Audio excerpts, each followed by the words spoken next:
Y ya porque no hay coño. Por eso no se escucha, Nacho.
Hola.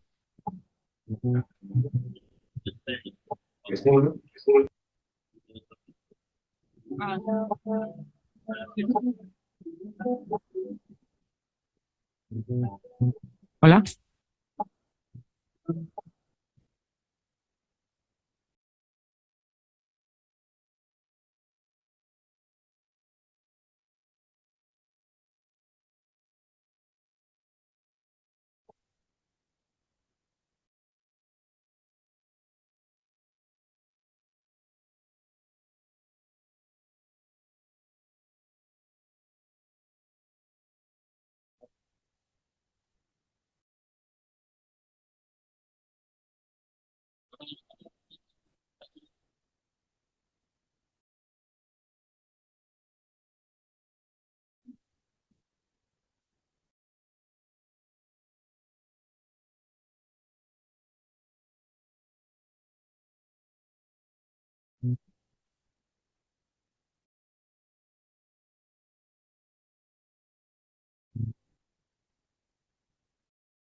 Hola.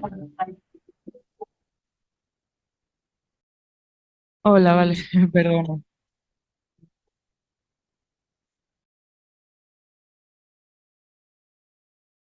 Sí, con este mismo que tengo y es el micrófono de mano. Ah,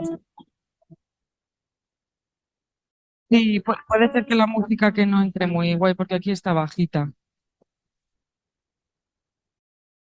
Sí, sí, ahora sí no cuando empecemos, que vamos, estaba colocando a mi compañero las diademas, em, me decís. Pero vamos, el micro de mano es igual que el resto, por eso prefería probar con el micrófono de mano.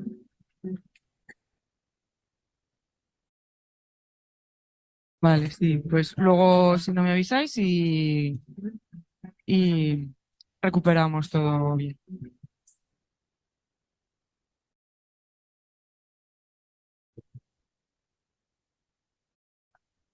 Vale, sí, perfecto. Gracias. How should I attack the practical problem of becoming a jazz musician as making a living and so on? And I said, well, ultimately I came to the conclusion that all I must do is take care of the music. And if I really do that, somebody's going to come and open the door of the closet and say, hey,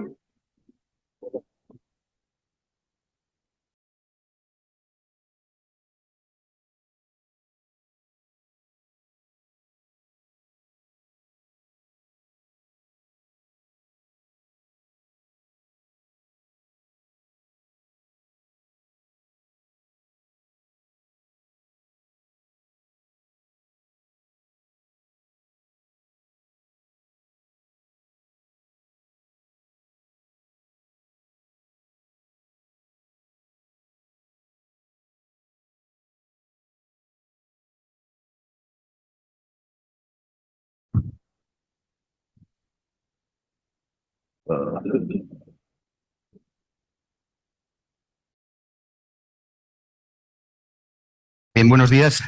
Vamos a empezar el acto de apertura de estas octavas jornadas de Auditoría y Contabilidad de Galicia. Bueno, pues estamos aquí, el foro consejero de Hacienda y Administración Pública de la Junta de Galicia.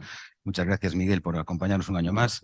Además, sabemos que hoy, todos saben, hoy es jueves, día de Consejo de la Junta, con lo cual es un esfuerzo añadido que queremos agradecer. Y Enrique González, presidente de la Agrupación Territorial de Censores en Galicia, ¿no? Bueno, obviamente muchas gracias a vosotros. Yo también quiero dar las gracias inicialmente a todos los participantes en esta jornada. Es verdad que hemos adelantado la inauguración y algunos aún están por llegar, también a los que están online, pero bueno, al final si hacemos estas jornadas en parte es porque ustedes año a año, pues con su asistencia, nos empujan a su realización. También dentro del capítulo de agradecimientos, obviamente, a todos los ponentes, a los moderadores, a la comisión organizadora, que yo creo que se lo ha currado bastante. Y bueno, en este caso, pues al Colegio de Pontevedra y al personal de censores de la Agrupación Territorial de Censores en Galicia, pues por el trabajo de organización de las jornadas, ¿no? Bueno, cerrado este capítulo de agradecimiento, a mí sí que me toca también, bueno, de alguna forma, reivindicar y poner el valor, el trabajo que hacen los profesionales de la auditoría. Yo creo que el trabajo de auditoría permite que el sistema funcione y yo creo que cada vez hay un mayor reconocimiento social y, bueno, por parte de los agentes y de la sociedad. Y a veces, aunque es verdad que aquí, Miguel, no vosotros en el nivel autonómico alguna competencia tenéis, pero a veces los reguladores aún no son conscientes y por eso tenemos que aprovechar estas jornadas para reivindicar el papel de la auditoría y que, bueno, desde los reguladores se tenga en cuenta pues la distinta casuística que existe tanto en la profesión como en el sector que en última instancia auditamos, ¿no? También me gustaría poner en valor y agradecer el trabajo que hacen las corporaciones, ¿no? Tanto censores como en mi caso, a quien yo represento aquí, que es el Registro de Economistas Auditores. Yo creo que hay un trabajo importante, defensa de la profesión, de ayuda a los profesionales, y hay mucho trabajo que muchas veces no se ve, pero que es ese trabajo soterrado que se hace incluso previamente a que salgan las normas. Nosotros hacemos seguimiento, tratamos de aportar. Bueno, yo creo que eso también es de reconocer y de poner en valor, ¿no? Sobre todo porque en este momento la profesión tiene retos importantes. Y yo creo que ahí estamos trabajando, y yo creo que estas jornadas también son un buen reflejo de ello, ¿no? Yo creo que es el momento de empezar a tratar de aprovechar las oportunidades para ampliar el ámbito de actuación profesional, todo lo que tiene que ver con la información de sostenibilidad, tanto en su elaboración como en su verificación. Yo creo que eso nos puede ayudar a ampliar el ámbito de actuación profesional y al mismo tiempo a buscar, tenéis que perdonar, yo no me dedico a la auditoría, pero a veces desde fuera la auditoría se ve como algo muy duro y ahí nos puede dar un margen para aprovechar o ofrecer una cara más amable que permita solventar otro de los problemas que tiene la profesión, que es que tenemos necesidad de atraer talento y de retener talento. Entonces yo creo que eso también es un tema que en estas jornadas se va a tratar y yo creo que es importante, ¿no?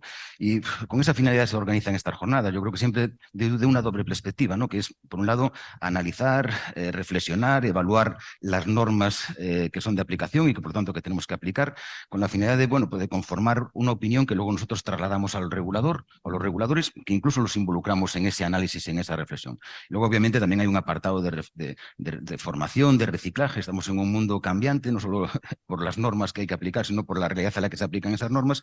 Y bueno, pues estas jornadas también tienen ese componente de formación. Yo estoy convencido que con estos ingredientes, pues seguro que las jornadas son del mayor provecho para vosotros. Os deseamos a los que venís de fuera que además aprovechéis la ciudad. Ahora, hoy hemos conseguido que no llueva, aunque ya está empezando a lloviznar ahora otra vez. Pero bueno, seguro que al margen de la lluvia o no, podéis disfrutar de la ciudad y bueno, que le saquéis el mayor provecho a las jornadas. Y yo por mi parte, nada más y muchas gracias. Y a continuación le cedo la palabra a Enrique González para que, bueno, pues él os cuente lo que considere. Gracias, Miguel. Consejero, muchísimas gracias por el esfuerzo, por acompañarnos. Miguel, con tus palabras lo dices todo. Lo siento, el primero. No queda nada por decir. Has hablado de todos los agradecimientos, desde luego agradecimientos a los que estáis aquí, a los que nos estáis siguiendo por streaming. Esto, evidentemente, al esfuerzo de las corporaciones, al comité organizador de estas jornadas, que siempre hace un ejercicio importante de conciliación para tratar de consensuar las distintas sensibilidades de las corporaciones para llegar a hacer el evento. Y yo creo que en definitiva, como ya ha dicho Miguel, bueno, pues se trata de, una vez más, tratar de poner en valor nuestro trabajo y tratar de poner en valor la profesión que ejercemos a veces con más o menos esfuerzo. Y yo en este sentido, bueno, pues efectivamente unas jornadas como estas en las que vamos a hablar de sostenibilidad y nuevos tiempos, talento, retención de talento, equidad, sostenibilidad. Y digo que yo tengo el corazón partido aludiendo a la canción porque dice, oye, no nos falta trabajo, tenemos un montón de trabajo, pero tenemos un montón de... Entonces, el claro, entre el claro y el oscuro, el claro de tenemos un montón de trabajo y el oscuro de tenemos un montón de dificultades.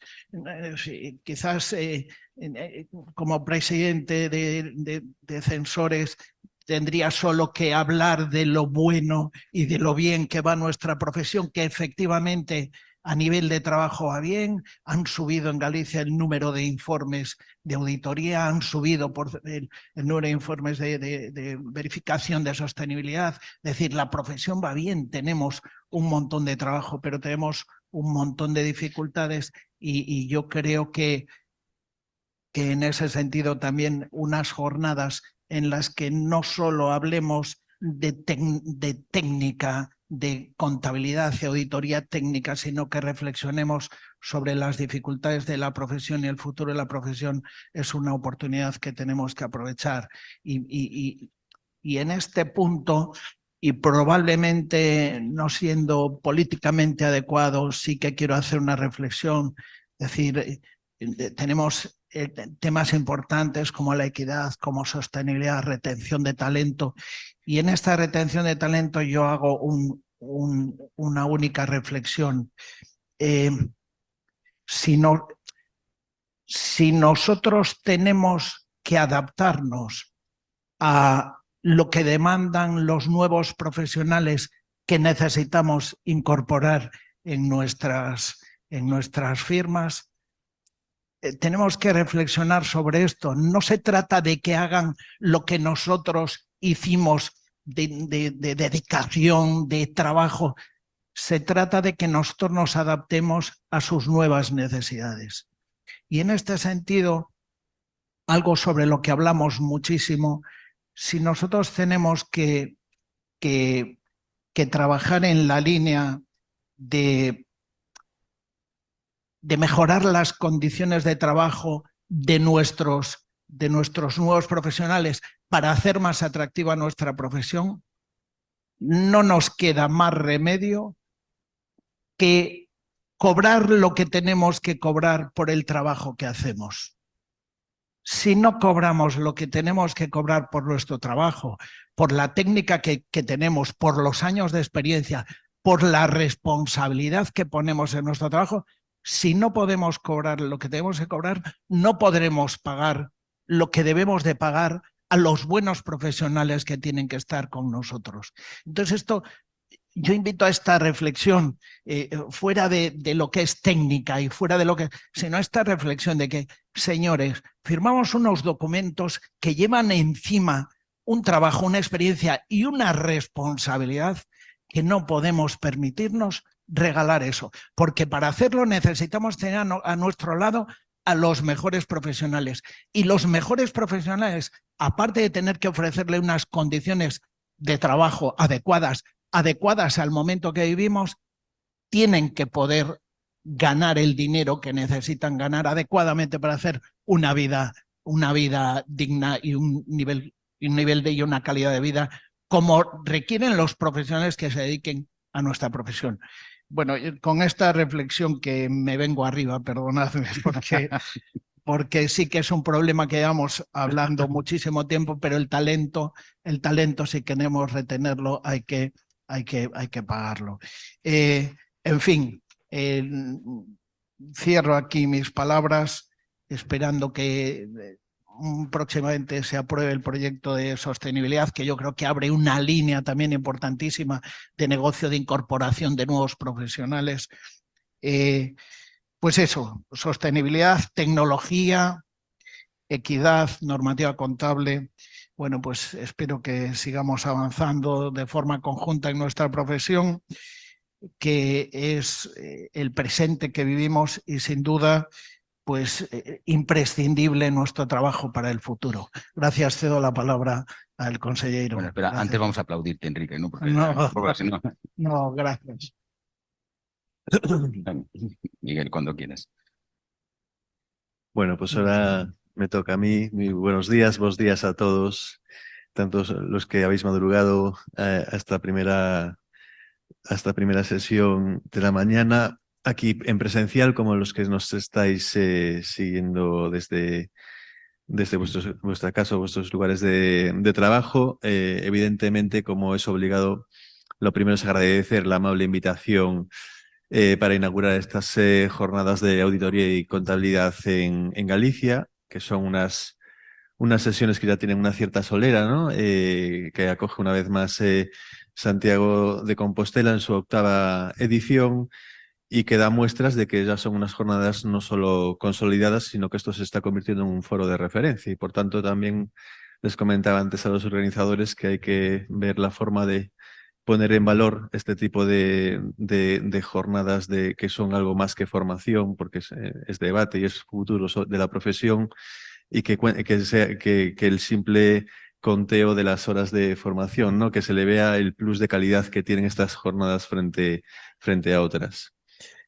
Efectivamente, durante 2 días podréis debatir los profesionales que realicéis vuestra labor en el ámbito de la auditoría y de la contabilidad, y también que espero que sean provechosas para todos, pero lo primero también, aparte de agradecer la invitación, destacar la labor del Instituto de la Agrupación Galicia, del Instituto de Censores Jurados de Cuentas de España y del Consejo Galego de Economistas y del REA como organización que está en el backup de estas jornadas y que son los que llevan el peso técnico de las mismas, ¿no?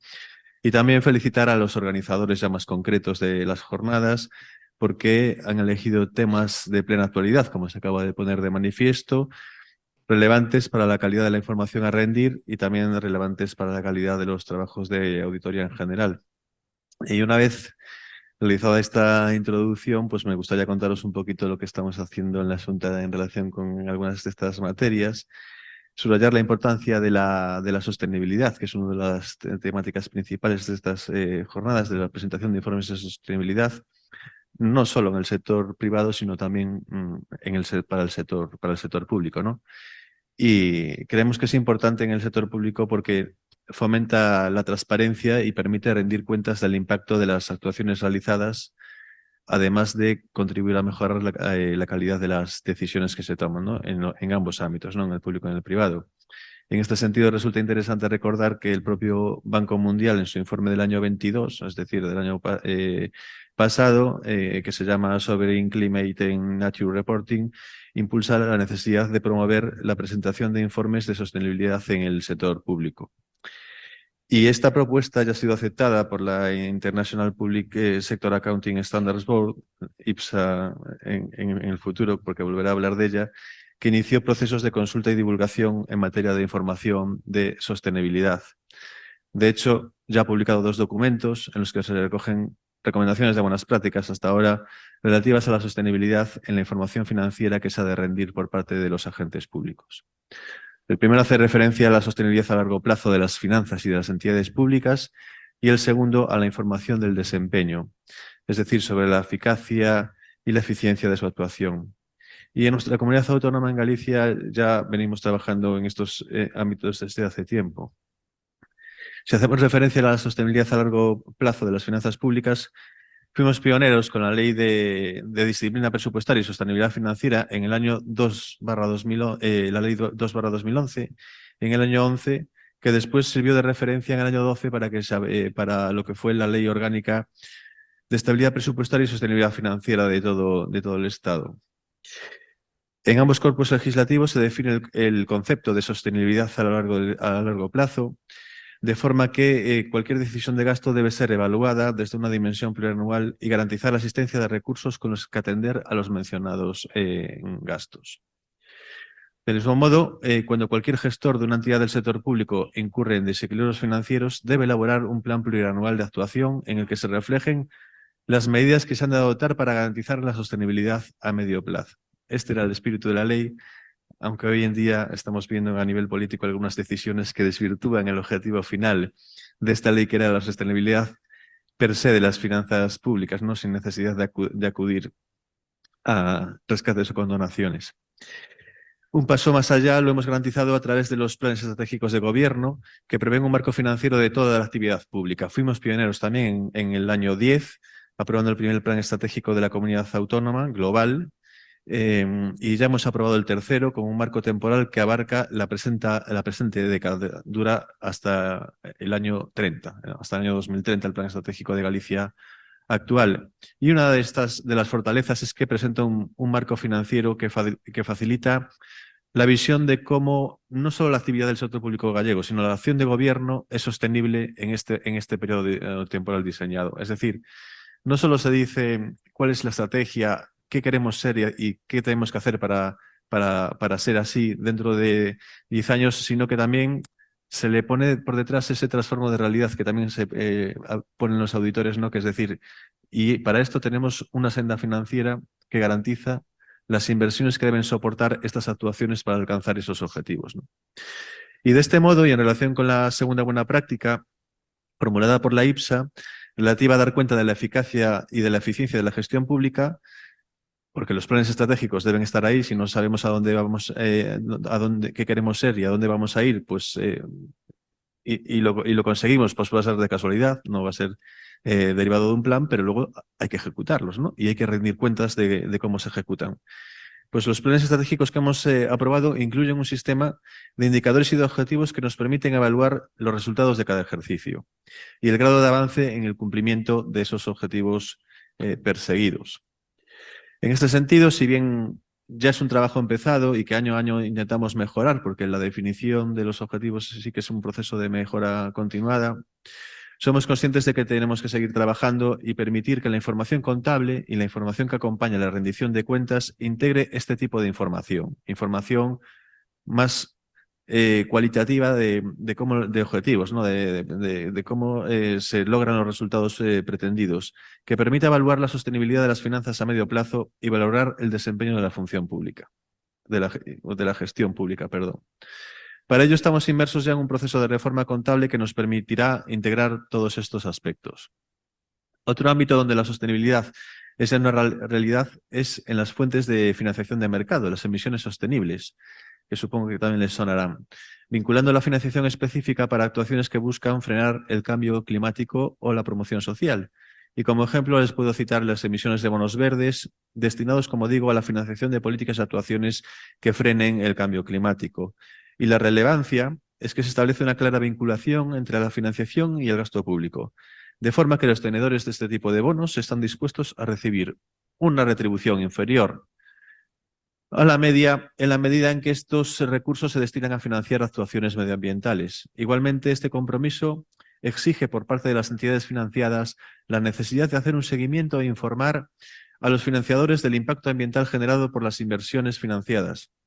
Y esta es la razón de la necesidad de regular y recoger este tipo de información también en las cuentas anuales, como parte intrínseca de la actividad financiera del sector público en este caso.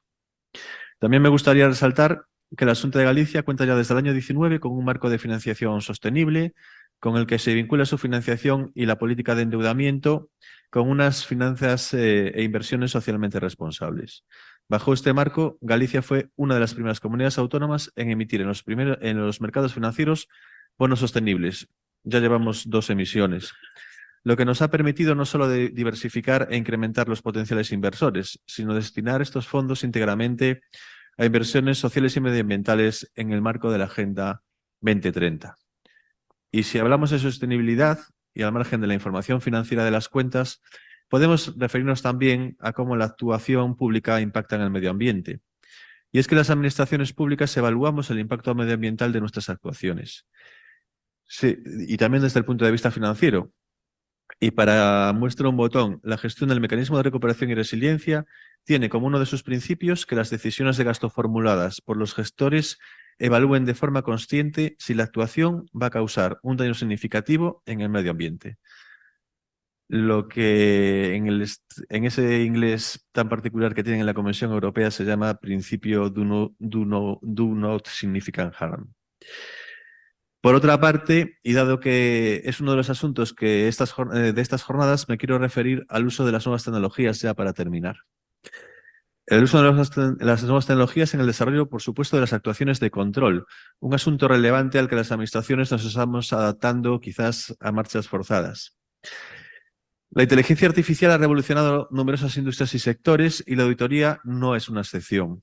La inteligencia artificial se refiere a la capacidad de las máquinas para realizar tareas que normalmente requieren inteligencia humana, como el razonamiento, el aprendizaje y la toma de decisiones.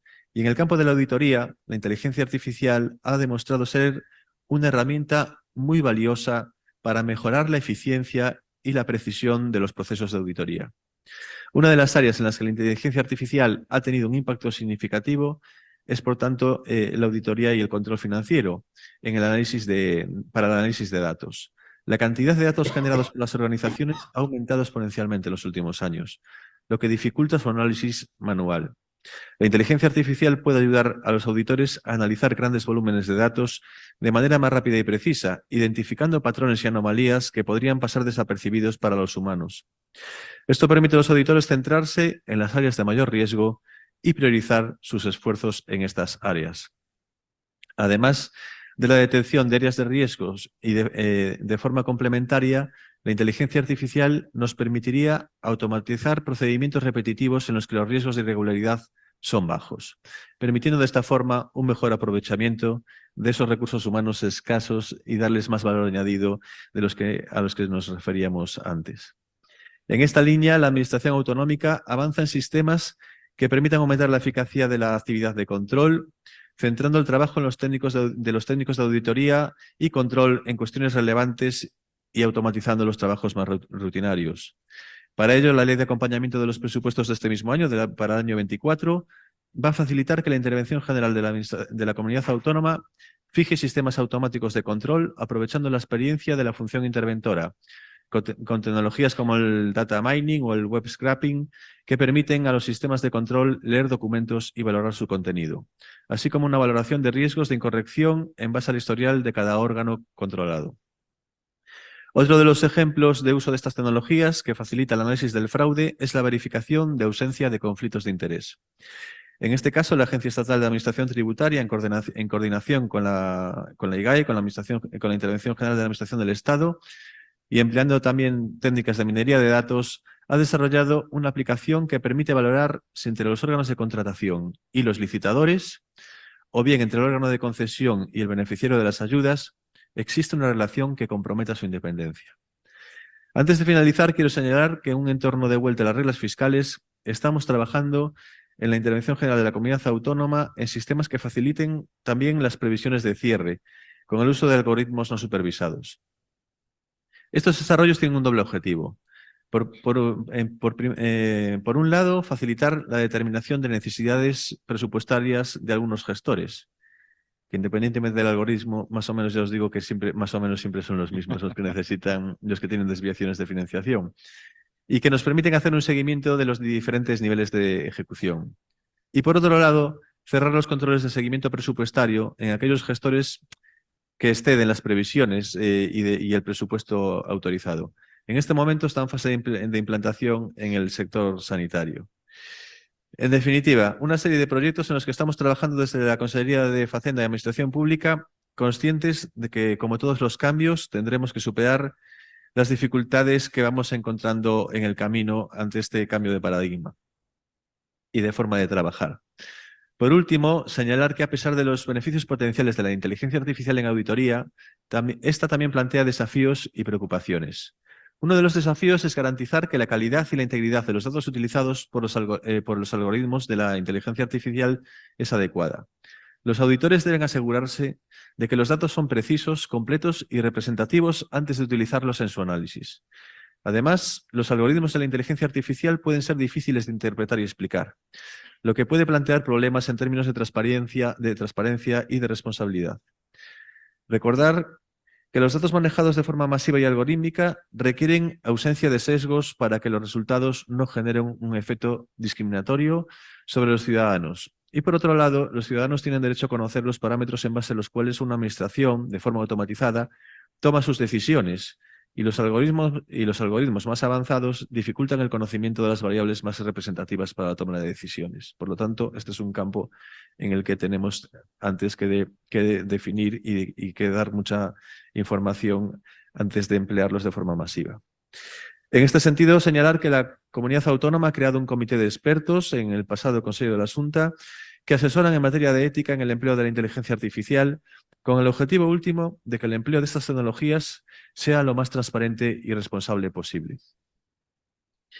Termino ya felicitando de nuevo a los organizadores y convencido de que estas jornadas serán una gran ocasión para analizar el momento actual de los ámbitos de la auditoría y de la contabilidad, con un intercambio de experiencias y de opiniones que permitirán sin duda avanzar y seguir modernizando estas prácticas y estas técnicas. Muchas gracias.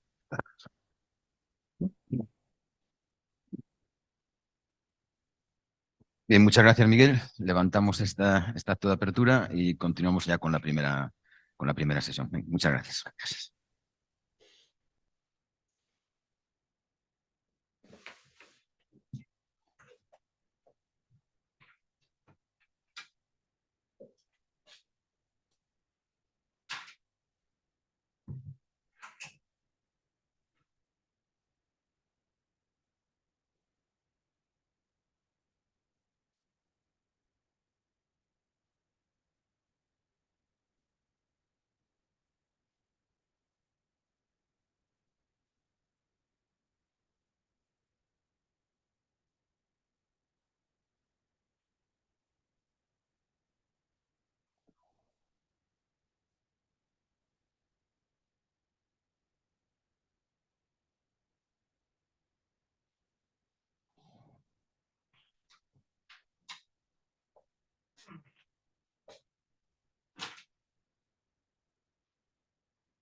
Bueno, buenos días. Damos comienzo ya entonces, después de la presentación de las jornadas, a la primera sesión ya de carácter técnico. Empezamos pues, con una sesión muy interesante, una potente.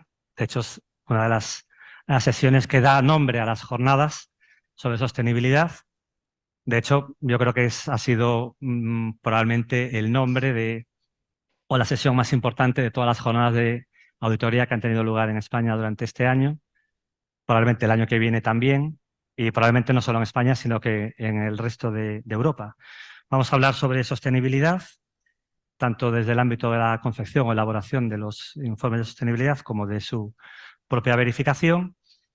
¿Y por qué es tan importante? ¿Por qué este año es tan importante hablar de sostenibilidad? Pues yo creo que estamos en un pleno proceso de transición. No creo que sea tanto una revolución como apretar un poquito más la tuerca por parte del legislador. Venimos de una ley 11/2018 que transponía a la legislación española la directiva de 2013 sobre sostenibilidad, y estamos ya dentro de una nueva directiva europea, la CSRD, que va a ser traspuesta próximamente, entiendo, a la legislación española, que supone ese cambio de tuerca del legislador en cuanto a la importancia de la información sobre sostenibilidad y de su verificación, e introduce importantes novedades que afectan tanto a la... Bueno, por de pronto al propio nombre. Pasamos de informes o de información no financiera a hablar de información de sostenibilidad.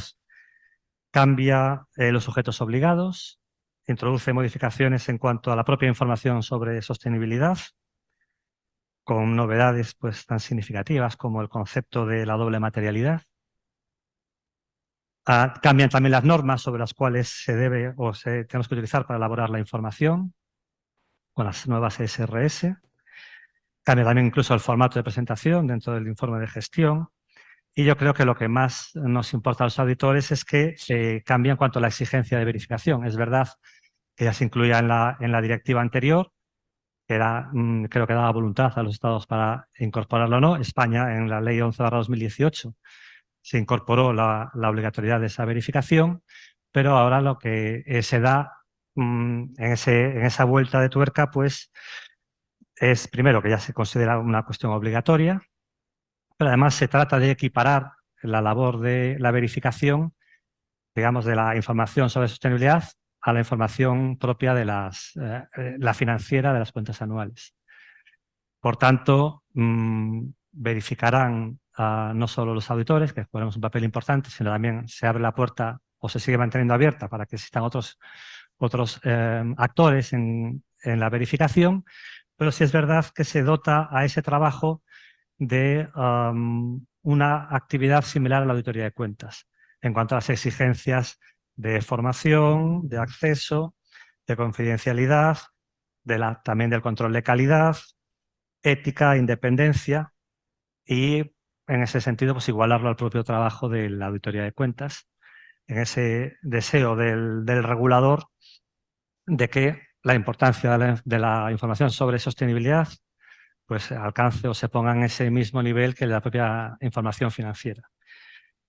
En España tenemos pendiente la aprobación del anteproyecto de ley, que modifica, pues claro, con esa ambición que tienen en cuanto al cambio en este tipo de información, pues modifica la ley de sociedades de capital, va a modificar el propio Código de Comercio, obviamente la ley de auditoría y su reglamento.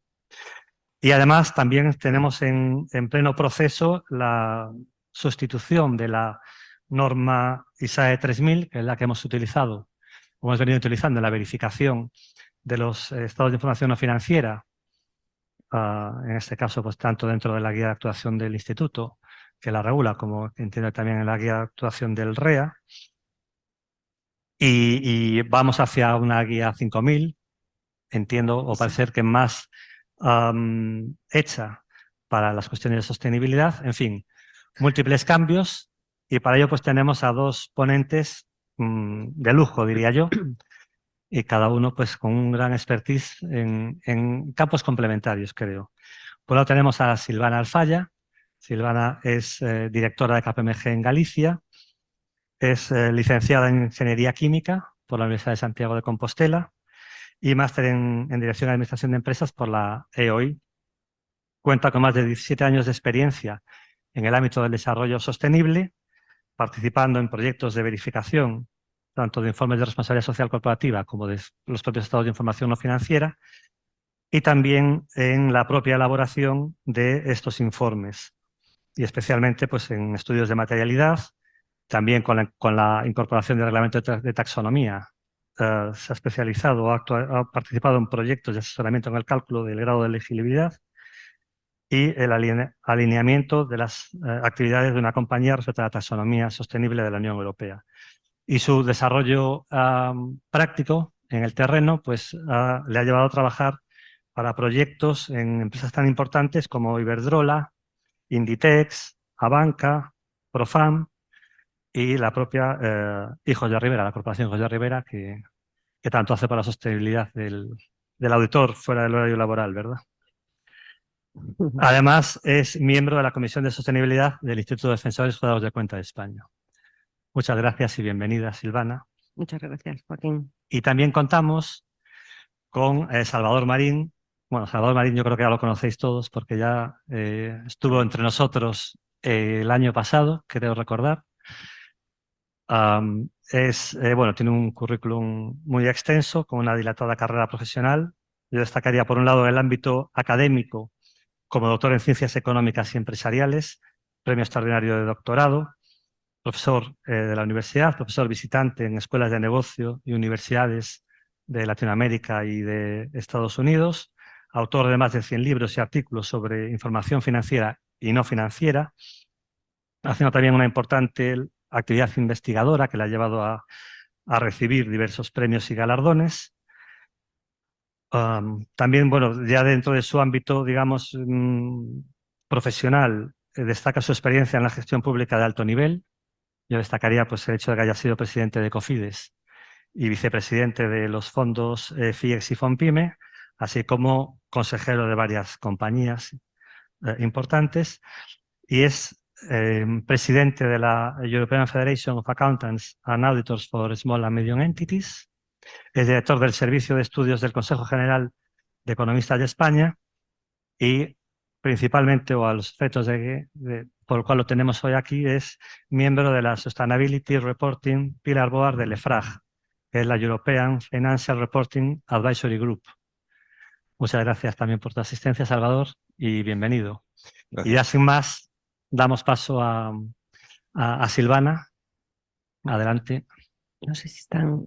Aquí estamos. Bueno, buenos días a todos. Muchas gracias, Joaquín, y muchas gracias a la organización por contar conmigo esta mañana. Es un placer estar aquí con vosotros. A mí me ha tocado hablar de las claves ante el nuevo marco regulatorio en materia de reporting ESG, ¿no? En materia ambiental, social y de gobierno. He estructurado la presentación en dos partes. Una primera parte en la que vamos a hablar de los estados de información no financiera, de las principales implicaciones que tienen y de las novedades, sobre todo para este ejercicio 2023, y luego hablaremos también de la nueva directiva, ¿no?, que comentaba Joaquín, la Corporate Sustainability Reporting Directive, que viene a sustituir esa directiva de información no financiera de la que derivó luego la Ley 11/2018. En cuanto a los estados de información no financiera, como comentaba Joaquín, bueno, hay una directiva de información no financiera del año 2014 que en España primero se traspuso al Real Decreto Ley en el año 2017 y que acabó en esta Ley 11/2018, que aumentaba mucho el ámbito de aplicación, ¿no?, de la directiva de información no financiera. ¿A quién afecta, ¿no? ¿A qué empresas afecta esta ley? Bueno, pues a sociedades de capital que tengan un número medio de empleados superior a 250 y que o bien sean entidades de interés público o bien superen una de estas dos circunstancias 2 años consecutivos. Bien un activo mayor de 20 millones de euros o una facturación de 40 millones de euros. En realidad, estos requerimientos se han visto modificados ahora el 17 de octubre por la directiva delegada, en la que se modifican los criterios que definen el tamaño de las empresas. O sea, que este activo ha pasado a ser de 25 millones de euros y la facturación de 50 millones de euros. Este estado de información no financiera, que las empresas en España ya llevan elaborando años, bueno, pues se incluye bien en el informe de gestión o bien en un informe separado, pero en el que se tiene que indicar expresamente que forma parte del informe de gestión y tiene los mismos criterios de formulación, de depósito y de publicación que el informe de gestión y que las cuentas anuales. En estos estados de información no financiera, al final lo que tienen que reportar las compañías es información necesaria para conocer su desempeño, ¿no? y su grado de avance en cuestiones tan relevantes como son pues, cuestiones ambientales, cuestiones sociales, cuestiones de recursos humanos, cuestiones de corrupción y de soborno y en materia de información también fiscal. Otro de los requisitos también muy relevantes que tienen estos estados de información no financiera y que no aplica a todas las compañías que están en el ámbito de aplicación de la ley, sino solamente a las entidades de interés público, es que hay una serie de requerimientos que hay que reportar en relación al reglamento de la taxonomía de la Unión Europea. Y en este año 2023 las novedades vienen de ahí, ¿no? De los requerimientos del reglamento de taxonomía. ¿Qué es esto del reglamento, ¿no? de taxonomía de la Unión Europea? Bueno, pues al final es un instrumento que ha desarrollado la Comisión Europea que permite clasificar las actividades de una compañía para ver si son sostenibles o no. Y de esta manera, pues enfocar los flujos de capital hacia actividades de verdad que son sostenibles y que permitirán hacer esa transición a una economía baja en carbono que es necesaria, ¿no? para cumplir pues, los compromisos que se han establecido. Al final es un instrumento que ha desarrollado la Unión Europea y que permite pues, controlar o evitar este greenwashing, ¿no? del que tanto se está escuchando hablar últimamente. Está totalmente alineado pues, con el Acuerdo de París, con el Pacto Verde Europeo y con los objetivos ambientales de la Unión Europea, tanto en cuestión de mitigación y adaptación del cambio climático, transición hacia una economía circular, uso sostenible de los recursos, temas de biodiversidad y de contaminación. El reglamento de la taxonomía o la taxonomía de la Unión Europea tiene muchísima normativa asociada, ¿no? Tenemos el propio reglamento de taxonomía que ya se aprobó en el año 2020, un reglamento que explica cuáles son los requerimientos de divulgación y actualmente tenemos el reglamento delegado de los objetivos de mitigación y adaptación al cambio climático aprobados y el reglamento delegado complementario del clima, ¿vale?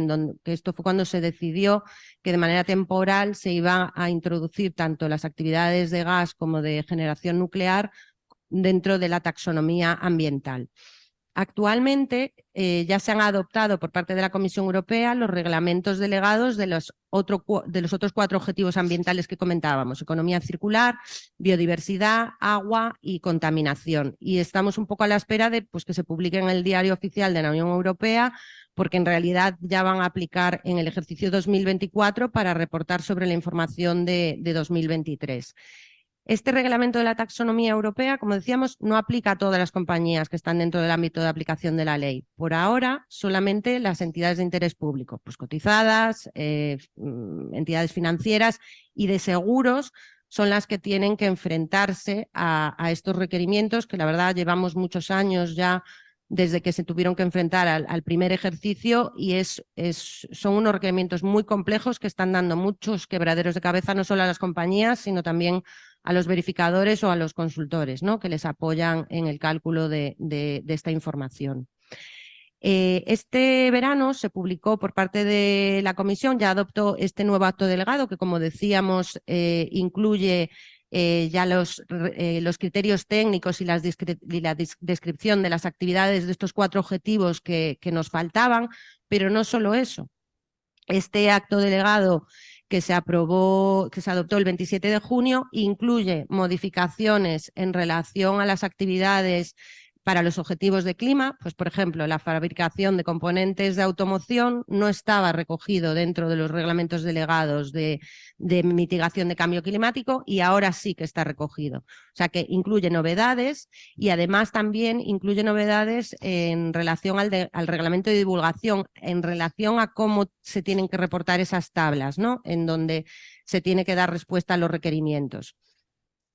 Intentando explicar a lo mejor unos conceptos clave, ¿no? Para entender, al final las compañías que tienen que dar respuesta a los requerimientos lo que van a tener que reportar es qué porcentaje de sus ingresos, de su OPEX y de su CAPEX es elegible o no elegible y qué porcentaje está alineado o no alineado.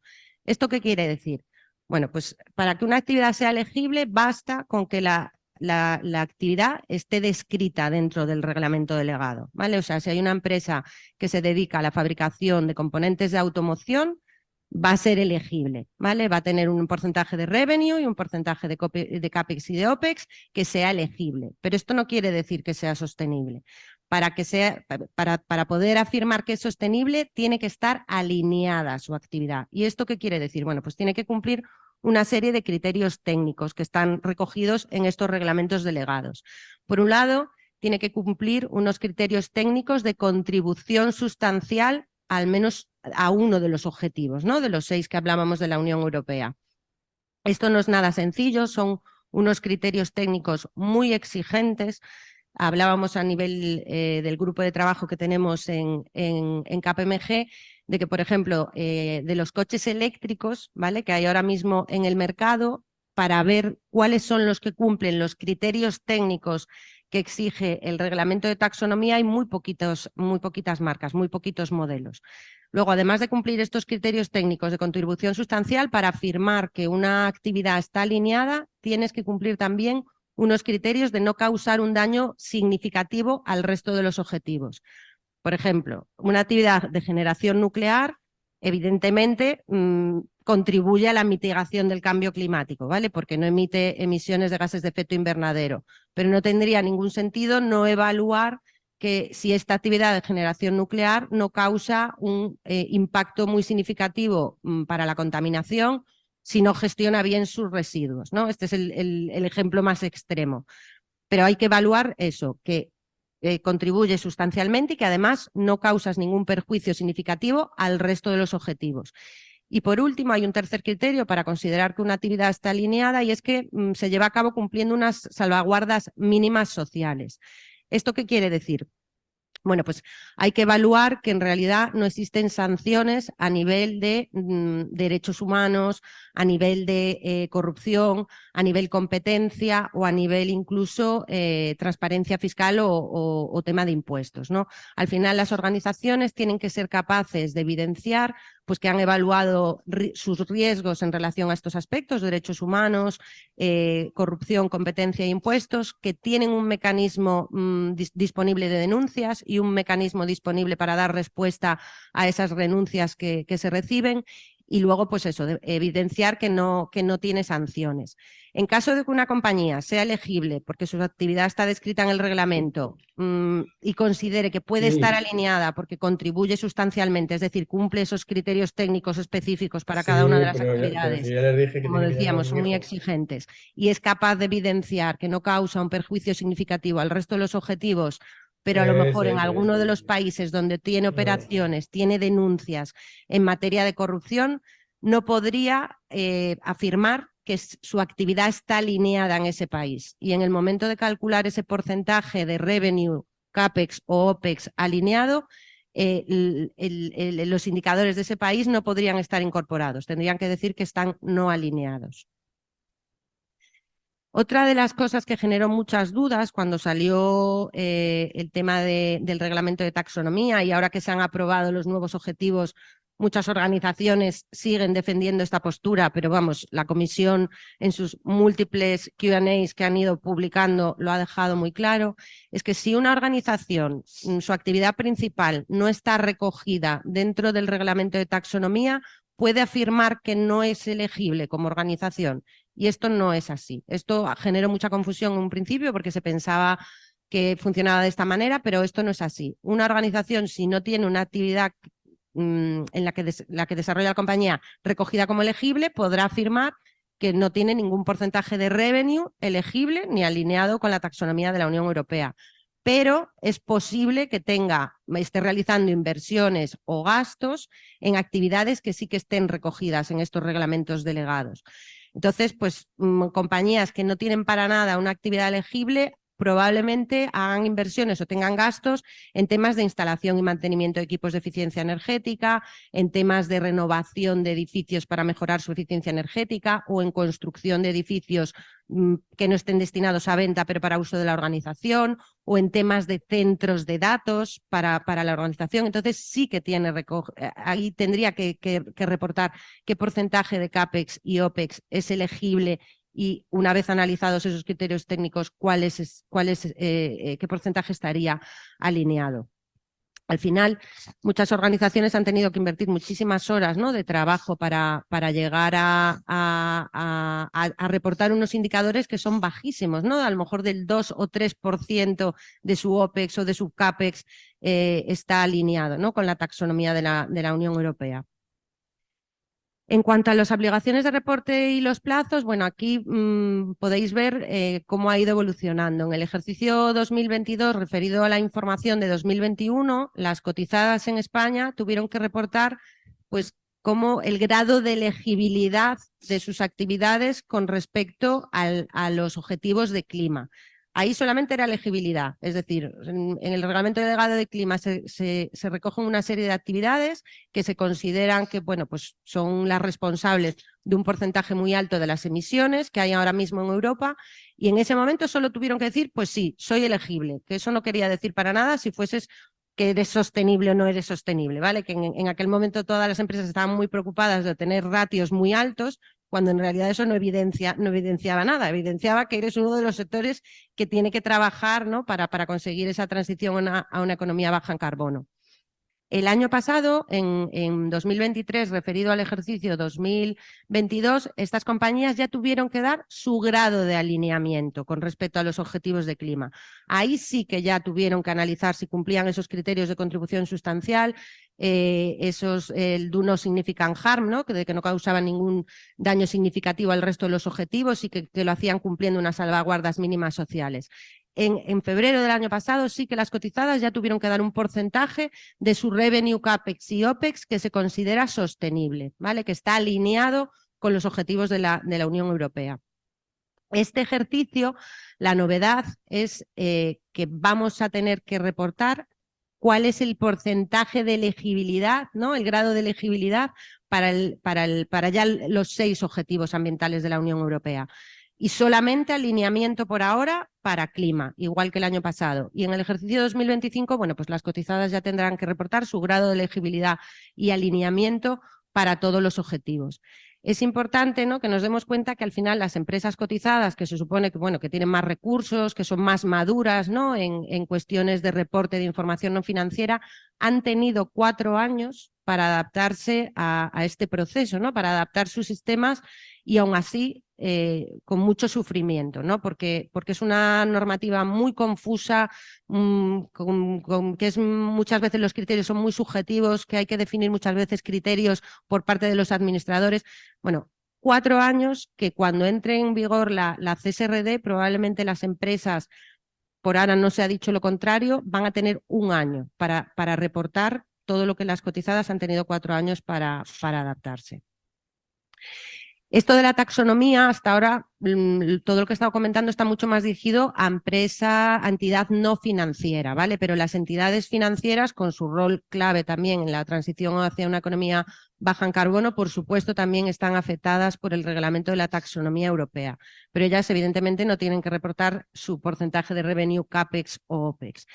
Los 2 últimos ejercicios, en 2022 y 2023, referido al ejercicio 21 y 22, lo que han tenido que reportar las entidades financieras son KPIs de elegibilidad respecto a los objetivos de clima. ¿Y esto qué quiere decir? Bueno, pues que han reportado qué porcentaje, ¿no?, de sus activos está expuesto a actividades elegibles, digamos, ¿vale? El primer año tuvieron que estimarlo, pues basándose en los CENAES o en el destino de la operación. El año pasado, como ya las cotizadas habían hecho pública su información, parte de esa elegibilidad de los bancos se pudo basar en la información pública, ¿no?, de las entidades no financieras, y parte se siguió estimando de acuerdo a la información pues del destino operación, ¿no?, de las financiaciones. Este año y el año que viene, la novedad para las entidades financieras es que ya van a tener que reportar KPIs de alineamiento y son KPIs muy complejos. En la Comisión de Sostenibilidad del Instituto de Censores Jurados se va a crear también un grupo de trabajo específico de la taxonomía de las entidades financieras porque es complejo entender los requerimientos. Y el reglamento delegado que se adoptó por parte de la Comisión en junio vino además a incorporar modificaciones al reglamento de divulgación que estaba aprobado hacía ya un par de años, también para las entidades financieras. Es lo que os comentaba, la taxonomía es algo vivo que cuando parece que ya está interiorizado el proceso de reporte o los criterios a los que tienes que dar respuesta, sale un nuevo reglamento delegado y cambia las reglas del juego. Algunos de los indicadores que tienen que reportar las empresas financieras están recogidas en esta diapositiva, pero bueno, seguramente habéis oído hablar del famoso GAR, del Green Asset Radio, o las entidades de crédito también van a tener que reportar este año pues, exposiciones fuera de balance, ¿no? Donde dirigen las inversiones, no solo las financiaciones. Bueno, hasta aquí las novedades de los estados de información no financiera, que realmente este año, como veis, afecta principalmente a las cotizadas por el tema del reglamento de taxonomía, pero para el resto de empresas grandes van a seguir teniendo las mismas reglas de juego.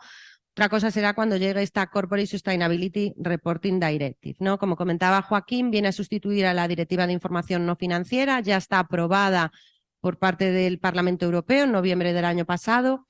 En España ya existía, se hizo público un anteproyecto de ley en mayo de este año que estuvo abierto a consulta pública. Luego el tema de, bueno, pues la convocatoria de las elecciones frenó, ¿no? Todo el desarrollo y la aprobación de este anteproyecto de ley, pero bueno, sea como sea, los Estados miembros tienen 18 meses para transponerla.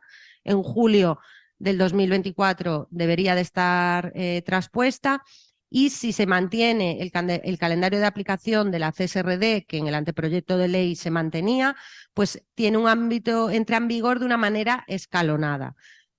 Para el ejercicio 2024, es decir, el reporte de 2025 referido a 2024 aplicará ya a las cotizadas, ¿vale? A las entidades de interés público. En el año 2025, o sea, el ejercicio 2025 que se reporta en 2026, entrarán el resto de grandes empresas, ¿vale? Que ya estaban dentro del ámbito de la aplicación de la ley, aunque hay un pequeño matiz. En la ley, para que te aplique, tienes que tener indiscutiblemente más de 250 empleados y luego cumplir uno de los otros dos criterios.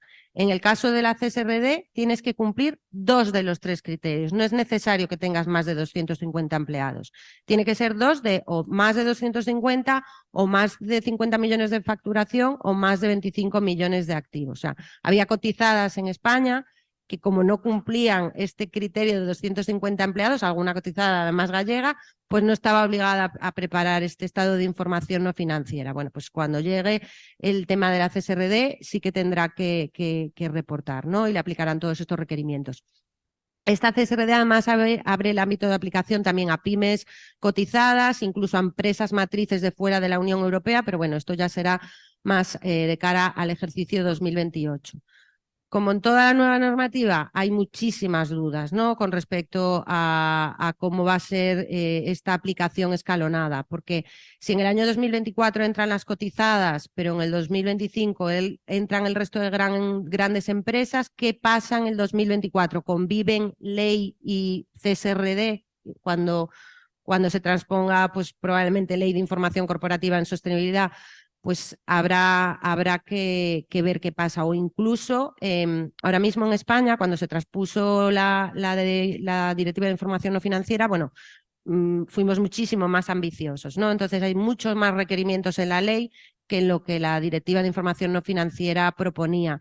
¿Esto a qué ha llevado? Aunque pues a veces tú tengas una empresa en España, que aunque tenga una matriz en la Unión Europea que le aplica esta Directiva de Información No Financiera, tenga que preparar un estado de información no financiera complementario en España para dar respuesta a esos requerimientos que que introdujo nuestra ley española por ser mucho más ambiciosa, ¿no? Pues temas de brecha salarial, remuneraciones medias de los consejeros, remuneraciones medias de la plantilla, temas de información fiscal, temas de denuncias en materia de derechos humanos, ¿no? Que eran aspectos que no estaban tan regulados en la directiva.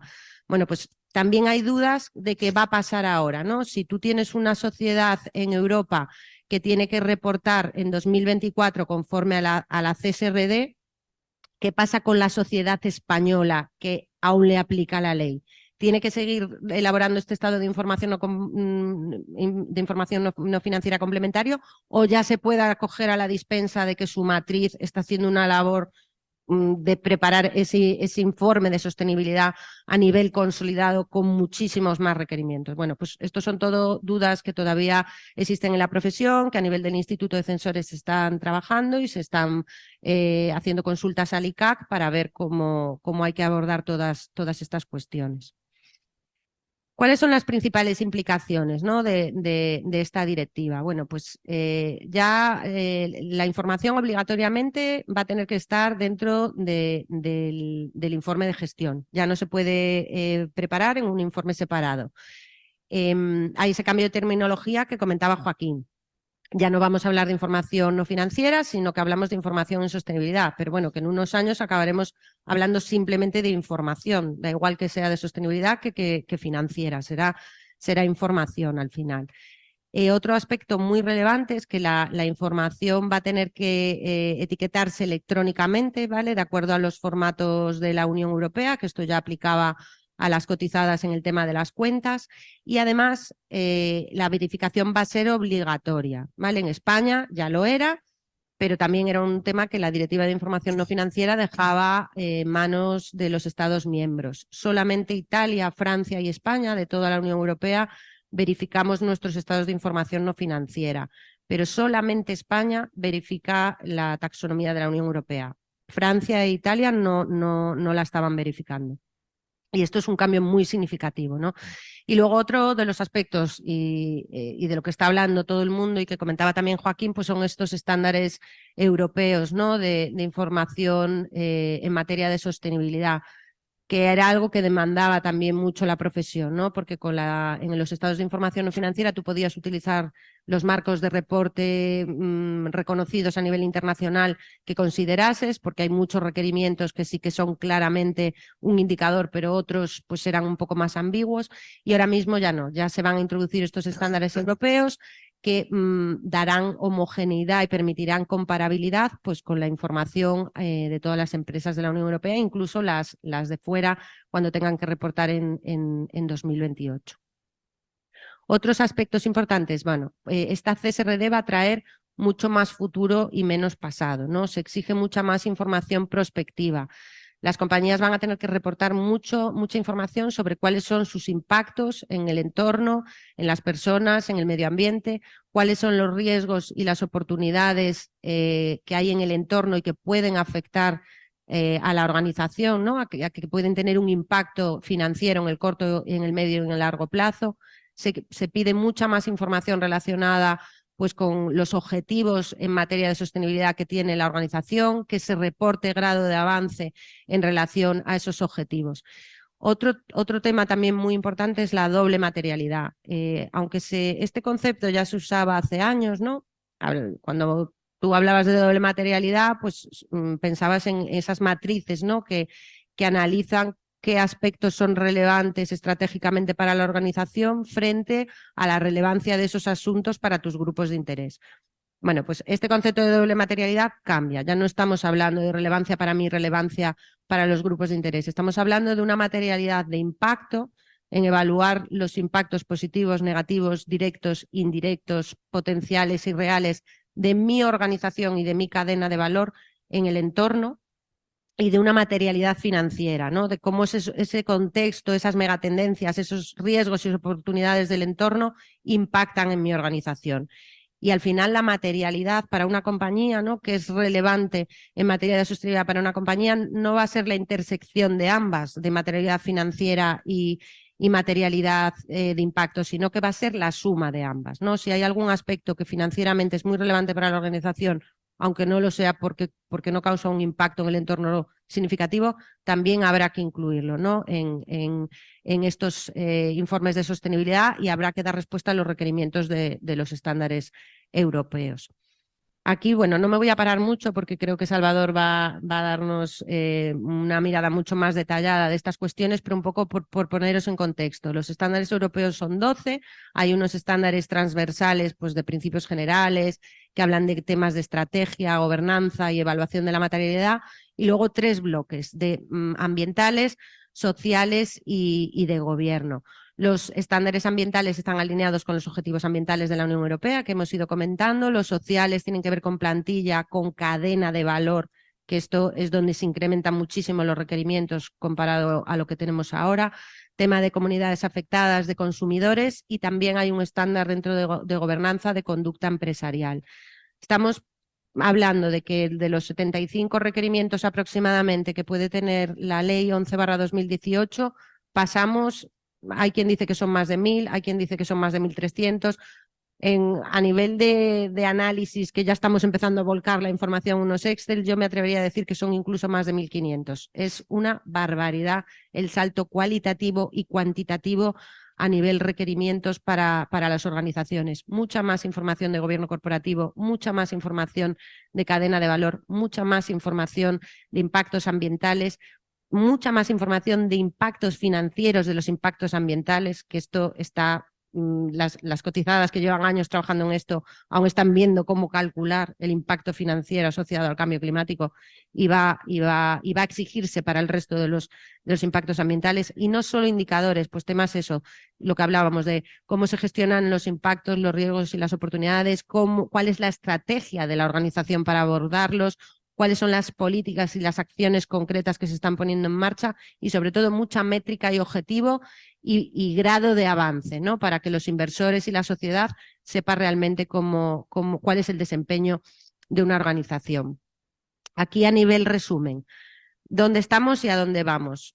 Hasta ahora, libre elección de los marcos de reporte a utilizar para dar respuesta a los requerimientos de la ley. El 99,9% de las compañías en España ha usado los estándares GRI de la Global Reporting Initiative, que es una guía y unos estándares que, bueno, el más internacionalmente usado, que lleva vigente desde el año 2002, la primera guía, y que todas las cotizadas, antes de que llegara esto como algo regulatorio y era voluntario, ya usaban. Pasamos a estos 12 estándares europeos, que, bueno, aunque ha habido muchos periodos de consulta pública, muchas presiones por parte de organizaciones sectoriales para que bajaran el nivel de requerimientos, para que fueran más flexibles, algunas cosas se han conseguido, hay más flexibilidad que en un primer momento, sobre todo para empresas más pequeñas de 750 empleados, pero siguen siendo muy exigentes.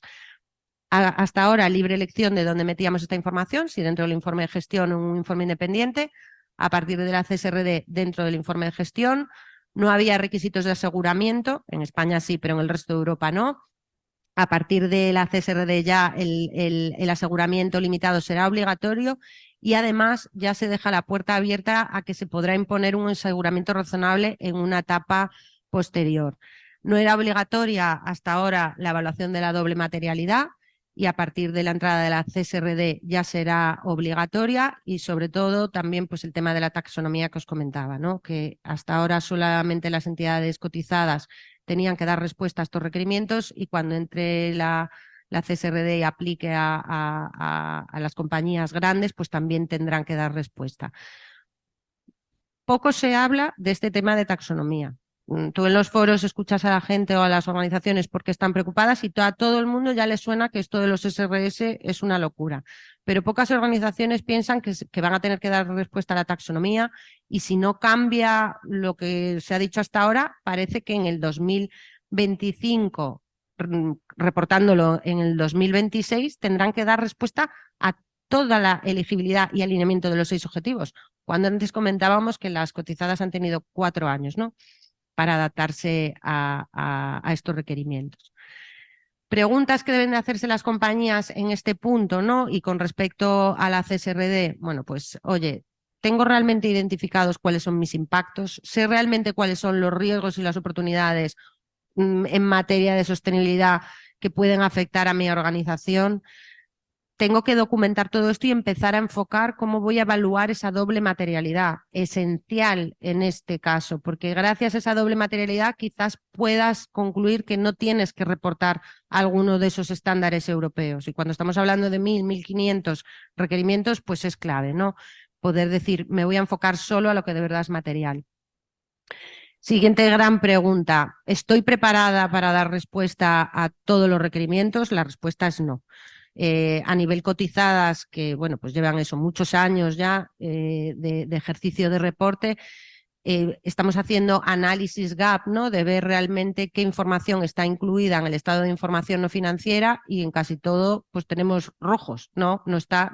Estos análisis gap ya no se trata solo de analizar si esa información está en el estado de información no financiera, sino de reunirte con las áreas, ¿no? Con los responsables de las funciones, para ver si esa información, una, está disponible en la organización, si está disponible es extraíble de los sistemas, y mucha información no va a estar disponible en la organización, va a derivar en un proceso de reflexión interna, de definir una metodología de cálculo que muchas veces no será ni sencilla, necesitará de un proyecto de consultoría, un proyecto transversal de muchas áreas y funciones de la organización para ver cómo se da respuesta a esto. Lo mismo con taxonomía. La siguiente gran pregunta es, oye, ¿nuestros sistemas de información son robustos? ¿Se pueden adaptar a esto? A ver, llevamos años también hablando mucho de los sistemas de control interno de información no financiera, ¿no? Es verdad que la información no financiera no tiene tenemos que alcanzar el grado de madurez de la información financiera, pero es verdad que pues, se están dando pasitos poco a poco. En los 75 requerimientos de la ley se pudieron abordar, y muchas organizaciones les han dado respuesta sin tener ninguna salvedad en el informe, sin disponer realmente de un sistema de información robusto, sin tener establecidos responsables claros de reporte, de control, de validación, sin haber identificado cuáles eran los riesgos y establecer controles, ¿no? para esa información. Con 75 requerimientos puedes hacerlo, con 1.000 y pico es imposible, ¿no? Entonces hay que ir avanzando a desarrollar estos sistemas de control interno de información no financiera, los STINF, que le llamamos, que al final acabaremos hablando de sistemas de control interno de información, da igual que sea financiera o no financiera. Y por supuesto también las organizaciones tienen que reflexionar sobre el calendario, ¿no? ¿Qué plazos tengo para esto? Depende de mi tamaño, pues hay algunos requerimientos que me aplican ahora o me dan la opción de reportarlo en 3 años. O sea, hay que ver realmente qué es lo que me están pidiendo, qué es lo que tengo, qué es lo más urgente, y empezar a establecer pues esta hoja de ruta, ¿no? Entender primero el contexto en el que estás, empezar a ver qué hace la competencia y las mejores prácticas, ¿no? Ver realmente cómo están abordando algunas cuestiones los demás, y luego definir el nivel de ambición que tiene la organización, ¿no? Hasta dónde quiero llegar, hasta dónde no voy a llegar, qué sensibilidad tengo a lo mejor a que haya una salvedad en el informe de verificación para determinadas cuestiones, cómo de transparente quiero ser en otras cuestiones. Abordar ya el ejercicio de doble materialidad, fundamental para ver realmente qué tengo que reportar y qué puedo decir que no es material, y ya empezar con la evaluación de la madurez, ¿no? Tanto a niveles de gap de requerimientos de los SRS como tema de taxonomía. Y luego, bueno, lo que hablábamos de los controles, ¿no? Es fundamental establecer una gobernanza, establecer responsabilidades claras y para diferentes niveles de revisión, ¿no? de la información, establecer un mapa de procesos de reporte involucrando a todas las funciones, porque estará involucrada toda la organización. Esto de que a veces en la compañía alguien asumía, ¿no? la responsabilidad de elaborar el estado de información no financiera, y casi el que lo elaboraba un área sola con la información que le iban enviando y con lo que ellos iban buscando de información pública o de documentos internos de la organización. Ahora mismo esto ya va a ser imposible, hay que establecer una estructura clara de responsables, y luego, bueno, pues someterse a procesos de auditoría interna, auditorías interinas con terceros, para ir viendo que realmente se está dando cumplimiento a estos requerimientos y avanzando en un proceso de mejora continua. Hasta aquí. Muy bien.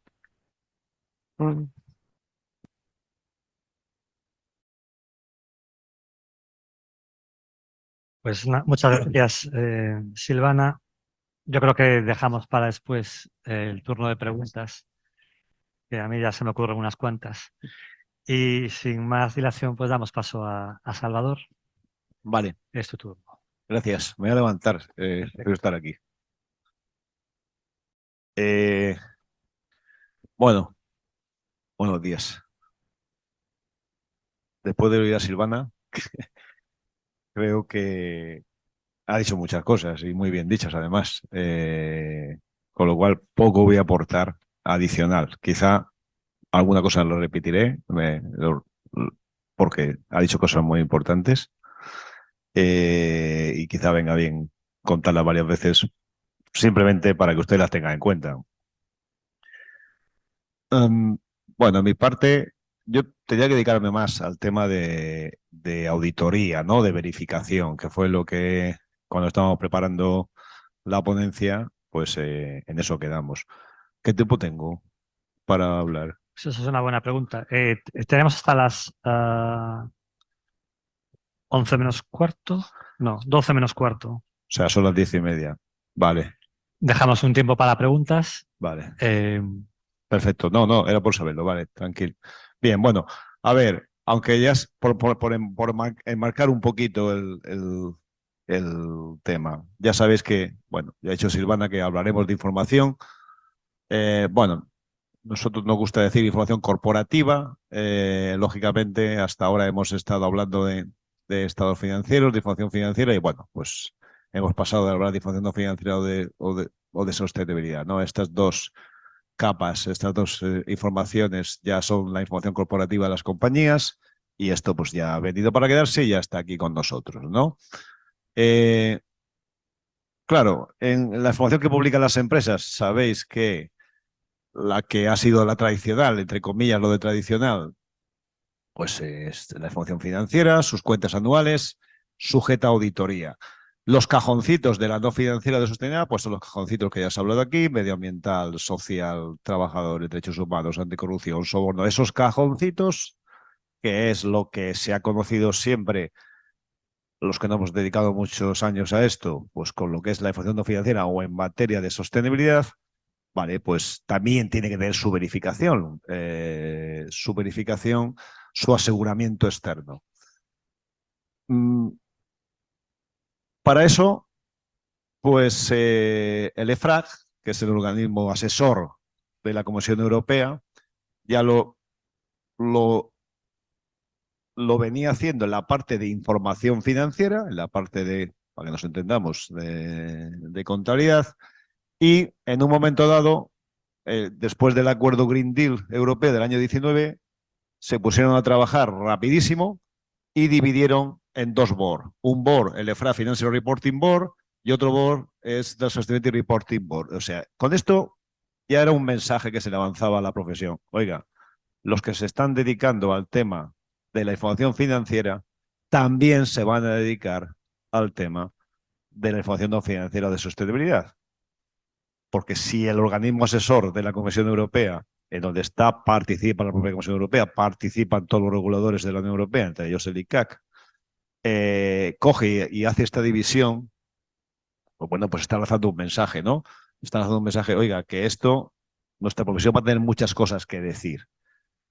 Cuando esto ocurre, hace lo mismo la fundación de IFRS, crea su propio, la que está elaborando las normas de información financiera, creas otro board, International Sustainability Standard Board. Oye, pues ya son dos. De pronto, el IFAC, tú vas a la reunión de IFAC, al board del IFAC, y si tienes un 70% del tiempo, lo están dedicando a hablar de información no financiera en materia de sostenibilidad y de hablar de normas de verificación. Hoy estamos aquí, hace un año también, o sea, estamos haciendo un apostolado sobre información no financiera o de sostenibilidad en nuestra profesión. Es verdad que me preguntaban el otro día una periodista, digo, hombre, no decimos que somos los únicos, pero esto nos ha caído.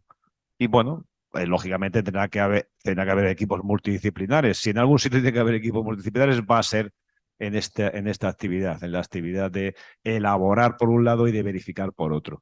Bien, allí se crea el TEC, el EFRA Sustainability Report, que es el técnico, ¿no? El que nos sube. Yo estoy en el Sustainability Reporting Board, y es el que nos sube la información, bueno, pues para ir preparando lo que ahora ya se ha indicado de las normas de sostenibilidad y que ahora os indicaré.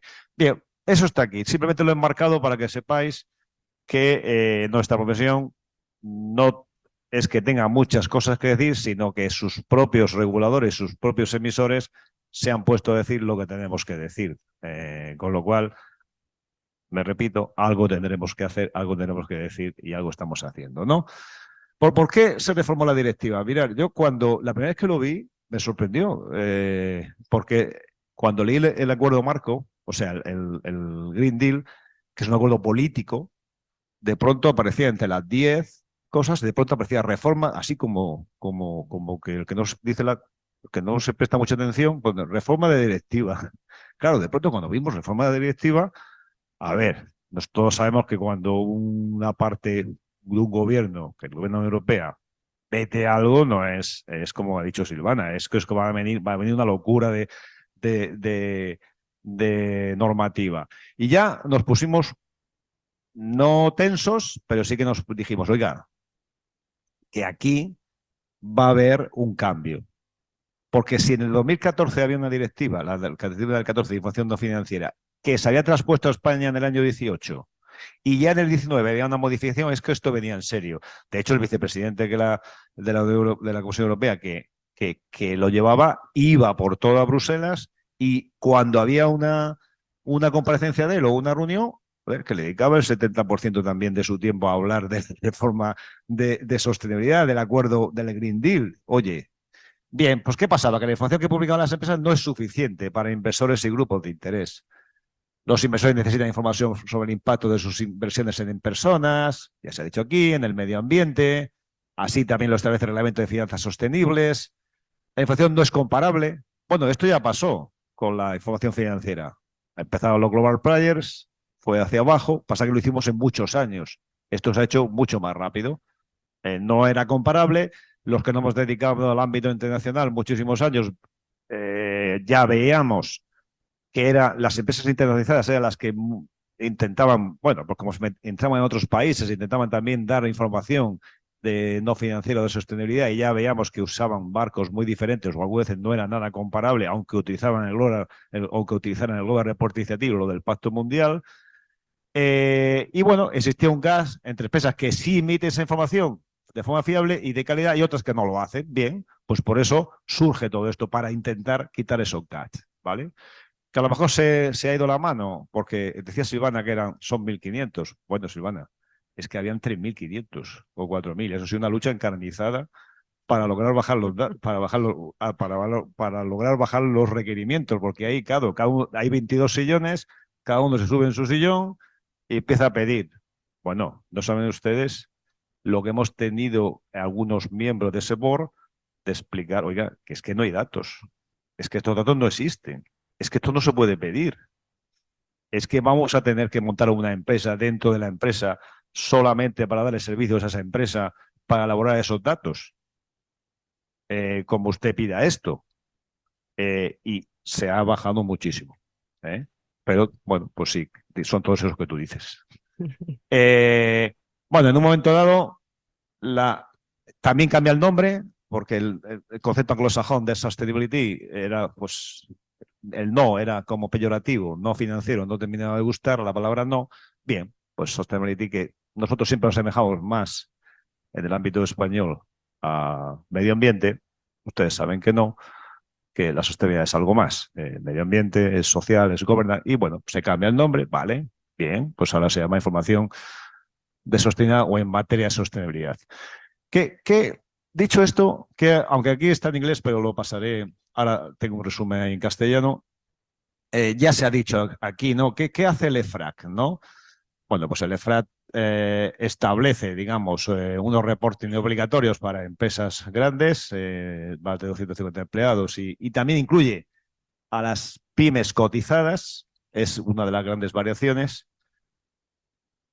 que son 100 y pico en toda Europa, esta es otra, porque lo de las pymes cotizadas, eso sí ha dado también discusiones bizantinas dentro del BOR, ¿vale?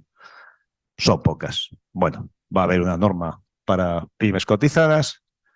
Hemos logrado que haya también una norma una guía voluntaria, unos estándares voluntarios para las pymes no cotizadas, que eso ha costado mucho porque no está en el scope de la directiva. Y bueno, al final pues se ha logrado meter. Ahora lo explicaré, ¿no? Bueno, lo que pone ahí, otras SMIs, otras empresas pueden adoptar de forma, pueden hacer de forma simplificada, por dar esta información voluntaria, ¿no? Y bueno, esto los estándares cubren los tres, ¿no? El medio ambiente, social y de governance. ¿Cuál es la clave? La clave, el concepto clave es la doble materialidad, que ya se ha explicado aquí.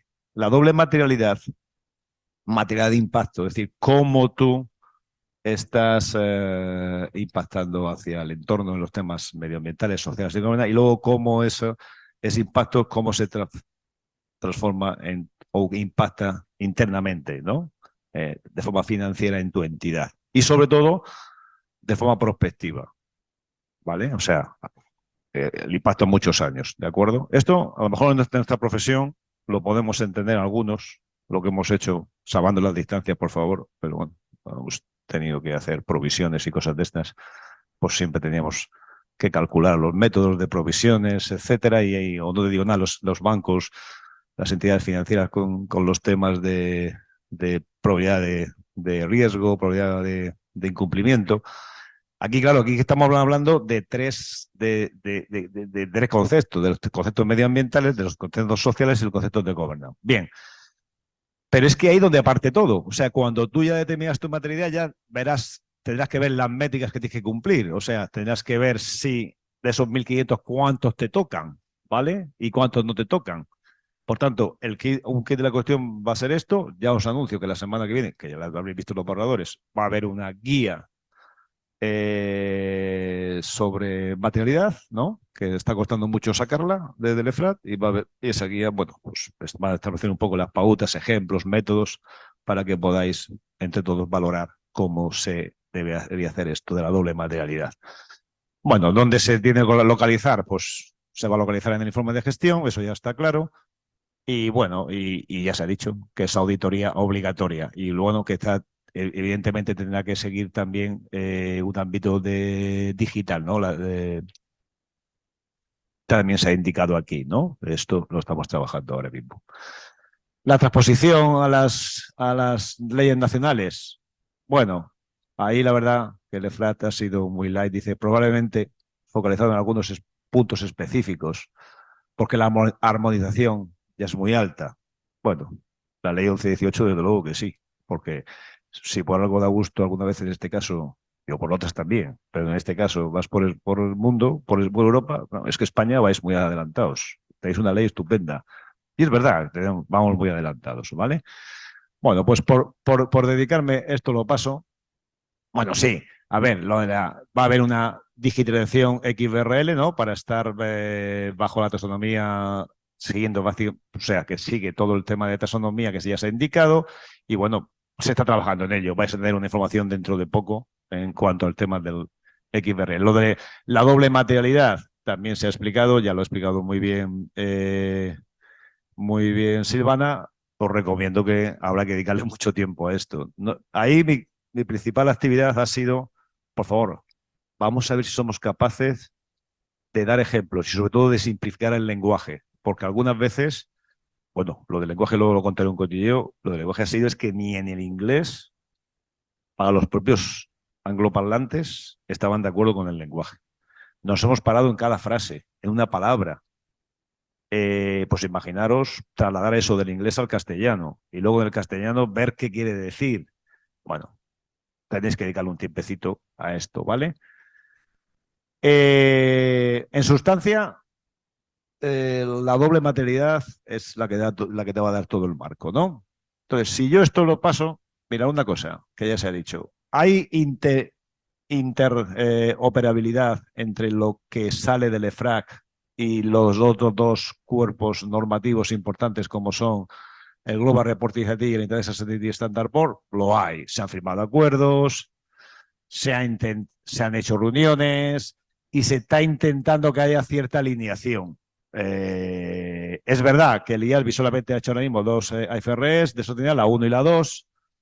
Sobre ellas han venido a nuestro board los profesionales del ESB, nosotros, bueno, el chair y el staff del EFRAG han ido a esas reuniones, se han compartido y se está intentando que no haya tantas diferencias, sobre todo para cuando tengáis que reportar empresas que tienen que reportar fuera de la Unión Europea, porque si es en la Unión Europea, pues tienes que aplicar lo que establece la Unión Europea, ¿vale? Pero las empresas más globales, esto era un problema, y es un problema, porque hasta dónde esto me va a ser útil en Estados Unidos, me va a ser útil en otro país.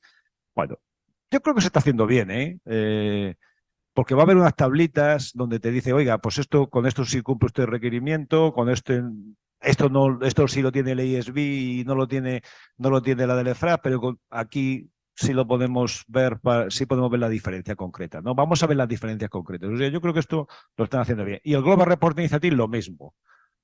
Que el Global Reporting Initiative, sabéis que era, bueno, de los que no hemos dedicado esto muchos años, era nuestro Santo Santorum, era el que todo el mundo ha utilizado. De hecho, ha bebido de las fuentes el EFRAG, el Global Reporting Initiative. Si tú ves, es que es lógico de qué iba a beber, pues bebía de esas fuentes, porque era lo que había. Bien, pues son muy parecidas, en algunos casos son parecidísimas. O sea, que los que estés acostumbrados al Global Reporting Initiative, bueno, pues tranquilidad, porque en algo se parecen, ¿vale? En algo se parecen. Bueno, y también el Global Reporting Initiative yo creo que ha sido, en cierta forma, inteligente. Ha dicho esto, no hay quien lo pare, esto viene. Entonces, en vez de que me arrolle el toro, yo me subo al carro y ya está. Y se ha subido y están, bueno, pues hay cooperación, se ha firmado hace poco un acuerdo de cooperación, están intentando ver pues qué diferencias hay también, cómo pueden alinearse y se está trabajando en ello, ¿vale? Próximo desarrollo. Mirad, esta semana, el día 15, se va a aprobar o no, se va a hacer, sí, el día 15 de noviembre tenemos un board y otro el 29. Yo creo que ayer se votó en el TEC lo del Listis SMA y creo que pasó el filtro, ¿vale? O sea, el borrador de las normas para pymes cotizadas. Y el de las voluntarias, pues ha habido sus más y sus menos, pero yo creo que también ya va a estar, va a estar. Entonces, pronto lo vais a tener en exposición pública y vais a poder verlo. Vale, ahí ya no hay 1.500 requerimientos, hay muchos menos, aunque no todos los menos que decimos. Yo en este caso represento a las SMIs y a los despachos medios, es mi asiento, ¿no? Allí. Entonces, con esto hemos peleado mucho, hemos logrado que esté en la agenda del EFRAG. Bueno, está bien. Ahora explicaré por qué digo que está bien. Entonces, resumen de lo indicado. A ver, un régimen obligatorio para las grandes entidades, 250 empleados y pymes cotizadas, una incorporación progresiva, ya se ha dicho aquí, no lo voy a repetir, una cobertura integral de todos los temas de sostenibilidad, las normas europeas que ya han sido aprobadas en octubre, ya está, el acto delegado ya ha sido adoptado, pues cubre los ámbitos de la E, de la S y de la G, el concepto de doble materialidad, impactos y riesgos y oportunidades consistente con la legislación de Sustainable Finance, con el artículo 8 de la taxonomía, en cierta forma, ¿vale? La ubicación, ya queda claro lo que es en el informe de gestión, de emisión conjunta con los estados financieros. La auditoría es obligatoria, de momento aseguramiento, ahora lo explicaré, limitado hasta, por lo menos, esperemos hasta 2028 y posteriormente probablemente se pasará a aseguramiento razonable. Y luego, digitalización de los informes en lenguaje XBRL. Esta sería la foto de hoy. O sea, esta foto es la que hoy tenemos de las nuevas normas. Las nuevas normas en 31 de julio se mandaron, tenían un tiempo el Parlamento y el Consejo para aceptar el acto delegado o no. Hubo un movimiento, pero nada, un movimiento de unos miembros del Parlamento Europeo que intentaron, digamos, diferirlo un poquito. Mi opinión personal es que creo que era más temas pues internos de los países y posicionarse ante las elecciones de julio, porque no prosperó, lógicamente, porque todo el trabajo que yo había llevado estaba claro que no iba a prosperar. Bueno, eso entendíamos y ya está, o sea, ya se va a publicar, está el problema de las traducciones, aunque ya hay 26 traducciones, pero hay unos matices ahí y están viendo a ver cómo resuelven esos matices de traducción, ¿vale? Eso es así.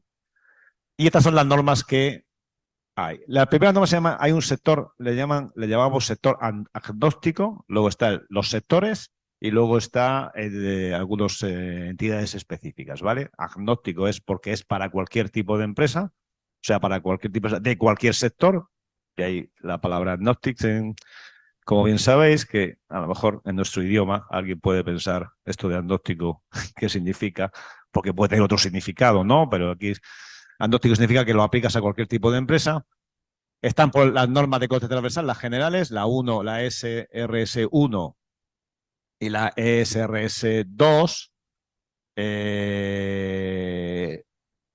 que te establece todo el marco. Luego están las cajoncitos, medio ambiente, social y governance.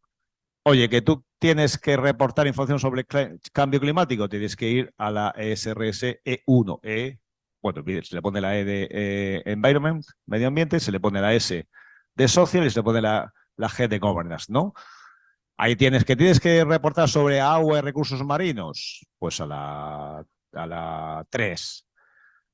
Bueno, ahí te vienen todos los requisitos de divulgación. Hay 84 requisitos de divulgación, cualitativos o cuantitativos. Se aplica la doble materialidad, los 4 pilares y ahí están todas estas normitas. Nosotros, bueno, yo creo que la estructura de las normas, que la tengo aquí, a ver, yo no sé si es que porque ya me he acostumbrado que las veo claras, pero que lo mismo alguien las ve y dice, ¿qué dice este hombre?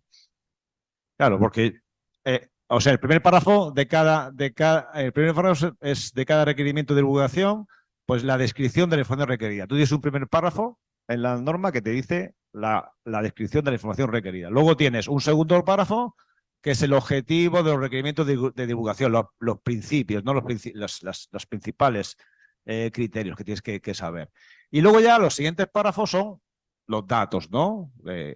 Esa es la estructura de cada norma. Oye, por un lado, la descripción de lo que tú tienes que divulgarme aquí, con esto de cambio climático, otro segundo, que son los objetivos de divulgación, y otro ya aplicaciones específicas. Bueno, pues tienes que, ahí luego te salen todas las métricas, son los 1500 que decía Silvana, tiras para atrás y ves los que te aplican, ¿no? Según tu materialidad. Bueno, hay muchas cosas en estas normas. Bueno, yo no vendo de esto, pero hemos hecho un memento sobre esto. En este memento tienen ustedes la explicación. Ahí fuera no lo he visto, pero este memento, que es el primero en Europa, tiene la explicación de cada normita, ¿vale? De cada una norma de estas, ¿de acuerdo? Bueno, si ya tengo las normas, ¿qué es lo que ahora yo destacaría? Mira, ahora va a haber unas guías de implementación. Una guía de implementación en diciembre de 2023 sobre materialidad, sobre cadena de valor y sobre los datos. O sea, hay una matriz muy importante. Todos esos datos que ha dicho Silvana los vais a ver. Ya están, creo que están en el EFRAS colgados. La Excel, están todos los datos. Oye, pues es una ayuda. Lo que estamos acostumbrados a la auditoría es una ayuda. La guía de materialidad, yo creo, ya va a salir pronto. Bueno, podremos comentarla, podemos hacerle comentarios. Espero que salgan comentarios de los compañeros. La cadena de valor es así otro de nuestro caballo de batalla. ¿Qué le vas a pedir a una mediana empresa? ¿Qué le vas a pedir en un grupo de sociedades? Luego, hacia abajo, ¿cómo arrastras esa información? Claro, ¿qué te dicen siempre? O sea, los legalistas te dicen, no te preocupes, si esto no le aplica, esto no aplica esto no lo aplica, esto lo tiene que hacer la entidad obligada, digo ya, no aplica de derecho, pero sí aplica de hecho. Como te lo pidas en la cadena de valor hacia abajo, a ver quién es el guapo, le dice el de arriba que no se lo manda. Si es su cliente, si es... Es verdad que hay en la redacción tú lo miras y dices, no, la empresa no hará todos sus máximos esfuerzos para coger la información o los requisitos que se le pide para informar sobre sus empresas, sobre su cadena de valor, ¿vale? Pero claro, ¿qué es eso de los máximos esfuerzos? He cogido datos del medio del sector, en algunos casos hemos dicho que valen los datos en medio del sector, pero ya sabéis cómo somos los elaboradores y ya sabéis cómo somos los auditores, que no nos conformamos, que empezamos a pedir y pedimos de todo. Entonces, Por eso, como ahí sí me primaba la experiencia, digo, no, vamos a ver si somos capaces primero de definir qué es cadena de valor.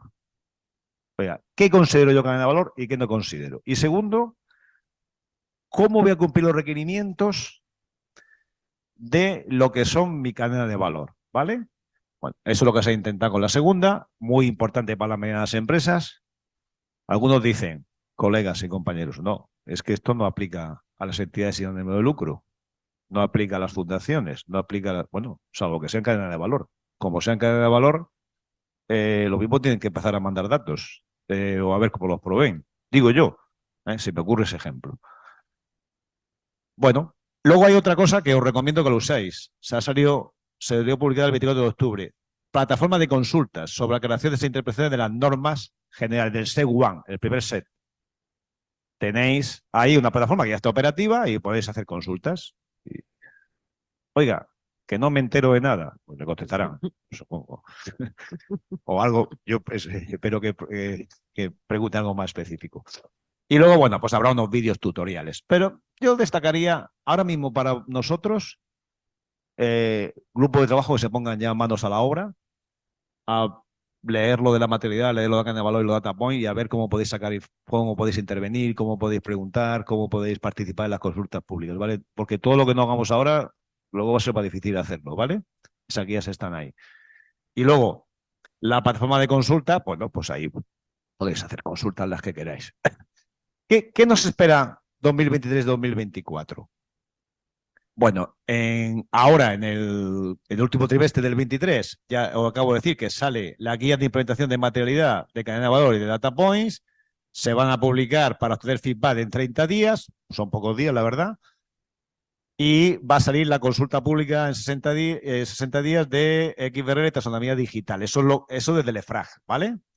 Lo que tengo previsto. Y también vamos a finalizar los borradores de pymes cotizadas y de voluntarios, las borradores de normas, ¿no? Que son más pequeñitas que las 12 normas que hemos visto aquí, ¿de acuerdo?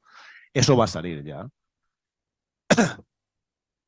En el segundo trimestre y tercer trimestre del 2024, el EFRAG quiere finalizar el primer grupo de borradores de normas sectoriales, que se va a empezar por el sector del gas y del petróleo y luego pues minería, ¿vale?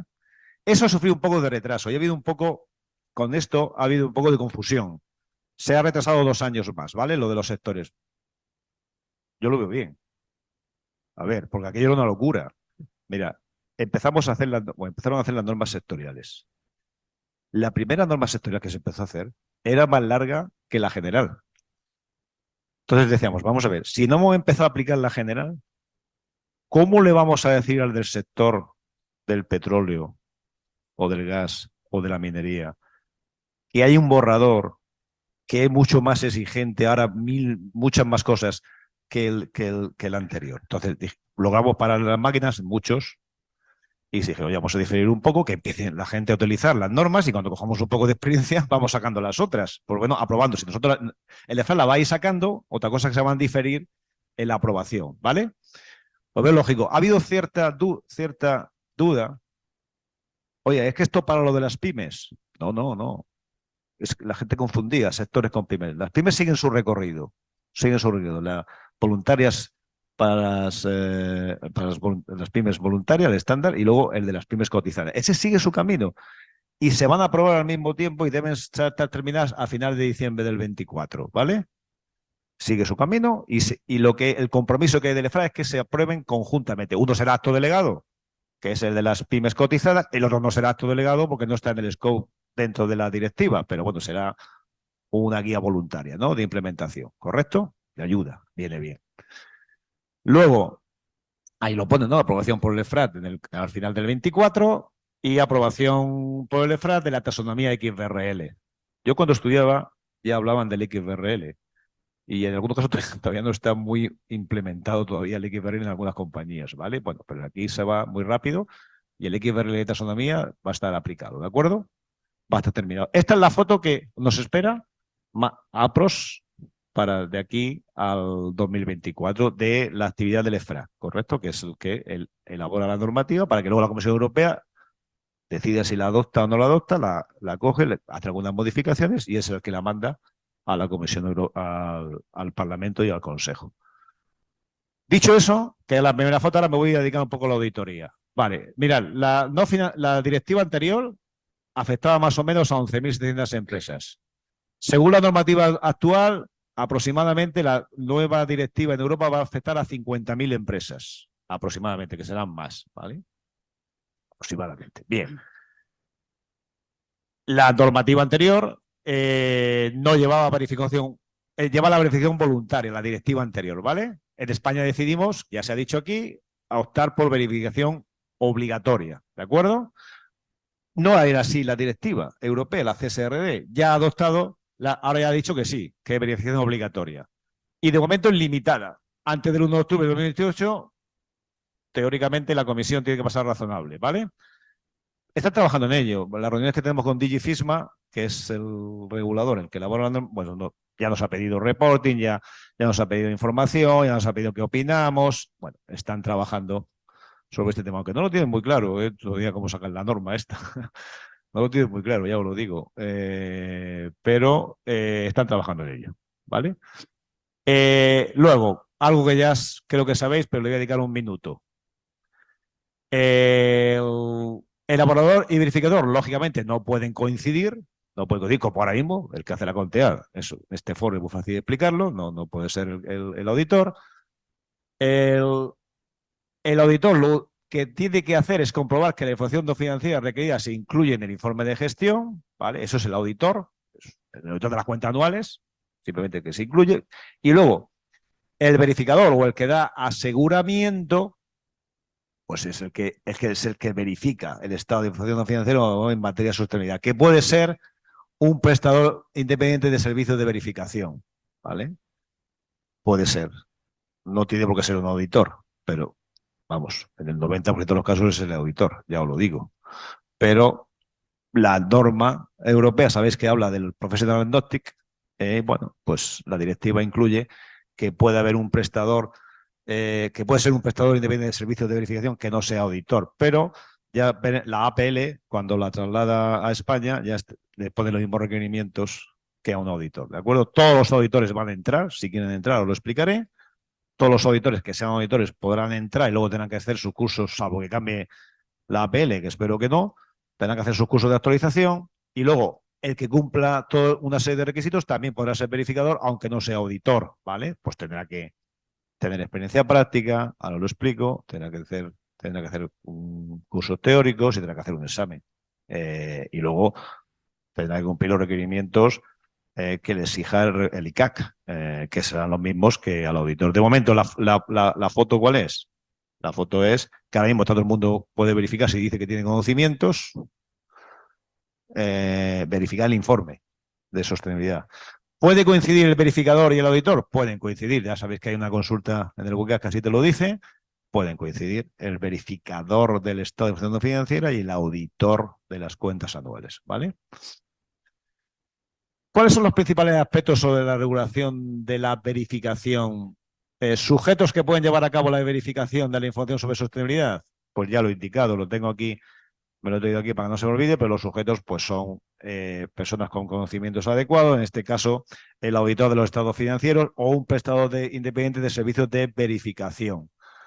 ¿Cuál es el alcance? De momento el alcance es limitado, ¿de acuerdo? El alcance de verificación de momento es limitado. Ahora mismo el prestador de servicio de verificación, si no cambia, pero los aspirantes a prestador independiente de servicio de verificación que estén en proceso de acreditación a 1 de enero de 2024 podrán entrar si lo han terminado antes si lo tienen antes del 1 de enero de 2026, ¿vale? Yo supongo que el ICAL si viene aquí la persona del ICAL lo explicará, habrá un periodo transitorio o explicarán algo sobre la gente que está ahora mismo verificando, que son bien poquitos que no sean auditores. Los auditores todos.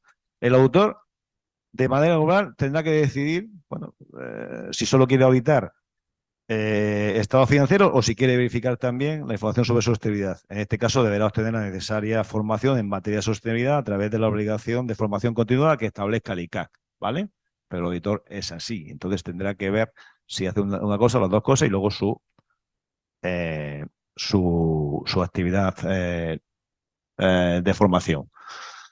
Habrá un registro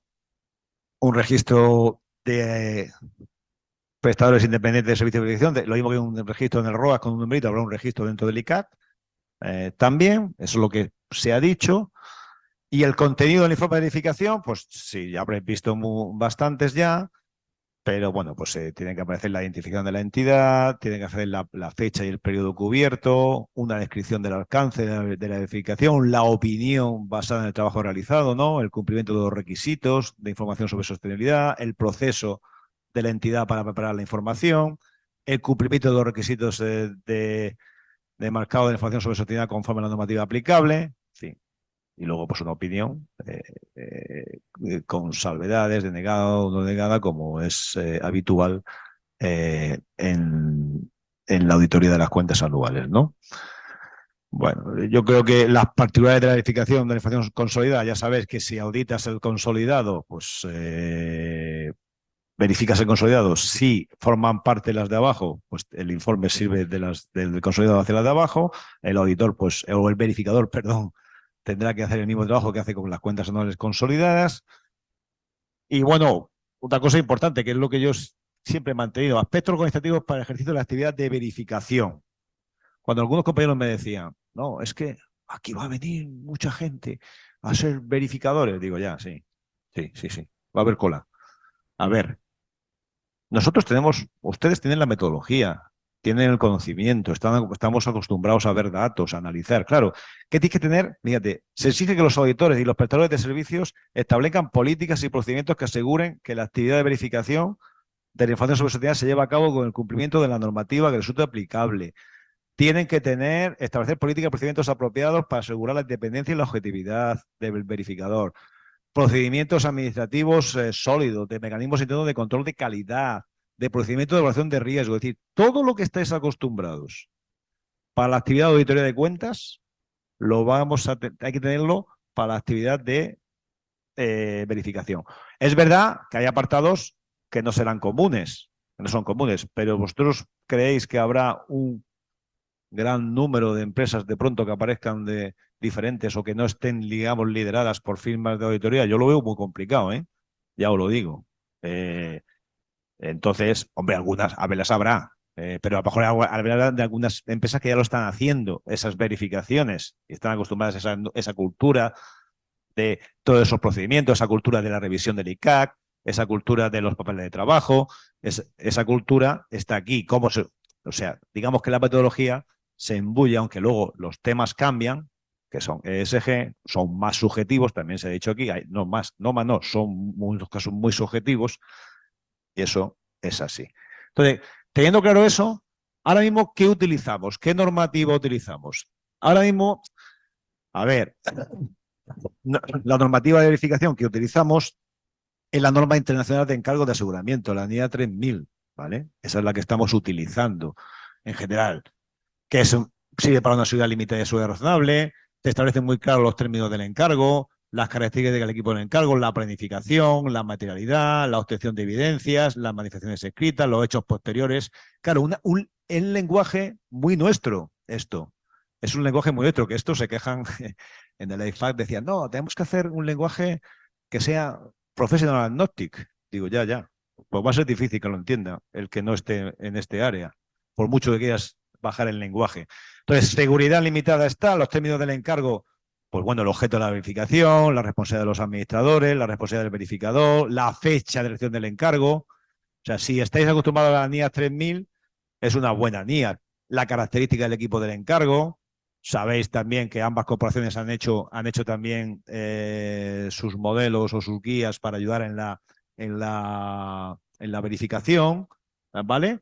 Pero esta es una norma 3000 que te dice también, bueno, pues te habla de la materialidad, de la determinación de la materialidad, los grupos de interés, la importancia de cada tema, qué datos hay que incluir como información cuantitativa, cuáles como cualitativa, cómo se obtiene la evidencia, la inspección, la observación, la confirmación, el recálculo. Es una NIA muy potente. Entonces, aquellos que queráis verificar, o vayáis a verificar, yo os la recomiendo que la sigáis. y que, bueno, las dos guías o las guías que se han elaborado, por ejemplo, de REA y de Censores, pues que os ayudarán, seguro, que beben las fuentes de aquí, vamos, beben las fuentes de esta. ¿Qué ha ocurrido? Bueno, yo os digo, ahora hemos sacado un memento de sostenibilidad donde se incluye todo esto, el estado de la cuestión, la regulación de información no financiera, las normas transversales. Hablamos mucho de diligencia de vida, que es una directiva que, ojo, no perderla de vista, porque esa directiva es clave para los verificadores y elaboradores. Todo el mundo la hace es como el crío pequeño, al que le da el cocotazo en la clase. ¡Pim! Aquí, no, pero este se revuelve. La diligencia de vida está ahí. Esa directiva yo recomiendo que la leáis. Y bien, esto de verdad que ha sido valiente, pero bueno, es un texto. Porque claro, esto se hizo traduciendo nosotros del inglés al castellano. Y el 31 de julio salió la traducción oficial, bueno, la primera traducción. Y había que acabar esto a 15 de agosto. Bueno, esta traducción es nuestra. Está puesto ese disclaimer diciendo que no es la traducción oficial, pero bueno, es como, bueno, pues es un libro de ayuda, ¿no? Pero bueno, pues te vienen, es el primero que te vienen, pues un poco más desglosado la explicación de las normas, todo esto que estoy diciendo de auditoría, de verificación, lo tenéis ahí. ¿Qué ha ocurrido? Pues ahora ha ocurrido es que hay una nueva norma en la calle, la 5000, de aseguramiento. Esta norma 5000 sale del International Auditing Assurance Standard Board del IFAC, ya hay un primer borrador.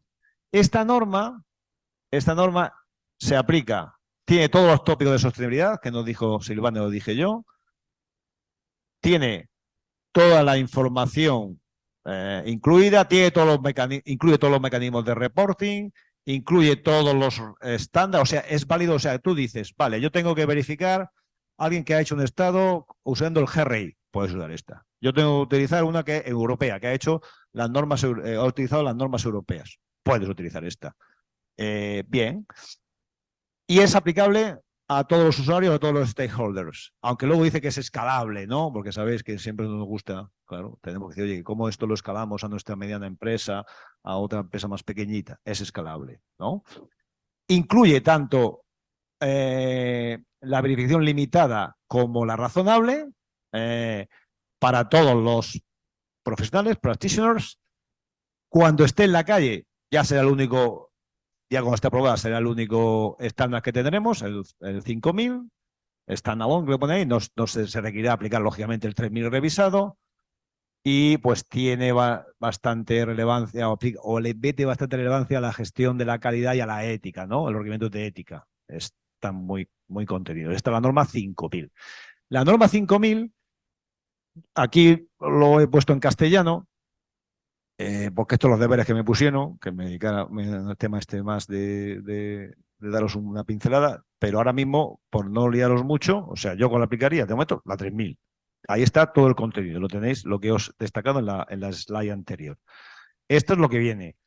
Bueno, en el futuro se ampliará esta norma de requerimientos generales con otras para aspectos más específicos. Se ha coordinado con el EFRAT, con la Fundación IFRS y con el GRI para desarrollar la norma. Las que hay ahora mismo, la 3000, la 3410, dejarán de aplicarse cuando esté en la calle, están basadas en principios y por lo tanto es escalable, dando cobertura a seguridad limitada y razonable, es aplicada por todos los profesionales, aunque no sean auditores, o sea, para los prestadores de servicios estos que he dicho, independientes, dando cobertura a seguridad limitada y razonable. Pueden utilizarse las NIAs como referencia para comprender aspectos de la norma, como auditoría de componentes. Esto es lo que yo quiero destacaros. Mirad, pueden utilizar las normas internacionales de auditoría, ¿vale? Claro, tenemos una ventaja. Nosotros vamos a las normas internacionales de auditoría y las entendemos. Bueno, más o menos. Ya he visto algún compañero que movía la cabeza y dice, no te pases, las entendemos. Bien, hombre, una persona que no esté habituada a esto. Por eso yo no digo que seamos los más importantes, los auditores, pero somos importantes. No somos los más importantes de esto, pero tenemos mucho que decir. Y tenemos esa ventajita, porque ha caído en nuestro techo. Es verdad que tenemos que dar juego a otros. Luego, ¿qué más? El tratamiento de seguridad razonable y limitada está presente y se distingue claramente para la evaluación de riesgos, de incorrección y respuesta de los riesgos. Se ha tenido en cuenta marco de aplicación, aplicable a cualquier marco. debe tener en cuenta la doble materialidad sobre la entidad, materialidad financiera y sobre las partes interesadas. De nuevo, esta también nos sirve para sacar información de la doble materialidad, ¿vale? Famosa. Ya tenéis dos, os acabo de decir, dos sitios donde podéis tener la guía que va a salir del EFRAT más la 5000, ¿vale? Alcance. Requiere un conocimiento previo del encargo, claro, debiendo tener en cuenta la integridad del contenido según el marco de aplicación, para que no falte información significativa. Bien, pues como en las auditorías, ¿correcto o no? El alcance. Evidencia. La respuesta a los riesgos incorpora los criterios de la NIA 500. Incluye requerimientos para información cuantitativa y cualitativa.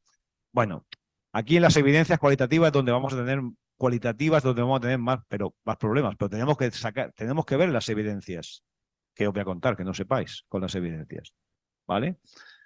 Control interno. Le da tratamiento distinto para seguridad razonable o seguridad limitada, lógicamente. Esta NIA es muy larga. Entonces, tú dices, quiero ver cuáles son los requerimientos de seguridad limitada. Ahí tienes la información. Quiero ver el seguridad razonable. Ahí tienes la información. ¿Correcto? Materialidad. Tiene una alta complejidad por haber distintas unidades de medida, además de información cualitativa, por lo que es necesario conocer el proceso que aplica la entidad para determinar los temas materiales. Seguramente necesitará desarrollos posteriores. Bueno, aquí puse seguramente, pero ya te digo yo que sin seguramente. Habrá que hacer desarrollos posteriores. Por eso, yo creo que lo dijo Silvana antes, que las empresas han tenido 4 años, ¿vale? Claro, y que esto muchos ya van a tener que aplicarlo de forma directa. Al partir del 5.º año algunas empresas de abajo, más pequeñitas. Pero ¿qué ocurre? Que no hay que aplicarlo, que tú cuando llegas a una empresa tendrás que ir aplicándolo, tendrás que crear la política de sostenibilidad, tendrás que ver hasta dónde quieres llegar, también lo ha dicho ella, tendrás que ver qué es materia, qué no es materia, tendrás que empezar. Yo digo que esto es como una cultura, tenemos que empezar. Esto no es como que el debe es igual, el activo es igual al pasivo manito. Hay que empezar, ir creando esa cultura dentro de la compañía, ver hasta dónde. Una cosa es ser sostenible y otra cosa es hacer un reporte de sostenibilidad. O sea, tú a lo mejor no eres nada sostenible y el reporte de sostenibilidad lo tienes que hacer y te está diciendo que te falta mucho para ser sostenible. Pues bueno, pues eso ese es nuestro trabajo. Nuestro trabajo es dedicarnos a los reporting de sostenibilidad, dedicarnos a ayudar a que esta cultura entre. Bueno, si luego alguien hace también consultoría de sostenibilidad, pues será otra cosa, ¿no? Pero hombre, también los informes de sostenibilidad, igual que lo de auditoría, decimos mejoras, ¿no? Al final, ¿no? Pues aquí también habrá que hacerlo. Por eso digo que aspectos novedosos más identificados de la norma 5000. Líder del encargo, es el que vende al socio del encargo de auditoría. Fraude, el riesgo de lavado de imagen, greenwashing, sobre la entidad es importante y debe mantenerse el escepticismo profesional durante el encargo para que toda la información se desvele, aunque sea desfavorable. Esto, digo yo, que genera mucha tensión. Mucha tensión. Claro, porque cuando tú a alguien le dices que eso tiene que informarlo, si no, va a tener una salvedad o que esa información hay que darla, aunque no sea buena, que no pasa nada, es decir, pues como es cualitativo, genera muchísima tensión, ¿vale? La importancia de la cadena de valor implica nuevas necesidades de comunicación con los verificados y los de otras entidades. O sea, cuando yo creo que el kit de la cuestión está siempre materialidad y cadena de valor. Va a ser lo primero que habrá que hacer para empezar ya a tirar hacia abajo. Materialidad y cadena de valor. Luego, graduación. Al tratarse de una norma basada en principios, debe aplicarse proporcionalmente a las necesidades del encargo y por su propia naturaleza escalable. Hay ejemplos y explicaciones de la guía. Yo creo que esos ejemplos están bien. Por favor, hay que ser proporcionales, no matar mosca a cañonazos. Es decir, vamos a quitar alguna vez el gorro de auditor de 100%. Esto no son cuentas normales. Todavía no estamos siendo verificados por el ICA. Cuando toque nos verificarán, nos controlarán y habrá que ver pues, nuestro plan de trabajo, nuestros procedimientos, en fin, lo que ya sabéis. Pero bueno, tened en cuenta que hay que aplicar la proporcionalidad, ¿vale? Uy, perdón.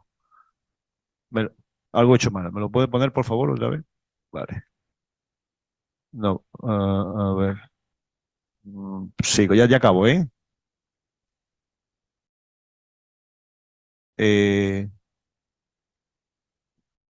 Vale, iba por aquí. No. Vale, proporcionalidad, vale, materialidad. Bien. Bueno. Otra información, hay que tener en cuenta que se publicará con las cuentas anuales el informe de gestión y, por tanto, si se detectan incorrecciones en la otra información, se solicitará que lo corrija la dirección, lo mismo que hacéis con las lo mismo que hacéis con las cuentas, con la información financiera. Se comunicarán todos los aspectos significativos relativos al marco aplicable, la teoría de control interno y las correcciones detectadas a la dirección. Eso aparece también en la IAS 5000. Y los informes se han basado en la IAS 3000 para definir los modelos. Bueno, ya tenéis ahí un borrador de una nueva norma de aseguramiento. Aquí hablamos de la 3000, ahí está la 5000. Vamos, la 5000 es la 3000 más desarrollada, también bien larguita, dedicarle un tiempecito. Eso son las áreas prioritarias, ¿no?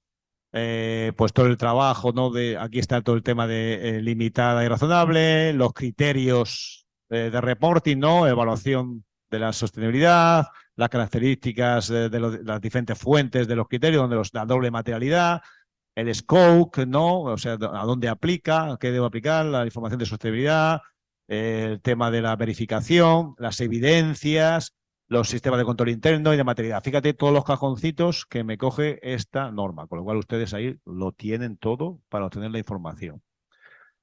Plazos. Pues según nos dijeron desde el IASB, ahora mismo está en periodo de exposición pública hasta diciembre del 23, luego trabajarán esa información hasta septiembre del 24 y se prevé que esté terminado en 2026. Por tanto, hasta 2026 vamos a estar utilizando la 3000, ¿de acuerdo? O sea, que tranquilidad. Seguro que nos vemos en Galicia y explicamos la 5000 ya con una sesión solamente para explicar la 5000, ¿vale? Bueno, esto ya sí que termino. Esto sería ya un resumen final. La directiva del 22, que se aprobó en diciembre del 22, tiene hasta julio del 24 para transponerse en España. Nuestra ley 1118 es una ley muy avanzada. Ha apuntado una cosa a Silvana. Oye, ¿qué va a pasar cuando la directiva sea traspuesta? O si no es traspuesta, bueno, sí, traspuesta hasta diciembre del 24, pero conviva con la ley 1118. Pues tendrá que decidir el ICAT cómo lo va a resolver. Pero en principio lo que se le ha preguntado hasta ahora ha decidido que que nosotros aplicamos la ley 1118 porque es la normativa legislativa que hay. Que cuando se modifique la ley 1118 ya lo dirán, si hay algo que modificar. Porque claro, la norma del año 24, la directiva solo se aplicaría la nueva directiva a empresas de 500 trabajadores, ¿vale? El primer año. Pero en España ya se le aplicamos la de 250. Pregunta al ICA y dice, no, usted tiene que aplicar la ley 1118, la de 250. O sea, que eso no va a cambiar. Si esa normativa existe, hay que aplicarla. Tendremos que aplicarla. Otra cosa es si hay matrices, que ya habrá que ver qué decisión se toma.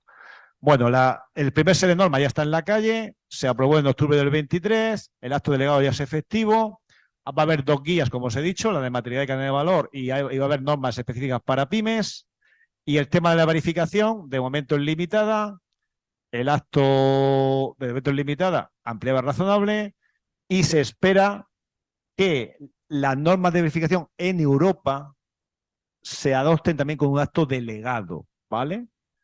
O sea que se espera, salvo esto lo digo con matices porque es lo que en las reuniones que es lo que nos dicen lo de la DigiFISMA.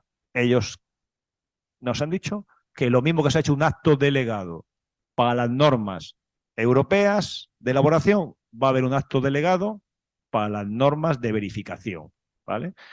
¿Que va a ser muy parecida a la 5000? Pues puede ser, ¿eh? Nos están pidiendo opinión a todos y nos gusta mucho la 5000 o la 3000. Pues según os guste o no guste y que le guste a los reguladores, pues habrá una norma europea. Con lo cual un día explicaremos la norma europea de verificación.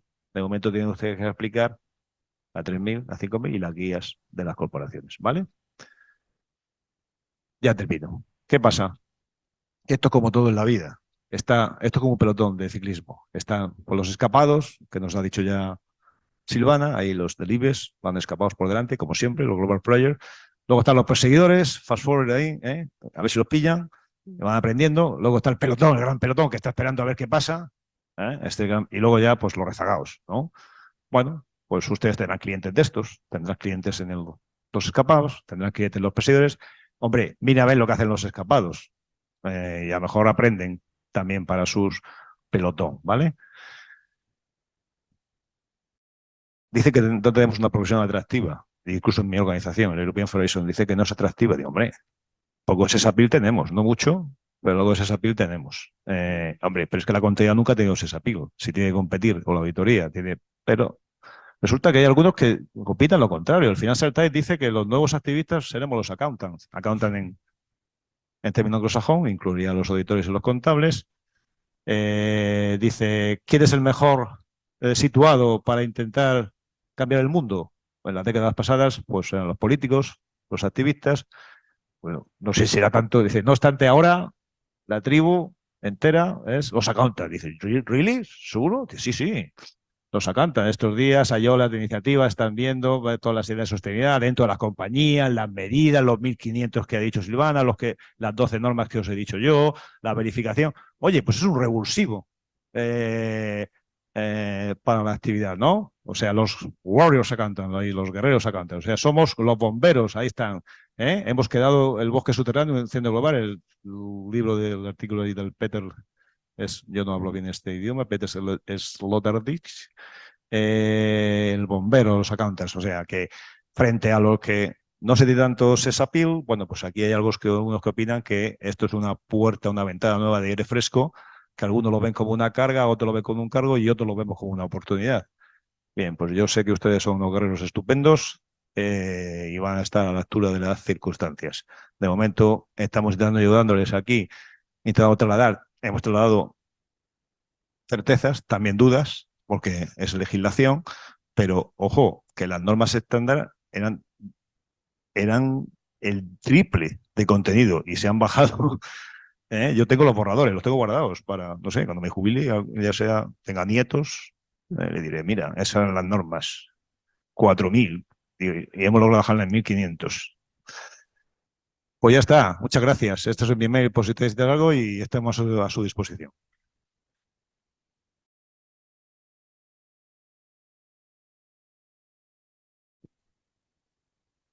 Bueno, muchas gracias, Salvador.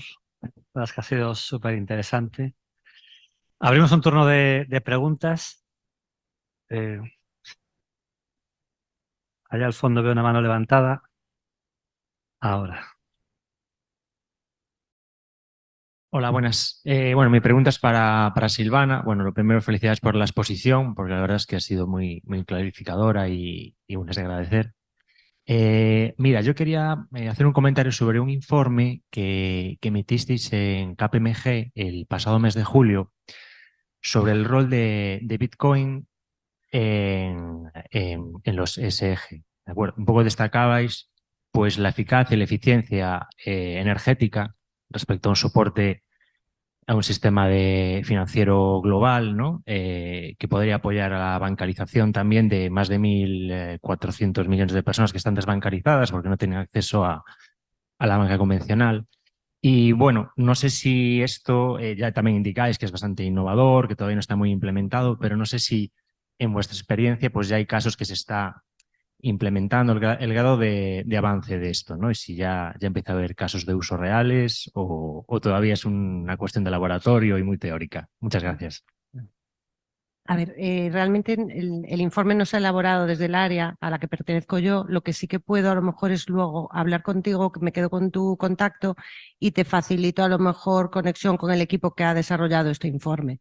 Si te parece, porque no es mi área de especialización y no sé darte una respuesta.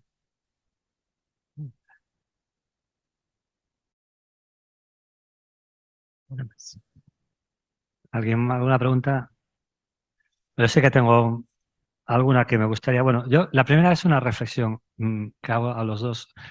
No es demasiado ambicioso el proceso en el que estamos. Creo que intuyo por lo que comentaste, Salvador, que vamos encaminados también a una simplificación para determinadas digamos, de la normativa para entidades más pequeñas, ¿no? Pero claro, pasar de unos cuantos requerimientos a más de 1.500 de los que hablaba Silvana, mi reflexión es, no es demasiado ambicioso por parte del legislador de la Unión Europea. Bueno, yo la dejo a Silvana que conteste ahora porque ha sido la que ha introducido el debate, pero a ver, ese es el total, pero luego hay que ver lo que es material. Claro, el problema es que cada norma en sí mismo es un librito. Por eso digo, también vamos a dar tranquilidad, porque claro, el plan general contable, que ahora cumple 50 años, cuando se vio al principio, que hicimos algunos también el apostolado con el plan general contable por toda España, nos daba mucho miedo, ¿acordáis? Que era un tochato, pero claro, estábamos acostumbrados porque era el plan general contable. Esto el problema es que algo, digamos, novedoso para la profesión también, ¿no? Salvo que hayas estado muy involucrado con ello. Entonces, tu pregunta concreta. El tema es que Europa ha decidido ser el continente más sostenible. Ya está. Hay otros. O sea, no podemos competir, o dicen que no podemos competir en tecnología con los americanos y los chinos. Entonces dice, bueno, pues vamos a competir en sostenibilidad.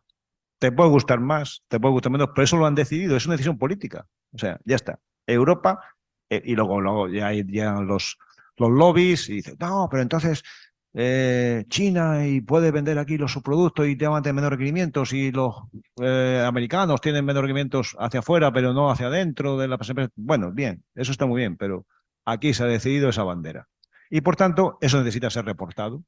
Y como necesita ser reportado, oye, tampoco podemos criticar a la Comisión Europea si se ha puesto, podemos criticar a todo el mundo, pero al menos se ha puesto a trabajar para sacar unas normas. Oye, algo avanzado, porque la ley 1118 todos lo hemos sufrido. Yo recibía llamadas y otros compañeros, como que llevaba ya muchos años con los GRI, oye, ¿por dónde empiezo? ¿Qué norma sigo? No, sigo usted los GRI. ¿Cómo? ¿Qué es eso?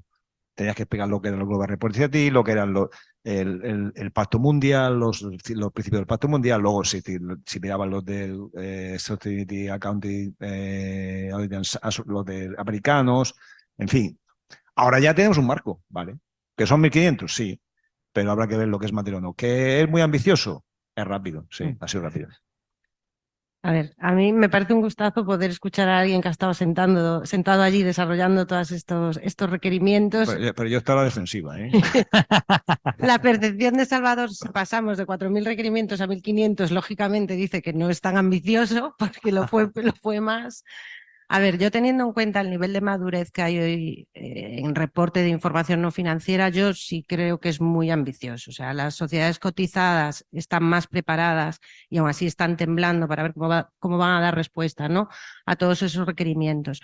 Yo creo que también será muy importante cuando se decida y se desarrolle esa guía del instituto y el ICAC resuelva todas las dudas que hay, a ver cuál va a ser también el papel del verificador.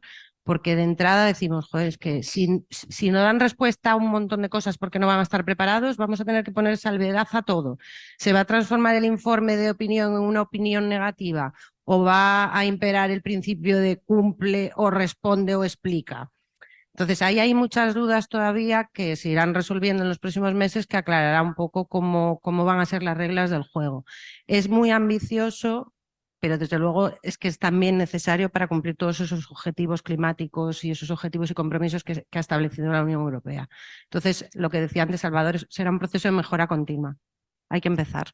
Sí, tenéis que cambiar el chip. Esto es dar un pasito cada. Yo normalmente cuando colaboro con las empresas les digo, por favor, step by step, paso a paso.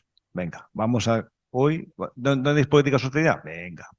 Oye, para nosotros es material el tema de medio ambiente. Venga, vamos a poner vamos a empezar con el tema de medio ambiente. Oye, no tenemos muy controlado el tema de governance. Venga, vamos a hacer un código ético. Vamos a. Porque hay muchas cosas que ya incluso son obligatorias. Entonces, ustedes saben que las empresas tienen que tener esto del canal de denuncias, tienen que tener ya ¿cómo se llama esto? De lo de la, no de brecha, pero hay otro informe que hay que hacer obligatorio. Bueno, hay cosas que ya te vienen por otros lados y te van ayudando. Ahora, ¿es exigente? Sí, pero la profesión tendremos que ir dando pasitos.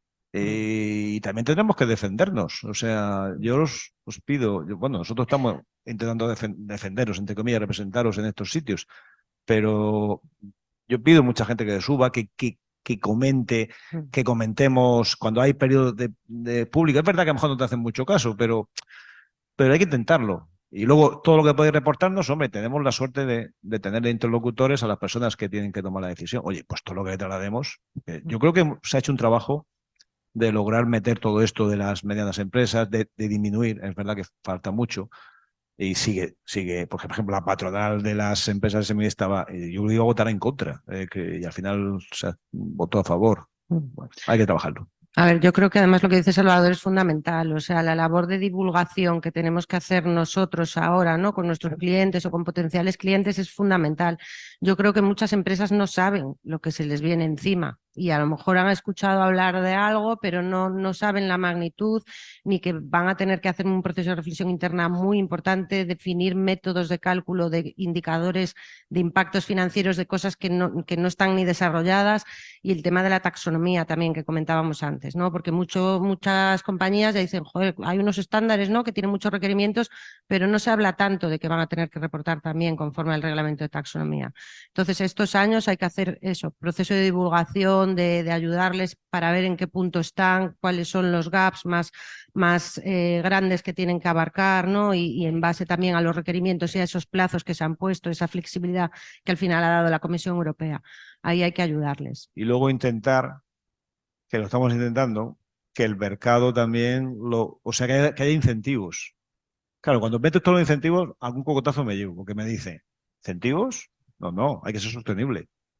Ya tienes bastante incentivo, tiene que ser, pues, respetuoso con el medio ambiente, con el social y con el governance. Digo, ya, pero hombre, si hay un incentivo, por ejemplo, que en los concursos públicos no sea solo el precio, o sea, porque si es solo el precio, si usted es solo el precio, que eso me costó también un disgusto con la Unión Europea, digo, hombre, es que si es solo el precio, el señor que está invirtiendo para los temas medioambientales, sociales y governance, a lo mejor no puede poner el mismo precio que el otro. Y ya usted, en el público, me está valorando, me está dando valor a mi informe de sostenibilidad. Hombre, pues deme usted algo de valor, que lo estoy haciendo. Y luego ha habido casos reales. A mí me llama la semana pasada una persona me dice, oye, que tengo que calcular la huella de carbono. Digo, ¿cómo que tienes que calcular la huella? ¿Y eso? ¿Te ha dado ahora por calcular la huella de carbono? No, es que he ido a un concurso y no he podido entrar en el concurso porque no tenía el nivel 3, ¿vale? O sea que va a haber, o van a llegar cosas de estas, muchas. O otro ejemplo real, me llama otro y me dice, oye, que no puedo vender. Pero otro que factura 200 millones, ¿eh? Que no puedo vender X producto en UK porque no tengo metido, no sé, en una parte de medio ambiente. Ni lo estoy reportando bien. O sea, esos son incentivos indirectos, porque si quieres seguir en el mercado, vas a tener que hacerlo.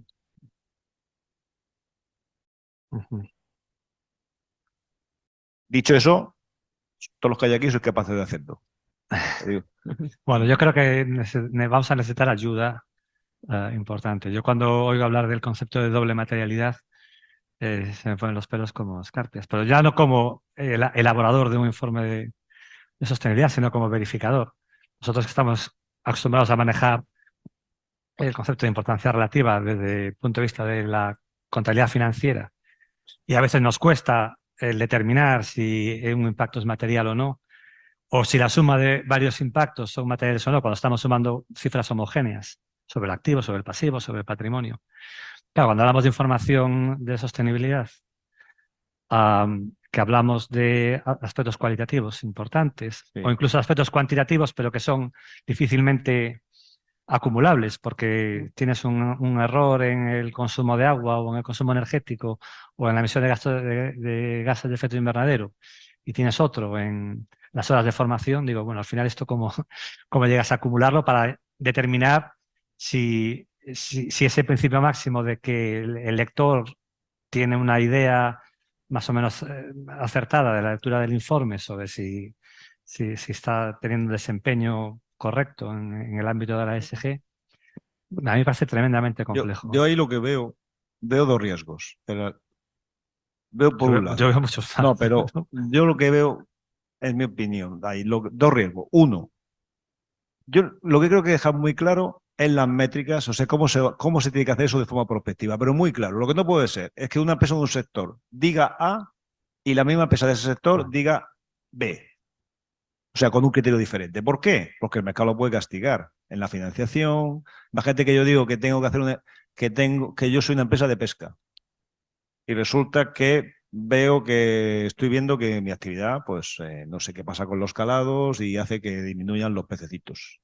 Me lo estoy inventando, ¿eh? Y los pececitos disminuyen, pero claro, yo digo, oye, pues si esto sigue así, mi actividad afecta porque está afectando, por ejemplo, estoy haciendo unas técnicas raras y está afectando, y eso, claro, o va a haber menos peces y eso como me afecta a mí prospectivamente. Y me afecta, me lo invento. Yo tengo que hacer inversiones y tengo que cambiar, me afecta en 1.000 millones.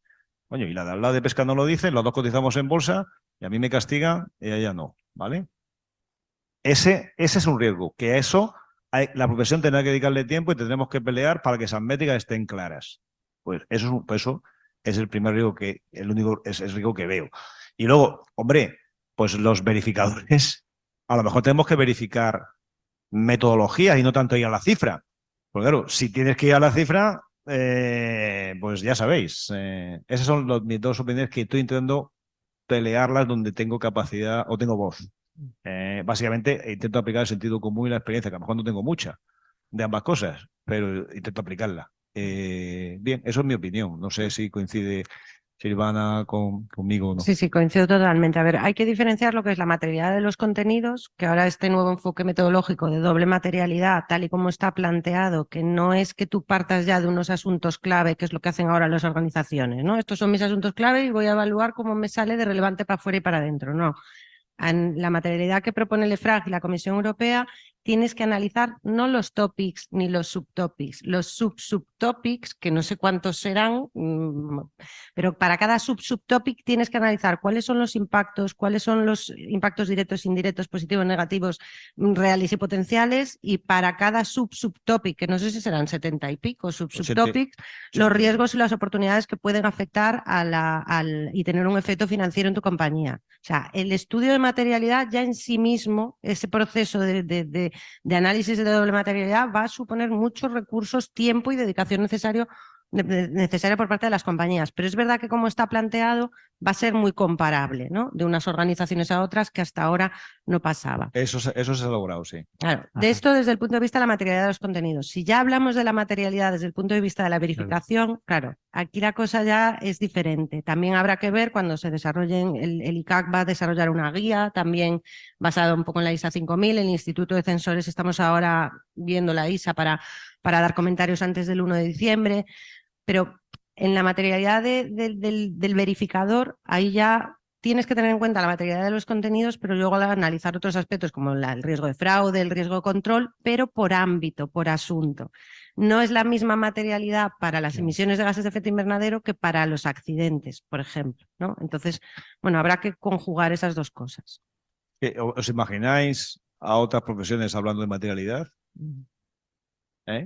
Lo digo porque me acuerdo que hubo discusiones sobre esto y yo digo, pero si es que yo no lo veo, yo no veo que va a ser difícil que alguien... Hombre, puede haberlo, ¿no?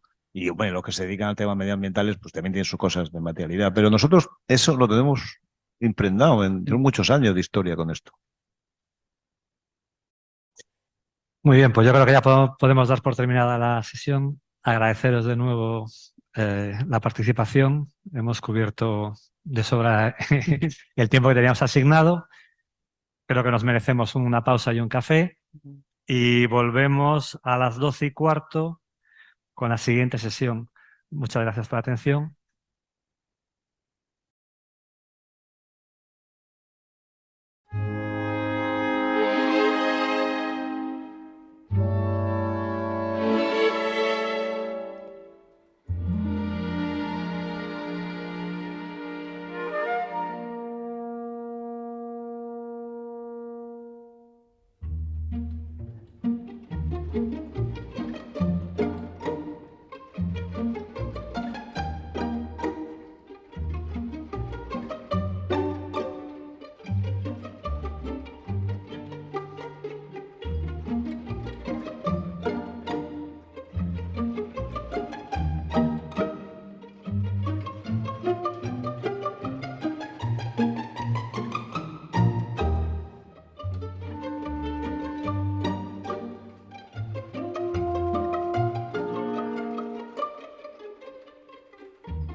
Buenos días.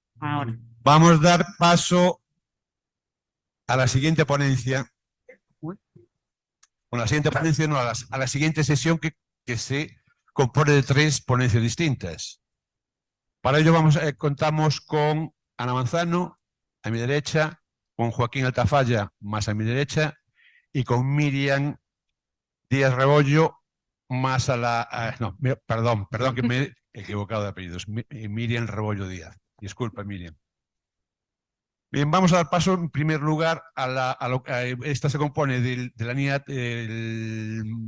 digamos, de las modificaciones que trae consigo la NIE 315, la NIE 600 y un modelo de revisión del sistema de información de las empresas.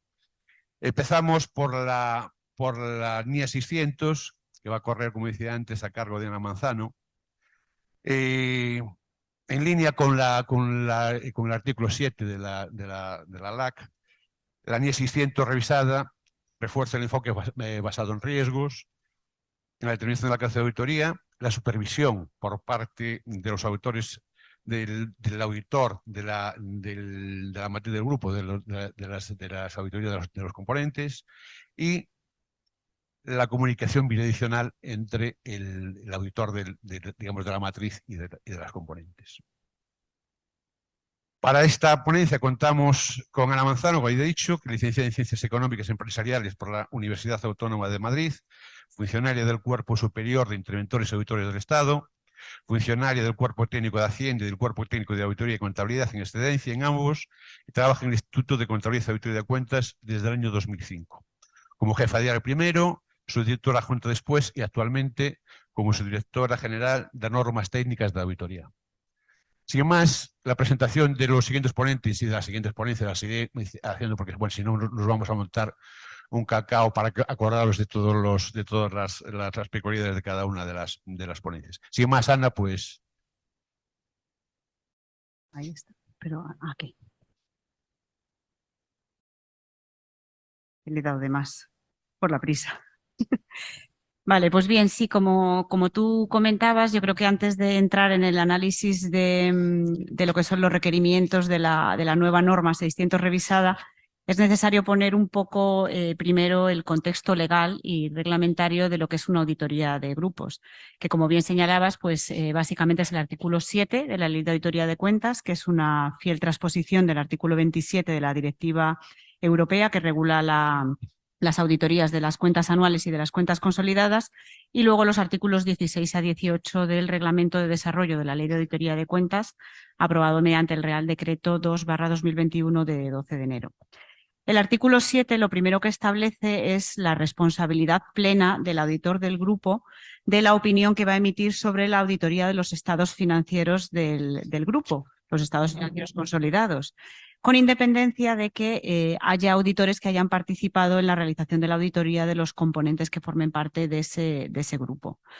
Entonces, para asumir esta responsabilidad plena, el artículo 7 regula una serie de obligaciones para este auditor del grupo, entre las cuales estaría, pues, en primer lugar, recabar la información necesaria de los auditores de las entidades del grupo, quienes pues, vienen obligados a facilitar esa información para que el auditor del grupo pueda asumir esa responsabilidad plena. También va a tener que evaluar y revisar el trabajo llevado a cabo por los auditores de los componentes y documentar la evaluación de este trabajo que haya hecho, en particular pues la naturaleza, el calendario, la extensión de las pruebas de auditoría que se hayan hecho por los auditores de los componentes a efectos de la auditoría del grupo y la revisión que haya hecho el auditor del grupo del trabajo realizado por estos auditores de los componentes y de las partes relevantes de la documentación de la auditoría de estos componentes. Además, el artículo 7 establece, el artículo 16 del desarrollo reglamentario viene a determinar que la extensión de esta revisión del trabajo de los auditores de los componentes y la documentación necesaria de esta revisión va a estar determinada en función de las características del conjunto consolidable, de las entidades que formen parte del conjunto consolidable y del riesgo que la información financiera de estas entidades pueda importar a los estados financieros del grupo. Esta documentación de la auditoría del grupo pues, debe reflejar los criterios tenidos en cuenta por el auditor del grupo para la identificación y la valoración de los riesgos de incorrección material a efectos de los estados financieros del grupo, también los riesgos que ha considerado para la planificación del trabajo a realizar en relación con los componentes y la naturaleza, extensión y momento de realización de las pruebas diseñadas y realizadas para responder a estos riesgos.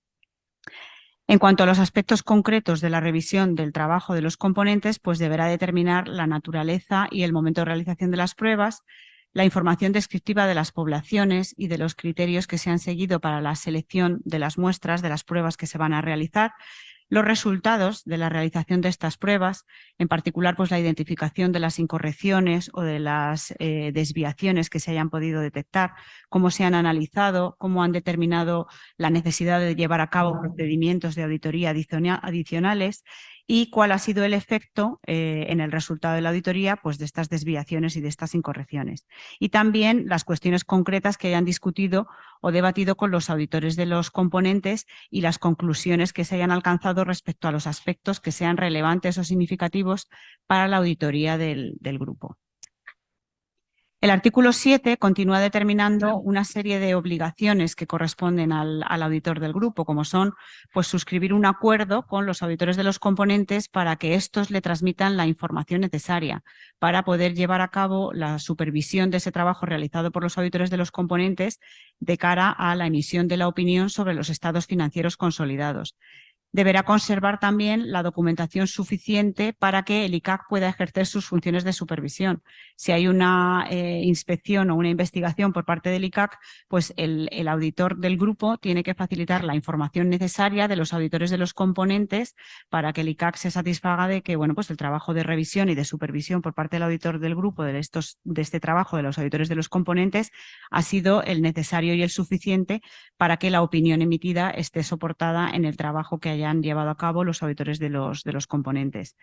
Y también, pues, si se diera el caso de que el auditor del grupo no puede llevar a cabo esta revisión del trabajo que hayan hecho los auditores de los componentes, pues tiene la obligación de comunicarlo al ICAC en el plazo de 10 días hábiles desde que haya tenido conocimiento de esta imposibilidad y adoptar pues, las medidas que sean necesarias, como por ejemplo pues, pueda ser la realización de procedimientos de auditoría para poder obtener la evidencia necesaria para emitir su opinión a través de otros auditores o realizándolos el propio auditor del grupo. Y, pues como veíamos antes, el auditor del grupo debe poner a disposición del ICAC la documentación necesaria, para lo cual si se diera el caso de que alguna entidad pues está en un tercer país con el que el ICAC no tiene acuerdo para el intercambio de los papeles de trabajo, pues tendría que conservar la documentación necesaria para la supervisión del ICAC o incluso acordar con este auditor del tercer país pues que facilite al ICAC la información correspondiente. Entrando ya, una vez que hemos visto un poco este contexto, este marco legal y reglamentario de las auditorías de grupos, vamos a entrar en lo que es el análisis de la nueva norma 600 revisada que va a venir a sustituir a la NIA 600 vigente hasta la fecha. Se publicó para el trámite de información pública mediante resolución del ICAC de 17 de julio del año 2023 y ha terminado el plazo de información pública el pasado 1 de octubre y ahora ya en el mes de noviembre pues se publicará la resolución definitiva de publicación de esta norma cuando se someta al Comité de Auditoría de Cuentas que está previsto para el 20 de noviembre. O sea que, bueno, pues a finales del mes de noviembre estará ya disponible en la página web y se remitirá, pues como siempre, para cumplir los requisitos legales, pues para su publicación en el BOE y también se preparará para la publicación en el BOECAC del mes de diciembre. Y entrará en vigor para las auditorías de ejercicios o de cuentas consolidadas correspondientes a ejercicios que se inicien a partir de 1 de enero del año 2024. Entrando en lo que es el alcance de la norma 600 revisada, esta se aplica en lo que es la norma internacional tanto para la preparación de los estados financieros consolidados como para los estados financieros combinados o la agregación de estados o de información financiera que puedan preparar determinadas unidades o entidades de negocio como las sucursales o las divisiones. Aquí, respecto a este alcance, tenemos la primera diferencia en cuanto a la norma en lo que es su aplicación en España, lo que es la NIAES adaptada para su aplicación en España, ya que la NIAES únicamente se va a aplicar para los estados financieros consolidados preparados de conformidad con el marco de información financiera aplicable. No se va a aplicar ni para los estados financieros combinados ni para la agregación de información, porque no existe un marco, salvo que a nivel sectorial pudiera existir un marco en cuyo caso pues sí sería de aplicación. Hay otro aspecto del alcance que me interesa destacar y es que en la introducción de la norma lo que viene a hacer referencia es a que esta norma es una aplicación para las auditorías de grupos de aspectos que están recogidos en el resto de las normas, aspectos de planificación, aspectos de documentación, aspectos de identificación y valoración de los riesgos, pero que esta norma es una norma más dentro de todo ese conjunto normativo. Es decir, un auditor del grupo no puede coger la NIA 600, aplicarla y desentenderse de la aplicación del resto de normas. Y esto sí que ahora pues, se aclara en la nueva norma revisada. También hay una serie de aspectos que el IASB está incluyendo en las normas que está emitiendo recientemente, tanto en la NIA 315 revisada, de la que luego os hablará Miriam, tanto en la 540 revisada y en las nuevas normas de gestión de la calidad. Y son los aspectos relativos al escepticismo profesional y a la graduación de la norma. El escepticismo profesional es algo básico para un auditor, es una actitud que tiene que tener el auditor respecto a la auditoría. Y si bien está regulado en la NIA 200, que es la que establece los objetivos generales del auditor, es un poco la norma marco, ¿no? para el desarrollo de la auditoría con el cumplimiento de las normas, ahora se va enfatizando en las distintas normas que el IASB está emitiendo recientemente y la NIA 600R pues no es una excepción a esto. Lo que está haciendo es transmitir la idea de que todos los miembros del equipo del encargo tienen que actuar con el escepticismo profesional y con el juicio profesional necesario. El segundo aspecto es el aspecto de la graduación. También en las normas que se están emitiendo recientemente, el IASB está incidiendo en esta escalabilidad de las normas, ¿no? Y en la NIA 600 lo que se establece es que, si bien está prevista esta norma para aplicar en cualquier tipo de auditoría de grupo, sí que es cierto que los requerimientos pues, se pueden adaptar o modular en función de las circunstancias o de las características que concurran en el grupo en concreto que se esté auditando. Hay otra novedad que me interesa destacar en cuanto a la descripción de los requerimientos. La norma parte de la responsabilidad última del socio del encargo del grupo de asumir la realización de la auditoría de grupo con el cumplimiento de las normas internacionales de auditoría aplicables. Pero sí que es verdad que luego cuando efectúa la redacción de los requerimientos, tanto respecto al socio del encargo como respecto al auditor del grupo, hay algunos requerimientos que los redacta indicando que el socio del encargo o el auditor del grupo asumirá la responsabilidad última. Y en relación con estos requerimientos, lo que se quiere transmitir es que determinadas funciones o actuaciones se puedan asumir por otros miembros del equipo del encargo. Sin embargo, hay otros requerimientos en los que la norma indica expresamente que se deban cumplir por el socio del encargo o por el auditor del grupo.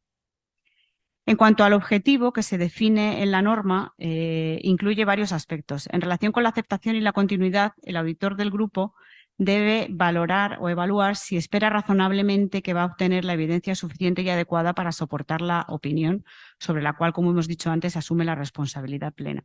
También deberá identificar y valorar los riesgos y diseñar los procedimientos para responder a dichos riesgos y, sobre todo, participar y de un modo suficiente y adecuado en el trabajo desarrollado por los auditores de los componentes. Y, por último, evaluar si se ha obtenido la evidencia suficiente y adecuada de los procedimientos de auditoría que se hayan aplicado. De este objetivo me interesa destacar dos aspectos. Por un lado, es el distinto enfoque que antes hemos visto cuando hemos iniciado la exposición hablando de lo que es el marco legal del artículo 7 de la Ley de Auditoría de Cuentas y del desarrollo reglamentario, que está pensando más en un enfoque dirigido a una auditoría de grupo en la que el auditor del grupo revisa el trabajo de los auditores de los componentes que han realizado ellos con anterioridad. O sea, la revisión es como posterior al trabajo desarrollado por los auditores de los componentes. Sin embargo, la NIAS 600 enfatiza más la necesidad de que el auditor del grupo participe y se involucre desde el principio en todo el desarrollo de la auditoría de los componentes, desde la planificación, la identificación de los riesgos, el desarrollo de los procedimientos, la valoración final. Y este es un aspecto que bueno, tampoco plantea mayor problema porque es verdad que hay un requerimiento en la propia norma, no es un requerimiento, es un apartado del material de aplicación, en el apartado A10, que permite enlazar ambos enfoques. Y así establece dicho apartado que el auditor del grupo puede emplear el trabajo realizado por auditoría de un auditor del componente siempre que pueda garantizar que cumple este principio de supervisión y revisión del trabajo hecho por los auditores de los componentes. Y el segundo aspecto que me interesa destacar es un requerimiento, bueno, es algo que se enfatiza, no es que sea novedoso, pero sí que se está enfatizando en las últimas normas emitidas por el IASB, y es este requerimiento que ellos llaman de stand back, que es cuando hemos llegado al final de la auditoría, vamos a dar un pasito para atrás, vamos a evaluar bien toda la evidencia que hemos obtenido antes de asumir la responsabilidad de la opinión que vamos a emitir. En cuanto a la sección de definiciones, me interesa destacar las que figuran en la transparencia. En primer lugar, la definición de componente. Se define ahora como una entidad, unidad de negocio, función o actividad de negocio, una combinación de ellas, que el auditor del grupo determina con efectos de determinar qué trabajo de planificación y de realización de procedimientos van a realizarse a efectos de la auditoría del grupo. Antes se distinguía entre un componente significativo, un componente que no era significativo. Y esto se efectuaba para determinar cuál era el tipo de trabajo que se iba a hacer sobre los componentes. Así, si estábamos ante un componente significativo por la importancia financiera que ese componente representaba para los estados financieros del grupo, se debía realizar una auditoría. Si estábamos en un componente significativo porque podía, en función del riesgo que su información financiera podía aportar a los estados financieros consolidados, entonces se podía decidir entre hacer una auditoría, una revisión limitada de determinados saldos o partidas contables o incluso de aquellas partidas que aportaban el riesgo a los estados financieros consolidados. Y respecto a los componentes no significativos, pues se realizaba un procedimiento de revisión analítica. ¿Qué ocurre? Que ahora el propio auditor del grupo, en su fase de planificación, va a determinar sobre qué componentes va a ser necesario la realización de la auditoría. Ya no se distingue entre significativos o no, sino que son esos sobre los que se va a realizar la auditoría. También está la definición de auditor del componente. En este caso es el auditor que realiza el trabajo de auditoría sobre un componente y que forma parte del equipo de encargo.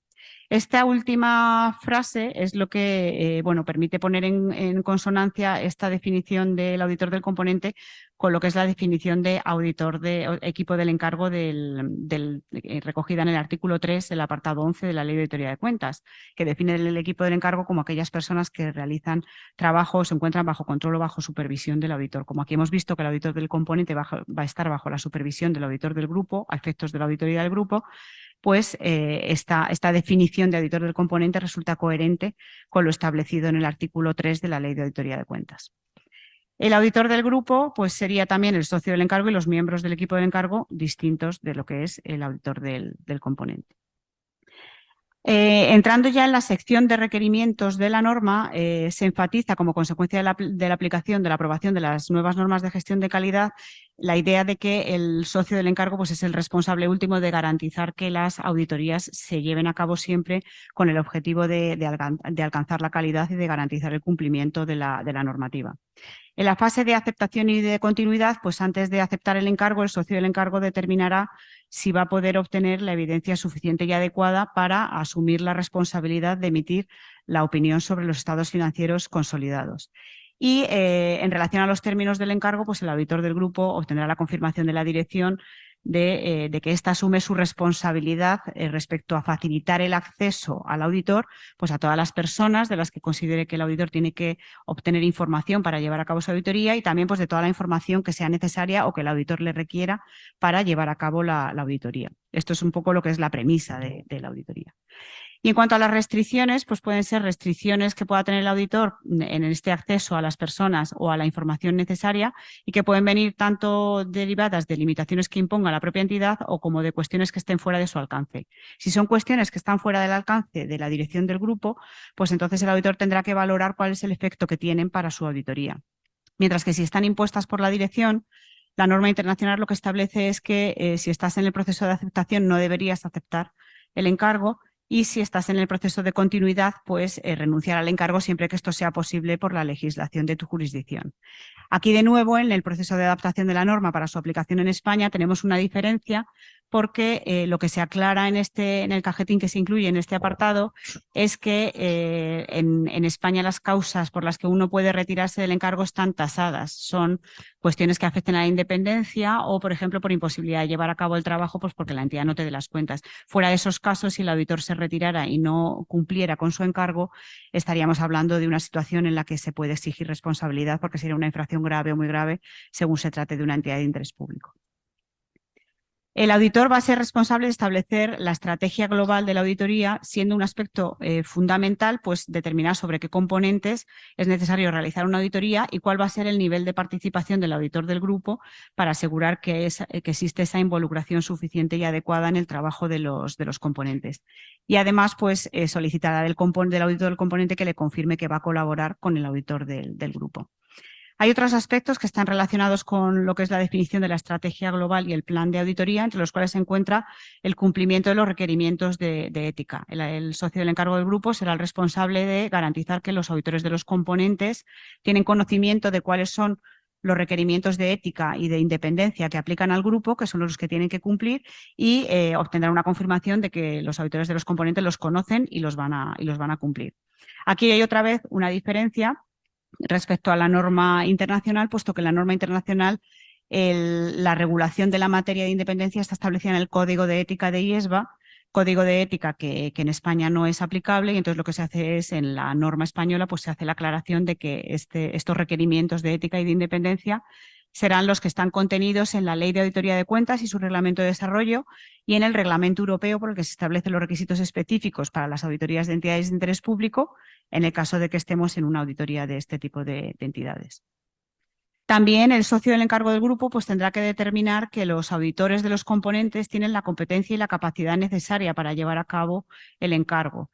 Y en este caso, pues que cuenten con el tiempo suficiente y con el conocimiento necesario para desarrollar su actividad. Y para ello pues, podrán tener en cuenta tanto las actividades de seguimiento del sistema de control interno de los auditores, como por ejemplo por los resultados de inspecciones externas de las que pueda tener conocimiento. También respecto a la realización del encargo, pues el socio del encargo del grupo asumirá la responsabilidad de la naturaleza, del momento de realización y de la extensión de la actividad de los componentes y de la dirección y supervisión que el auditor del grupo va a hacer respecto a la actuación de los componentes. Una de las mejoras que hay dentro de la nueva norma 600 es que hay un requerimiento de comunicación. Antes en la anterior norma había 2 requerimientos de comunicación que estaban puestos al final de la sección de requerimientos.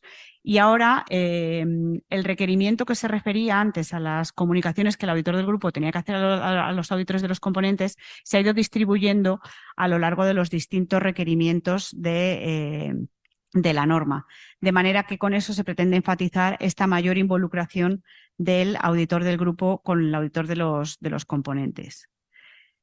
El auditor del grupo también tendrá, por supuesto, que tener pues, un conocimiento del grupo y de su entorno, del marco de información financiera que resulte aplicable, de cuál es la estructura del grupo, cuáles son los factores normativos que afectan al grupo, que existe una coherencia entre las políticas contables y las prácticas contables que se aplican a lo largo del grupo, y también pues, del sistema de control interno, ¿no? Cómo se procesan las transacciones, cómo se controlan y cuáles son los elementos de control que estén centralizados para el grupo.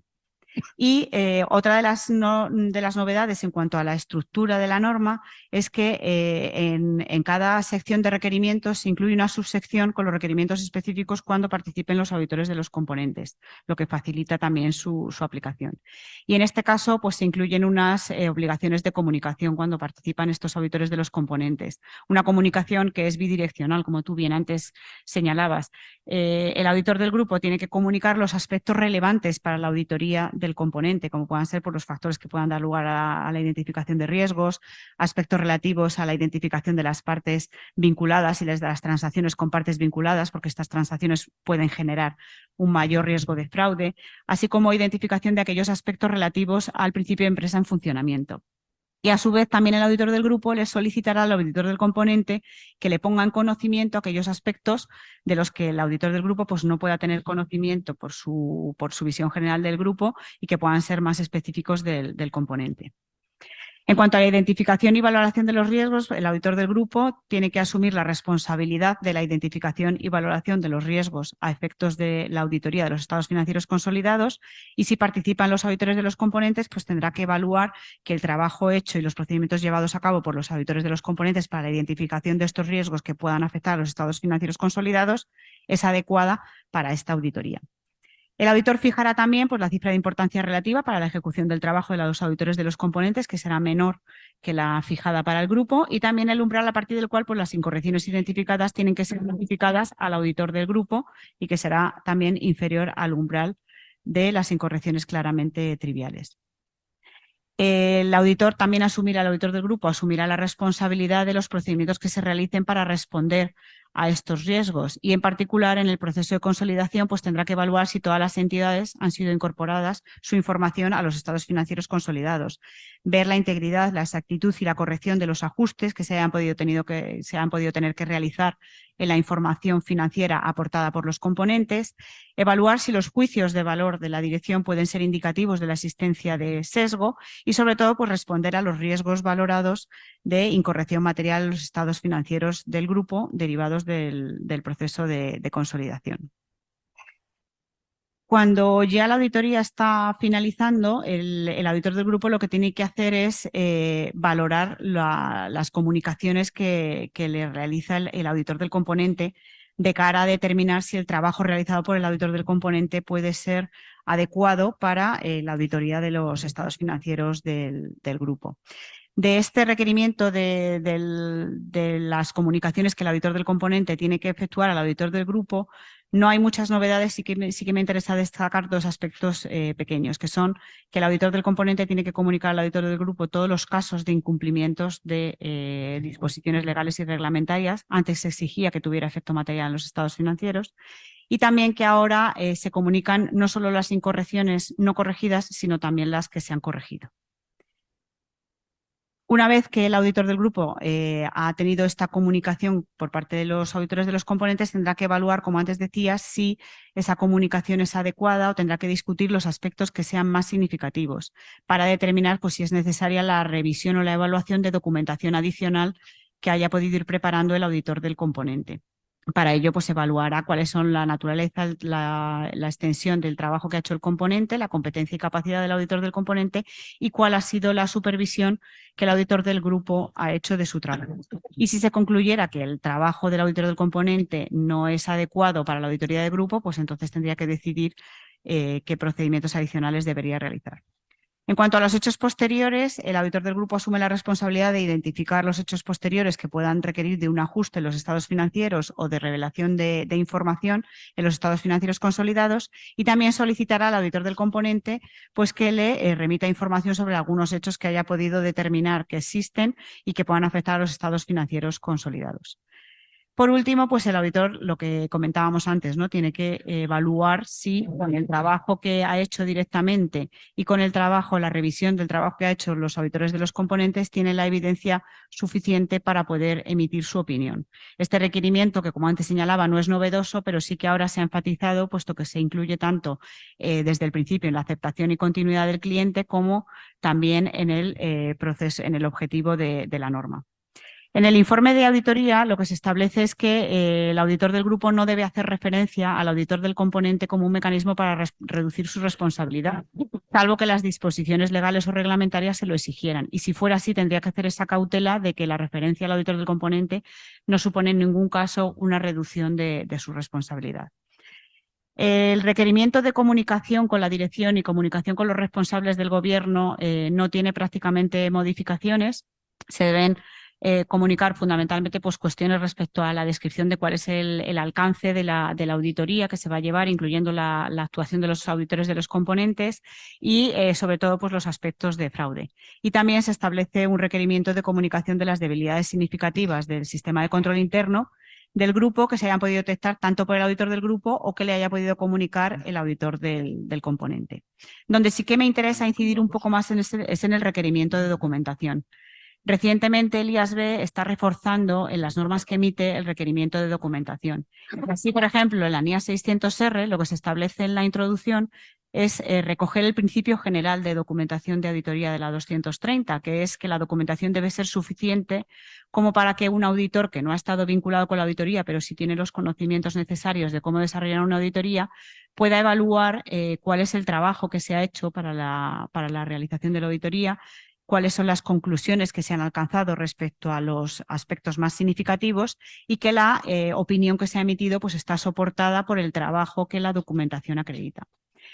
Junto con esta mayor enfatización, ¿no?, de este objetivo general de la documentación de auditoría, además se ha reforzado los aspectos que se deben documentar y así pues, se incluyen aspectos relativos a las cuestiones significativas de las restricciones a las que antes hacíamos referencia que haya podido tener el auditor, la base para la determinación de que los auditores de los componentes pues, tienen la competencia y la capacidad necesaria, la base para la determinación de las cifras de importancia relativa y del umbral de comunicación de las incorrecciones, la base para la determinación de cuáles han sido los componentes sobre los que se ha determinado la realización de una auditoría, todos los aspectos significativos que se han discutido con los auditores de los componentes y cuál ha sido la solución final o la documentación final que se haya dado de los principales hallazgos que el auditor del componente haya podido poner de manifiesto al auditor del grupo. Uy, se me ha ido un poco rápido otra vez. Y por último ya, a modo de resumen final, me gustaría señalar, bueno, pues un poco cuáles han sido las adaptaciones que se han incluido en la norma nacional. En cuanto a las eliminaciones, ya hemos hecho referencia a la mayor parte de ellas, el distinto alcance, las menciones al Código de Ética de IESBA y también la renuncia al encargo. Y también, bueno, pues se eliminan las cuestiones relativas a las auditorías del sector público porque, lógicamente, el ICAC no tiene competencia sobre esas auditorías. Y en cuanto a las aclaraciones que hay en la norma, es verdad que la norma tiene muchos cajetines, pero en análisis, al final, lo que se ve son referencias continuas al artículo 7 y al desarrollo reglamentario respecto a cuál es el trabajo que el auditor del grupo tiene que hacer para la revisión del trabajo y la documentación del trabajo que hayan hecho los auditores de los componentes.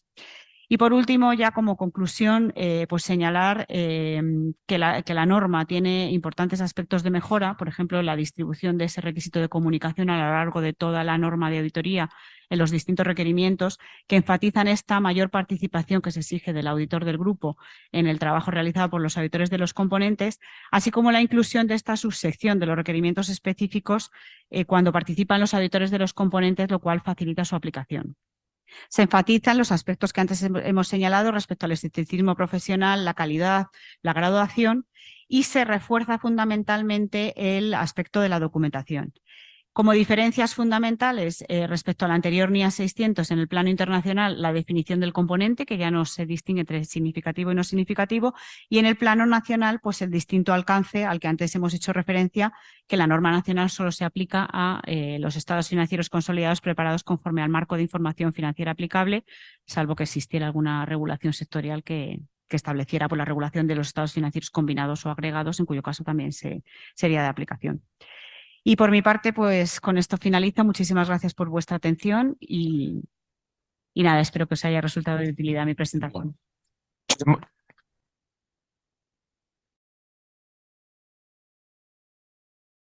Muchísimas gracias, Ana. El turno de preguntas lo desplazamos hacia el final para no, digamos, para no entorpecer un poco el desarrollo de las demás ponencias, si te parece. Pasamos a la segunda ponencia, cuyo título es Aplicación de la NIA 315 revisada, identificación y valoración de riesgos de incorrección material. El modelo de enfoque de auditoría basado en riesgos no ha cambiado, que se ha reforzado como consecuencia de la 315 revisada, y ahora los requerimientos se centran en determinar qué hay que hacer, por qué hay que hacerlo y cómo hay que hacerlo.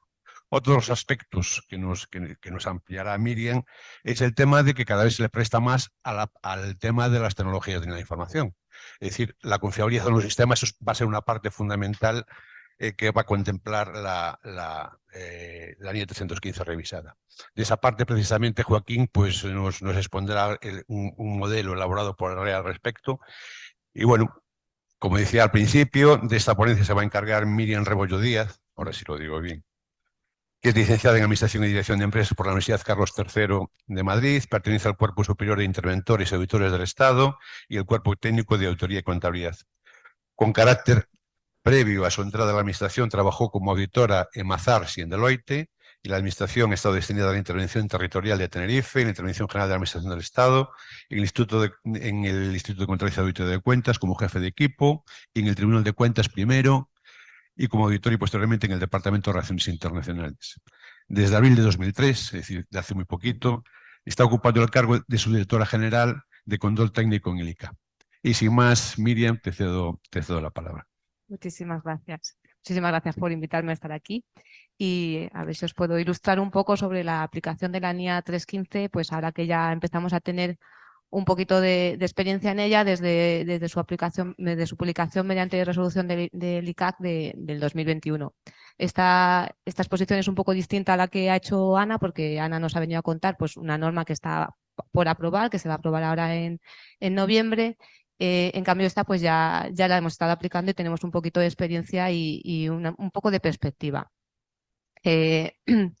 Bueno, aquí me he adelantado un poco, pero era una norma que ya llevaba muchos años en funcionamiento, se había aprobado en un entorno que ha cambiado bastante, estamos en una época de constante cambio, sobre todo desde el punto de vista tecnológico, por eso luego también es un tema en el que reenfatizar y bueno, pues hacía necesario este cambio. En esta transparencia lo que lo que quiero destacar es que es una norma que se ve afectada y a su vez afecta a prácticamente todas las normas internacionales de auditoría.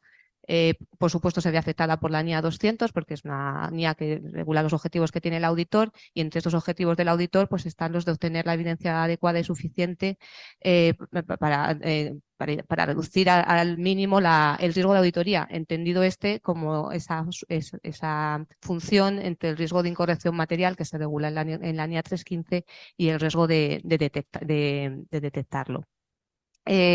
A su vez, la NIA 315 va a influir directamente en la 330 porque una buena identificación de los riesgos se va a ver reflejado en la respuesta que el auditor diseñe para darles respuesta. Y bueno, pues no he querido ser exhaustiva, aquí he destacado algunas normas, pues Ana ha señalado las 600, obviamente si el auditor identifica un riesgo en el componente, pues la norma exige que se preste más atención por el auditor del grupo a este componente, o por ejemplo la NIA 240 que se centra en los riesgos que se deben no a error sino a fraude, pues considera o establece la obligación de todos aquellos riesgos que sean por fraude sean considerados riesgos significativos, con todo lo que eso implica que vamos a ver en la 315 en la sesión de hoy. Es decir, si es riesgo significativo vamos a tener la obligación de conocer el diseño e implementación, conocer y probar el diseño e implementación de los controles. Entonces es una exigencia muy significativa y un cambio que creo que la norma nos exige que ha cambiado bastante la auditoría. Posiblemente ya estaba exigido, pero creo que lo ha clarificado y lo ha especificado más. Y bueno, pues la 540 pues establece cómo afecta la identificación de los riesgos cuando se realizan estimaciones o en el caso de partes relacionadas, etcétera. Como ha señalado en la introducción, los fundamentos de la evaluación de los riesgos no ha cambiado. la norma ha sido revisada significativamente, pero el fundamento que subyace debajo no ha cambiado, el modelo de riesgo sigue siendo el mismo, pero la NIA pues venía funcionando desde hacía muchos años y se habían detectado una serie de incidencias. Entonces, esta revisión, pues como objetivo fundamental, ha perseguido la exigencia o poner más explícitamente esta exigencia de identificar y valorar los riesgos de una forma más sólida, que garantice también una coherencia. Y a su vez, esta identificación de riesgos más sólida facilita y promueve las respuestas más adecuadas a los riesgos identificados. A través de esto, la norma además lo ha concretado en sus requerimientos, en los que se especifica mucho más qué se debe hacer, y las guías de implementación, de aplicación, que son mucho más modernas, más estructuradas, con mucho contenido, pues nos vienen a señalar por qué se debe hacer y cómo se han de aplicar los procedimientos. Aquí he querido recoger pues, también un poco en línea al por qué se revisó pues, los objetivos que señaló en su día el IASB cuando inició este proyecto de reforma. No quiero tampoco perder mucho tiempo en esto porque el objetivo es más centrarme en los aspectos más prácticos, pero bueno, sí que se perseguía promover la coherencia en la aplicación de los procedimientos, que quizá daban más cabida a la interpretación en la anterior norma. A su vez se pretende hacerla más escalable, que es uno de los objetivos que se viene que yo creo que están intentando recogerse en todas las revisiones de las normas. Aunque ha aumentado en su extensión y parece que esto es un poco incoherente, lo que se ha buscado es reducir la complejidad y hacerla más utilizable por todos los auditores, con independencia de la naturaleza y la complejidad tanto del auditor como de la entidad auditada. Como ya he señalado antes, con el objetivo de fomentar una evaluación de riesgos más sólida y de esta forma respuestas más centradas en los verdaderos riesgos que se identifican por el auditor. Y bueno, pues con estas guías que se han desarrollado, pues apoya a los auditores que utilizan las normas y se ha incorporado mucho material que, entre otras cuestiones, pues reconoce esta evolución del entorno y hace especial hincapié en relación con la tecnología de la información. Luego también se verá más adelante que debe entenderse en una doble vertiente, en la vertiente del auditado que utiliza nueva tecnología y en la vertiente del auditor que utiliza nueva tecnología para auditar. Bueno, la NIA 315, así muy por encima, como sabéis, recoge o está estructurada en 3 grandes bloques o categorías de requerimientos. Un primer bloque hace referencia a la necesidad de identificar y aplicar procedimientos de valoración de los riesgos. Estos procedimientos pues, pueden incluir indagaciones, procedimientos analíticos de revisión de datos, observación, los procedimientos habituales de auditoría. Todo ello para pasar al segundo bloque de requerimientos, que hace referencia a la obligatoriedad de comprender la entidad y de su entorno, la estructura de gobierno, sus relaciones, factores sectoriales, etcétera. El marco de información que es aplicable ya desde el punto de vista financiero, de políticas contables, etcétera. Y también se exige el conocimiento del sistema de control interno de la entidad, entendiendo en sus 5 componentes de control interno de los que hablaré posteriormente. Y el tercer bloque de requerimientos que recoge la NIA 315 y que digamos que sería como el tercer paso en el procedimiento sería, una vez que tengo procedimientos de valoración de riesgos diseñados y comprendo el entorno, la entidad, la información aplicable y demás, voy a identificar y a valorar los riesgos de incorrección material que afectan a mi auditoría, desde un punto de vista desde a nivel de los estados financieros y también a nivel de afirmación. He estructurado la presentación en lo que para mí son las 6 principales novedades que tuvo la norma, que son las que he señalado aquí. La importancia reforzada que se da a las afirmaciones, el nuevo concepto que ha incluido la norma, que es el de factores de riesgo inherente y también el de espectro de riesgo inherente. Luego se ha producido una redefinición del concepto de riesgo significativo, una exigencia quizá más explícita de la valoración separada del riesgo inherente y el riesgo de control, y finalmente pues el énfasis que pone la norma en la necesidad de conocer las actividades de control de la entidad auditada. En relación con la importancia reforzada de las afirmaciones, entendías las afirmaciones como aquellas que son utilizadas por el auditor para valorar la ocurrencia de posibles errores relacionados con transacciones o saldos contables o información a revelar. La norma incluye una serie de posibles afirmaciones en relación con ambas, en estas categorías, que no exige que se tengan que valorar de esa forma, pero si se hace de otra forma por el auditor deben estar integradas en esa valoración.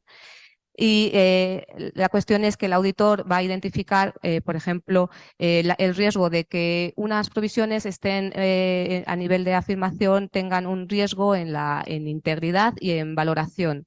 El hecho de que se identifique el riesgo no significa que exista, que sea significativo, eso será un paso posterior que tendrá que hacer el auditor, pero lo identifica. Eso hace que la afirmación sea relevante y digamos que desencadena el procedimiento de tener que valorar en función de los factores de riesgo, como veremos más a continuación, valorar a la ocurrencia de la posibilidad de la ocurrencia y la magnitud en el caso de que ocurriera de la incorrección y determinar si es significativo o no, desencadenando a su vez los siguientes requerimientos, que voy a ir pasando por ellos a medida que avancemos en la presentación de hoy. O sea que el primer paso para el auditor sería utilizar estas afirmaciones para clasificar los posibles riesgos. El concepto de factores de riesgo inherente que introduce la norma y que es novedoso, creo que cumplen un papel muy importante porque cumplen varios objetivos. Por supuesto, ayudan a identificar los riesgos, o sea que se tienen que tener en cuenta por el auditor en esa fase inicial de identificación, lo va a tener que considerar también en la siguiente fase, en la de evaluación, porque como he dicho, puede identificar un riesgo pero luego no ser significativo, esa es la evaluación. Da solidez al proceso y a la vez facilita la coherencia en la identificación y evaluación de los riesgos.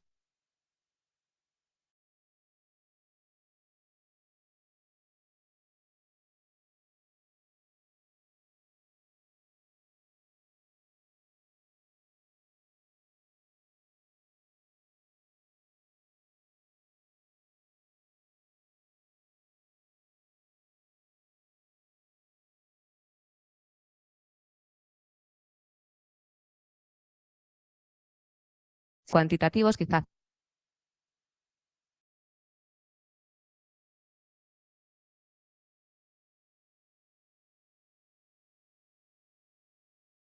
El riesgo, pues la complejidad de la entidad, de sus operaciones, de sus alianzas, de sus contratos, etcétera. La existencia de subjetividad, pues cuando existe posibles distintos criterios para la valoración de la partida en la que estemos tratando. Por supuesto, los cambios generan riesgo, posibilidad de riesgo, son factores de riesgo inherente. Todos los cambios que se produzcan, de nuevo, en la organización, en los sistemas informáticos, en el entorno, en la normativa, etcétera. La existencia de incertidumbre en cuanto a la posible resolución de X, pues, por ejemplo, de un litigio, la existencia de sesgo en la dirección o la posibilidad de fraude. Todos estos factores han de ser tenidos en cuenta, como he dicho antes, por el auditor, tanto en la fase de identificación de los riesgos como en la de evaluación de los mismos. Y esto nos lleva al siguiente concepto, que es el espectro del riesgo inherente, que es al que va a llegar el auditor cuando pondere estos factores en relación con el riesgo y determine para cada uno de los riesgos identificados en las afirmaciones la probabilidad de que ocurra con la magnitud de caso de ocurrir. De esa forma, con la combinación de ambos, pues llega a determinar el punto del espectro en el que se situaría el riesgo. Ahora lo vamos a ver en un gráfico que se ve mucho mejor porque en letra es un poco denso, pero bueno, cuanto mayor sea la combinación de probabilidad de que exista con magnitud de la incorrección, pues mayor será la valoración del riesgo inherente. Es bastante obvio y aquí se ve muy bien. Será más significativo cuanto más arriba estemos porque será más significativo en su importe y más probable en su posibilidad de ocurrencia. Y este gráfico y la propia definición de espectro nos va luego a dar en sí misma la definición de riesgo significativo. Obviamente, si estamos en la parte de abajo, pues le vamos a descartar como riesgo significativo y cuanto más se aproxime al espectro superior, pues mayor sea su significatividad. Y esta es precisamente esa redefinición que se ha hecho del riesgo, que es para aquel en el que la evaluación del riesgo inherente se encuentra próxima al límite superior del espectro del riesgo inherente, o sea, en la parte superior del gráfico, debido al grado en que los factores de riesgo inherente afectan a la combinación de probabilidad con magnitud de la incorrección. Luego, la propia definición añade un segundo apartado, que es aquel que es en el que se dice que también debe ser tratado como significativo todo aquello que se diga en otras NIAs, como puede ser el riesgo de incorrección material por fraude, por ejemplo, en el área de reconocimiento de ingresos, en la que hay una presunción de este fraude, salvo prueba en contrario por parte del auditor. para mí un quinto elemento novedoso o especialmente importante en la norma, en la NIA 315 revisada, es el que hace referencia a la evaluación separada del riesgo inherente y del riesgo de control, que no es un concepto en sí novedoso, pero creo que sí que se ha explicitado más en la norma. Entonces, la nueva norma pues lo que viene a exigir es que para todos los riesgos identificados en las afirmaciones se debe valorar el riesgo inherente, esta posibilidad de ocurrencia con la magnitud de que ocurra, teniendo en cuenta pues, los factores que afectan a la posibilidad de que ocurra. Lo que viene a decir la norma en este caso es que siempre se debe valorar el riesgo inherente del riesgo de incorrección material para saber en qué punto del espectro estamos, pero solo se debe solo se exige valorar el riesgo de control, perdona, pero es que a veces me voy un poco de líneas, solo se debe valorar el riesgo de control cuando está previsto probar la eficacia operativa de los controles, o cuando, bueno, en el caso de que los procedimientos sustantivos no dieran evidencia suficiente. Es decir, aquí ¿qué tenemos? El riesgo va a ser una combinación de ambos, tenemos el riesgo inherente y el riesgo de control. Si no tenemos previsto confiar en la eficacia, confiar en controles y por tanto probar la eficacia, el riesgo de control lo puedes echar. Entonces va a coincidir el riesgo inherente con el riesgo de la auditoría. Y en el caso de que sí quiera probar la eficacia, entonces tendré que probar los controles. Pero esto es muy importante resaltar aquí que el hecho de que no sea obligatorio y no haya que valorar el riesgo de control no significa que no deba conocer de los controles. Y esto creo que es la principal, es uno de los principales mensajes que os quiero transmitir hoy, y que es este. El auditor debe obligatoriamente conocer las actividades de control. Y en concreto la norma dice que se deben identificar todos los controles que responden a los riesgos de incorrección material a nivel de afirmación de los riesgos significativos que se... perdón. Lo siento, estoy un poco nerviosa. El auditor debe obligatoriamente identificar todos los controles que responden a los riesgos de incorrección material. Y especifica qué controles son estos. Los controles que responden a riesgos significativos, los controles sobre asientos en el diario, aquellos controles sobre los que se va a probar la eficacia operativa. También podríamos decir aquí los controles para aquellos casos en los que los procedimientos sustantivos no proporcionen evidencia sustantiva suficiente. Y deben necesariamente que ser identificados. Una vez identificados, también se identifican todas las aplicaciones de tecnologías de la información y otros aspectos relacionados que estén sujetos a estos riesgos que hemos analizado hemos identificado en el apartado anterior. Y a su vez, hay que identificar los riesgos que se deriven de la utilización de estas propias tecnologías de la información. Esto es un poco confuso, pero al final hay que ver con perspectiva cuáles son las actividades de control que tiene la entidad para poder concluir sobre su buen diseño y su buena implementación. Que eso es lo que pongo en esta transparencia. Cuando hablamos de estos controles que hemos identificado de acuerdo con la exigencia anterior, debemos ver cómo se han diseñado y determinar si el diseño es eficaz para responder al riesgo de incorrección material en las afirmaciones para el que fueron diseñados. Y también tenemos que comprobar que están implementados de forma que cumplan con el objetivo para el que fueron diseñados.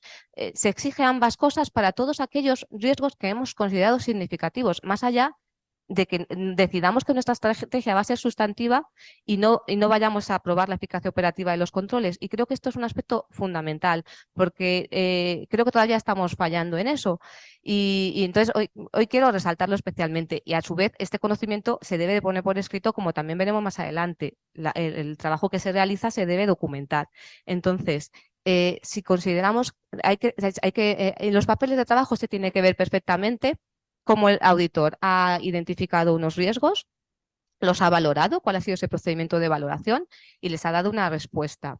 Y en ese proceso tiene que estar el conocimiento de los controles para los cuales, como son riesgos para todos aquellos riesgos que se hayan considerado significativos, esos controles que dan respuesta a los riesgos significativos deberán probarse en su diseño y en su implementación, que no en su eficacia operativa.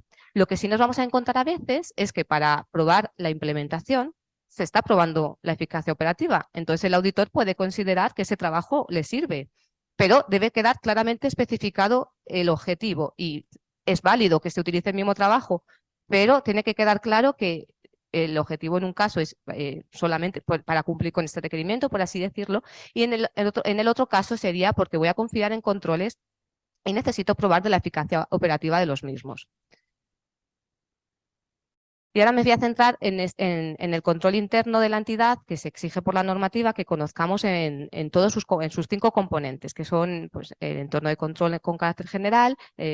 Bueno, creo que el sistema de control interno todos sabemos lo que significa, es ese sistema que se diseña por el gobierno de una entidad para pues, tener una seguridad razonable sobre la información financiera, sobre la eficacia y eficiencia de sus operaciones, para el cumplimiento normativo, etcétera. El auditor debe necesariamente obtener información y un conocimiento suficiente sobre cada uno de estos elementos, sobre el entorno de control, sobre el proceso de evaluación de riesgos que hace la entidad sobre sí misma, el proceso de la entidad para supervisar su sistema de control interno, porque eso da bastante información al auditor, y a su vez pues tiene que conocer del sistema de información y comunicación dentro de la entidad que utiliza para dar a conocer sus procedimientos y políticas al resto del personal, y de las actividades de control, que las actividades de control pues son aquellas actividades que diseña la entidad para responder a cubrirse de sus riesgos. En la obtención del conocimiento del sistema de control interno de la entidad por parte del auditor, el auditor puede recurrir a los sistemas, a los procedimientos de auditoría que todos tenemos en la cabeza, pues preguntas al personal pertinente, inspecciones de las políticas, manuales de procesos u otra documentación, observación de las políticas.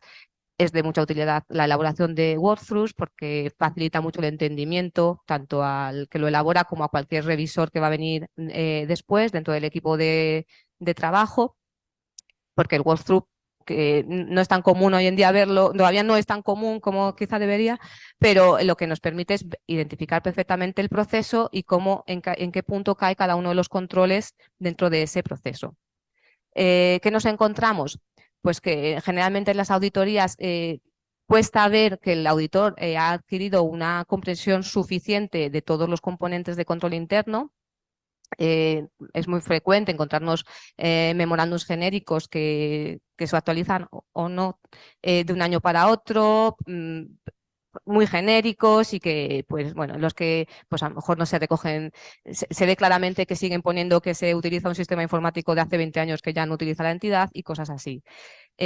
Lo que me lleva también al la que haya puesto como primera deficiencia, que es la falta de comprensión del sistema de información de la entidad. El auditor, obviamente, para poder auditar adecuadamente a la entidad, tiene que conocer bien de los sistemas informáticos de los que se sirve esta para elaborar su documentación, sus estados financieros y toda la información de la que se sirve el auditor para realizar su trabajo.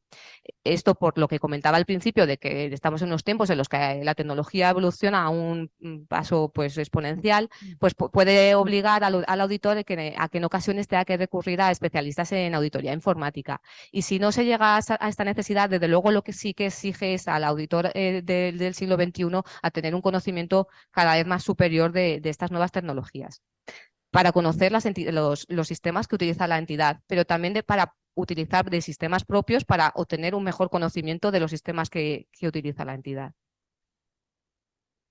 El objetivo y el alcance de una auditoría no es diferente si una entidad opera en un entorno mayoritariamente manual a si lo hace en un entorno automatizado o mixto, pero sí que es verdad que el grado de digitalización de la entidad va a afectar a la forma en que se realiza este conocimiento de los sistemas de información y, por tanto, a la evaluación de los riesgos y a las pruebas de controles. Aquí querría resaltar varias cuestiones. Hay ocasiones en las que los sistemas informáticos de la entidad lo hacen prácticamente todo, la entidad no genera documentación física que puede ver el auditor, y la única forma que el auditor tiene de saber, de realizar su procedimiento para llegar a una conclusión de si esa información final es fiable, es analizar el sistema en sí mismo. Esto no se puede hacer con pruebas sustantivas. Entonces, en ese caso, su evidencia va a tener que ser a través de pruebas de controles. Y aquí quería destacar el comunicado de expectativas supervisoras que se publicó por el ICAC en relación con las aseguradoras, porque si bien es cierto que explicitamos que es para aseguradoras, creo que es aplicable cada vez más a todas las entidades. Y lo que viene a decir es que cada vez más, en este caso las aseguradoras, pero yo lo quiero extrapolar a todo el mundo en esta sesión, tienen más sistemas hay aplicaciones que dificultan mucho el entendimiento si no se va más allá y es imposible obtener una evidencia adecuada y suficiente solo con procedimientos sustantivos. Y yo creo que es una revisión que tenemos que hacer nosotros pues en la auditoría del siglo XXI para que nuestra estrategia no sea únicamente procedimiento sustantivo para obtener la evidencia y hay que ir a controles, porque estos sistemas informáticos actuales en los que utilizan en un número gigante por todas las entidades, incluso las de menor tamaño, dificultan cada vez más y yo creo que cada vez va a ser más relevante esto que digo, no va a ser suficiente con hacer procedimientos sustantivos. Vamos a tener que conocer muy bien de estos sistemas y probar que funcionan adecuadamente y para eso posiblemente tendremos que servirnos de expertos o formar a expertos en nuestros equipos. Aquí vengo a destacar pues, un poco lo que estoy diciendo de este entorno en el que nos movemos, de gestión actual de las entidades, pues son entornos en los que ya no se trabaja con papel físico, todo está digitalizado, se hace un uso intensivo de las aplicaciones informáticas cada vez más complejas que se integran entre sí, de esto paso aquí a través de determinado sistema y nada se ve o está interconectado a través de Internet. Se mezclan los controles internos automatizados, semiautomáticos en las aplicaciones, se utilizan bases de datos de todo tipo, existe un uso creciente de la nube y de lo que se llama el Internet de las cosas. Tenemos cada vez más amenazas de ciberseguridad y nos afecta bastante a las entidades y el riesgo está aumentando en ese sentido. Y a su vez también existe cada vez un uso más intensivo de la inteligencia artificial, como decía al principio, desde el punto de vista de la entidad auditada, pero también desde el punto de vista de los auditores. Esto es un ejemplo solo con Microsoft Office de todos los recursos tecnológicos que nos ofrece. La norma ahora habla de recursos tecnológicos para dar cabida a un mayor número de posibilidades tecnológicas. Y bueno, pues tenemos eso, un montón de herramientas desde para el trabajo de equipo como para el almacenamiento de documentación, pues también para el tratamiento de datos tipo Excel o ya para un tratamiento mucho más intensivo de los datos como puede ser Power BI o hay algunas que no sé ni qué son el símbolo. De esta forma, pues la NIA 315 lo que ha pretendido es actualizarse para reflejar este creciente uso de las herramientas y técnicas automatizadas en el procedimiento de evaluación de los riesgos.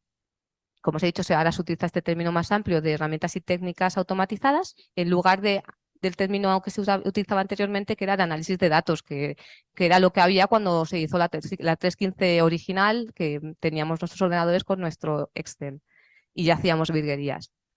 En el material de aplicación, además, se recogen muchísimos ejemplos de herramientas y técnicas automatizadas. Y aquí vuelvo a traer que cuando hablo de esto hay que entenderlo siempre en la doble posibilidad. O sea, hay que entender todas las herramientas y técnicas automatizadas que puede utilizar la entidad auditada, pero también las que puede utilizar el auditor. Y en estos ejemplos del material de aplicación se refiere a los que puede utilizar el auditor, que hace, por ejemplo, incluye como ejemplo el uso de drones para observar o inspeccionar activos. O yo contaba en otra charla que en una auditoría que tuve que hacer en 2021, que era en Portugal y no era posible desplazarse, pues tuvimos que, era la primera auditoría y no era un laboratorio de nanotecnología y la verdad es que no nos quedábamos muy tranquilos sin hacer algo que se pareciera a un inventario físico de los activos y lo hicimos a través de Teams. Pues el técnico del laboratorio iba con su teléfono y nosotros desde nuestras casas íbamos viendo en la pantalla los elementos del inmovilizado que fuimos seleccionando. Pues quizá no es lo óptimo, cuando al año siguiente volvimos, repetimos la prueba, salió igual, la verdad es que el resultado en ese sentido fue bueno, pero bueno, que son posibilidades que las nuevas tecnologías también están posibilitando y pues de cara pues, a auditorías de componentes en las que a lo mejor los desplazamientos no son posibles o son grandes infraestructuras que antes era más difícil revisar, ahora tenemos muchas posibilidades y ahí también hay que jugar con ello para ser creativo en las auditorías. Y bueno, pues en esta transparencia lo que he querido reflejar pues es una cosa que yo creo que nos suele interesar, que son las deficiencias que encontramos en las inspecciones, que bueno, ya las he ido anticipando, pues en general podríamos concluir que la sensación es de un conocimiento insuficiente de la entidad y del entorno por parte del auditor.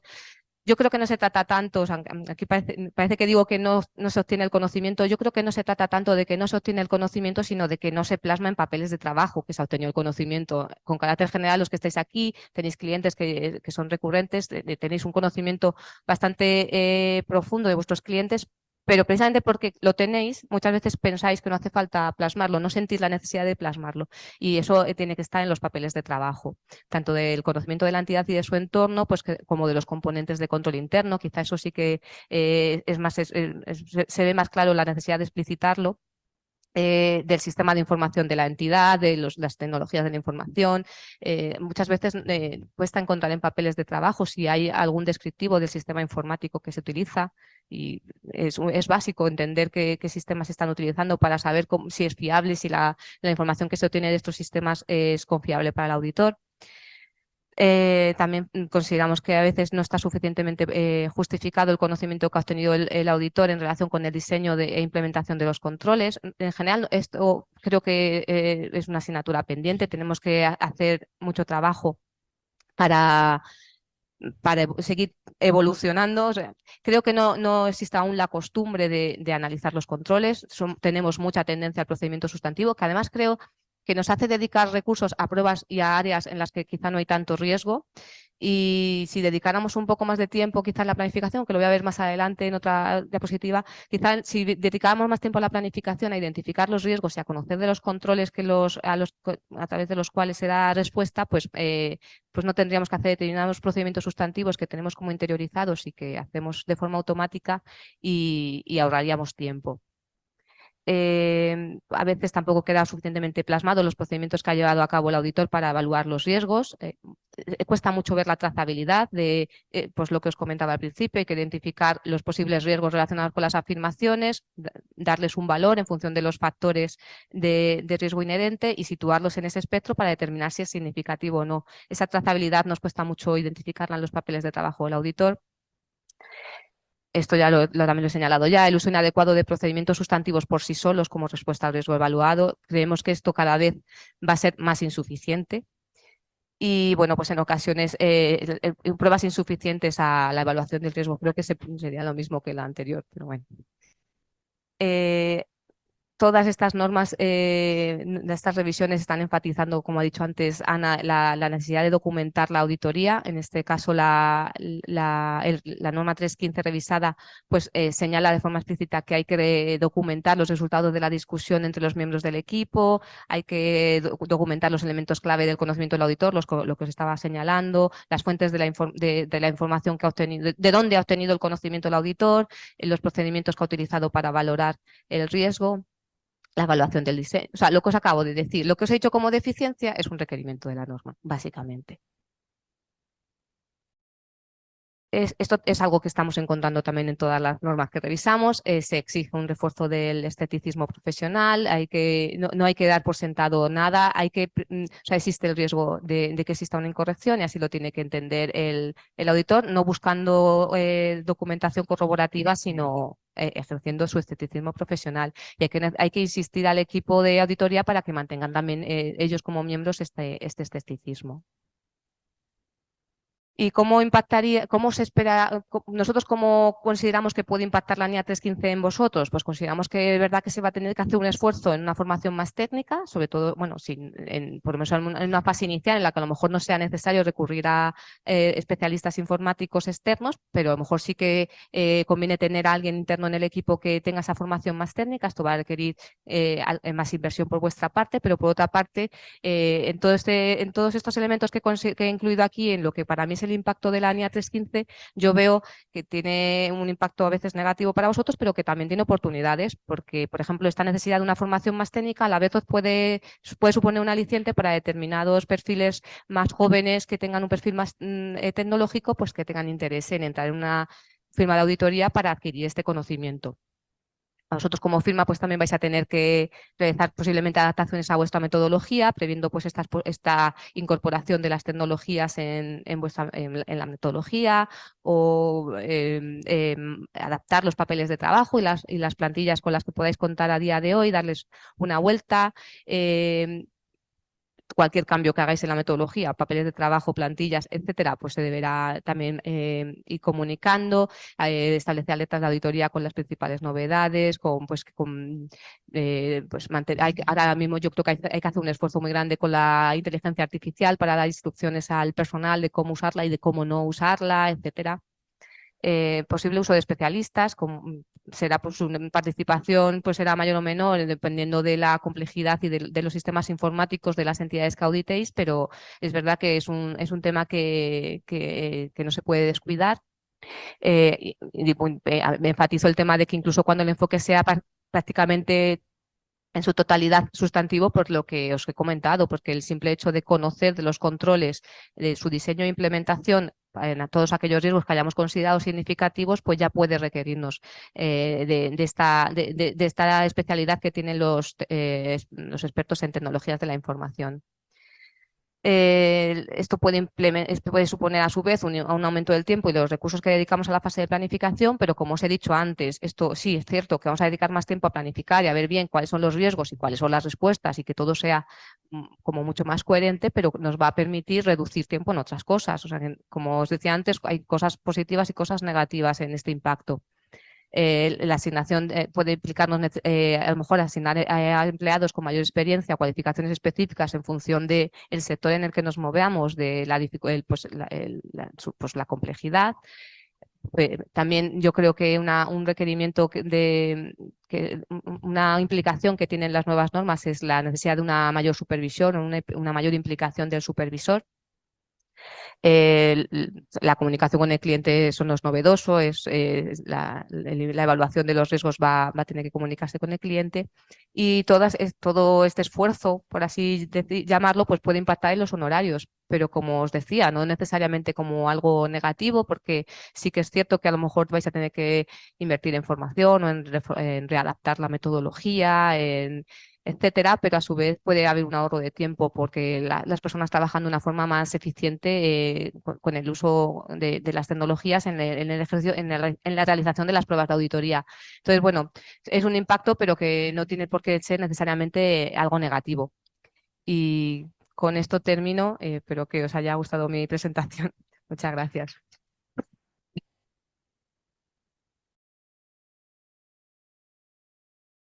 Muchas gracias, Miriam. Bueno, concluimos lo que habíamos dicho un poquito antes, es decir, la necesidad de formarnos más en temas de tecnología de información, tanto para el desarrollo del trabajo como para analizar los controles, identificarlos, evaluarlos y demás los controles de nuestros clientes. Lo difícil es lo que ponías ahí, el impacto en el precio. Eso ya es un poquito más complicado que lo que comentaba también Enrique a primera hora de la mañana. Para seguir hablando del tema de tecnologías de la información, y concretamente para el modelo de evaluación del entorno informático de la guía 18 de la línea 315 del Comité de Normas y Procedimientos del REA. Lo que comentábamos por la mañana también, y recalcando un poco el tema de la importancia que están adquiriendo las tecnologías de información, de una mención que había en la línea 315 anterior a la revisada, de 30 menciones de tecnologías de información, pasamos a 400 menciones. Es decir, que cada vez está adquiriendo, desde todo punto de vista, como decía antes, ejecución y auditoría de los sistemas. Para ello contamos con Joaquín Altafalla, que estudia Económicas en la Universidad de Barcelona, es informático, es certificado de Información Security Auditor, certificado de Información Security Manager, certificado en Governance and Enterprise, perdona por mi inglés, director técnico de gestión 90, responsable del área de nuevas tecnologías y derecho en Pitch y asociados SLP y ponente en numerosos cursos y ponencias. Y además, precisamente para este modelo que nos vas a exponer a continuación, es coordinador del grupo de trabajo de auditoría de red digital en el REA y colaborador de la Comisión de Normas y Procedimientos. Sin más, Joaquín, todo tuyo. Muchas gracias, José Antonio.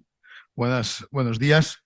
Bueno, agradecer primero que nada pues a la organización, al Consejo Gallego de Economistas y a la Agrupación Territorial de Galicia del Instituto de Censores de Jurados de Cuentas de España, pues la invitación y la oportunidad de estar aquí con vosotros.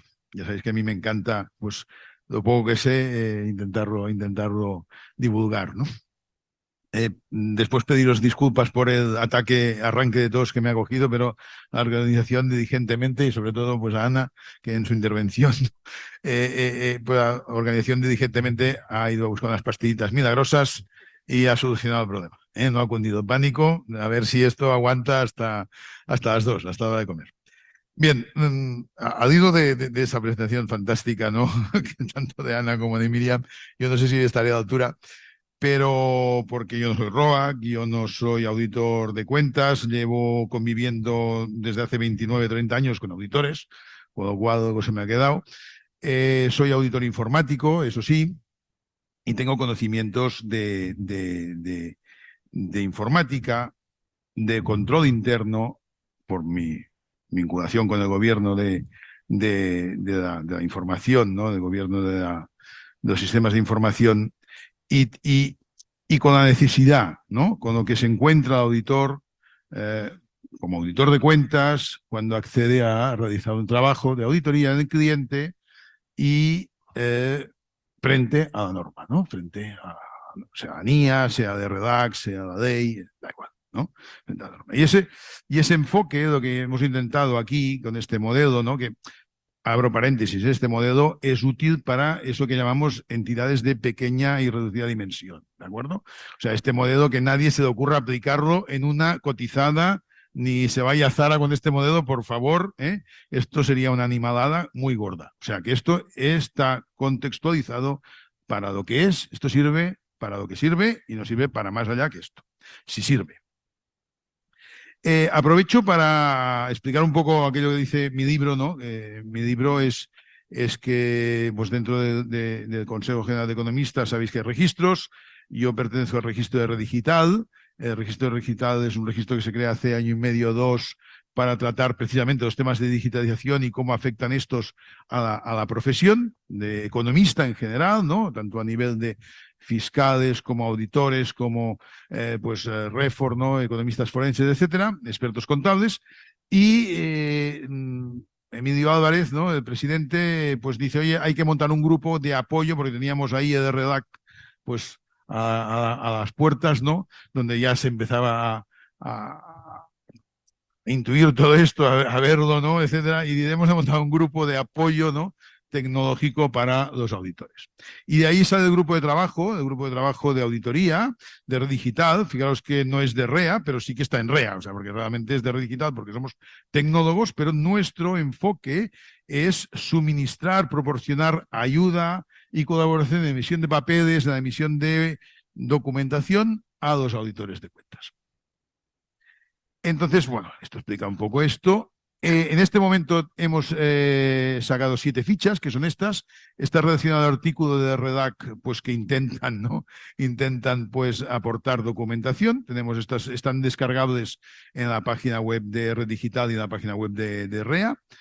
Os las podéis descargar y cualquier aportación que queráis hacer para mejorarlas, estamos abiertos. Nuestro enfoque siempre desde el grupo de trabajo ha sido contar con la supervisión del Comité de Normas y Procedimientos de REA, ¿de acuerdo? Porque nosotros, al final, de auditoría sabemos lo que conocemos y de tecnología, pues, un poquito más. Pero es importante estar contextualizados y entonces en nuestro grupo de trabajo pues está Chema Valdecantos, que es el director del Comité de Normas y Procedimientos, y Manuel Horta, que, oye, nos instruyen fantásticamente bien, ¿no? sobre lo que hemos de y cómo hemos de explicarlo, ¿no? Este es el enfoque del grupo de trabajo. Y, bueno, pues intentamos hacer esa formación. Os tengo aquí un poco el calendario de formación previsto para los próximos meses, hasta enero, así, pues sobre temas de ciberseguridad, transformación digital, fomentos de la robotización.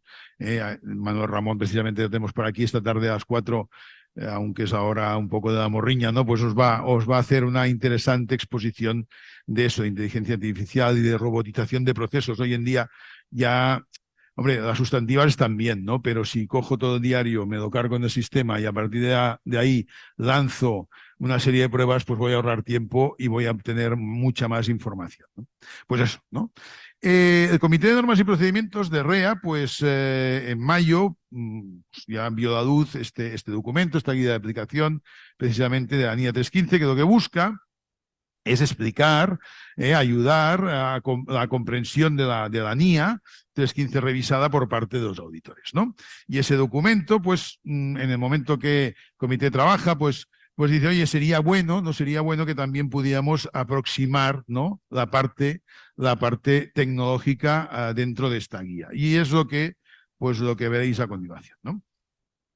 Básicamente, pues, hay un requerimiento, bueno, hay muchos, ¿no? Pero este es específico del sistema de información y comunicación y actividades de control. Tenemos los apartados de la norma y esto es lo que nos motiva a generar ese modelo, ¿no? Ese modelo de trabajo, ¿no? Principalmente, la NIA nos dice que el sistema de información y comunicación de identidad sustenta adecuadamente, eso es lo que hemos de saber, ¿no? Si sustenta adecuadamente la preparación de los estados financieros de conformidad con el marco normativo de información aplicable. Y eso es lo que busca el modelo.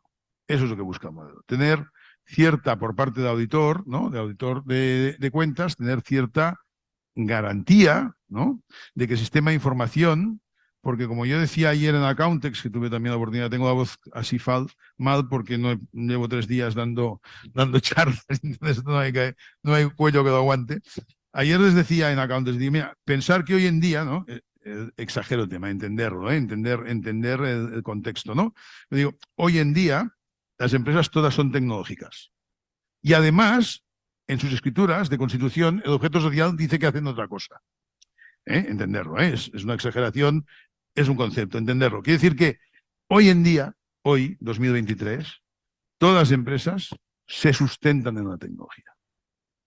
Bien pocas empresas encontraremos que se auditen, tal vez alguna que no lo audite, sí, pero que se auditen, que tengan el tamaño necesario para auditarse, que no sea tecnológica. Además pero tecnológica lo será, seguro.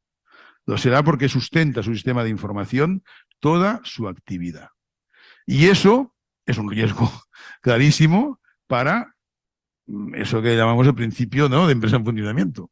Porque si la herramienta, la tecnología no es muy importante, es decir, que es una herramienta, ¿vale? Pero si esa herramienta no funciona, pues esa ¿no? Continuidad, empresa en funcionamiento, pues tiembla, ¿no? De entrada hay problemas ahí. Este es el enfoque, y este es el enfoque del modelo, ¿no? Evaluar hasta qué cierto punto la compañía conoce sus sistemas. Somos auditores y debemos, lo que nos dice la NIA es, deben ustedes, auditores, conocer el sistema. Sí, pero la segunda derivada, y como ya en la firma que yo colaboro hemos puesto esto en marcha, nos encontramos que algunos clientes no nos responden nuestro cuestionario que veréis ahora. ¿Sabéis por qué? Porque ellos mismos no saben de su sistema de información. Por eso, no nos responden por desidia, porque pasan. No nos responden porque no son conocedores suficientes de su sistema de información. Y algunos, no todos, gracias a Dios, pero algunos no nos contestan o nos contestan mal, insuficientemente, porque ellos mismos son desconocedores. Eso es un toque de alarma importante y bueno, veremos, ¿no? El modelo tenéis ahí hay la dirección web de la página web de REA, para descargarlo siempre la última versión, porque si hay sugerencias y errores o que sea, pues vamos intentando pues, mejorarlo, mejora continua. Y básicamente lo que busca el modelo es expresar el conocimiento de TI y los riesgos de incorrección material por el uso de las tecnologías de la información. ¿En qué aspectos? En la madurez del entorno de control, en las políticas y procedimientos de TI inexistentes o insuficientes que pueda tener la entidad auditada, en los cambios en el entorno de TI, esto está a la orden del día, y instalación de nuevos y significativos sistemas de tecnologías de información relacionados con la información financiera, que tengan pues, un impacto directo con la información financiera, ¿no? Para hacer esto, bueno, llegamos a la conclusión de que había que hacer unos entregables, que no tenía que ser auditor que fuera a hacer ahí a rellenar el cuestionario, sino que teníamos que entregar al cliente, a la entidad auditada, teníamos que entregar un documento, un documento con una serie de preguntas que respondería. Ahora veremos. La finalidad, finalizar, ¿no?, la revisión de este entorno de TDI con el modelo, el auditor de cuentas concluye en base a 4 cosas. La información proporcionada por la entidad auditada, las pruebas sobre los procedimientos de control que incluye el modelo, que sean relevantes y que a su juicio sea necesario aplicar, el nivel de madurez de TI de la entidad auditada, es importante. Hay quien es muy maduro, está muy automatizado, es mucho más dependiente, y hay quien dentro del mismo sector industrial, ¿no?, o comercial, etcétera, estará mucho menos informatizado, será mucho más manual y por lo tanto será menos dependiente. Eso es un factor a considerar.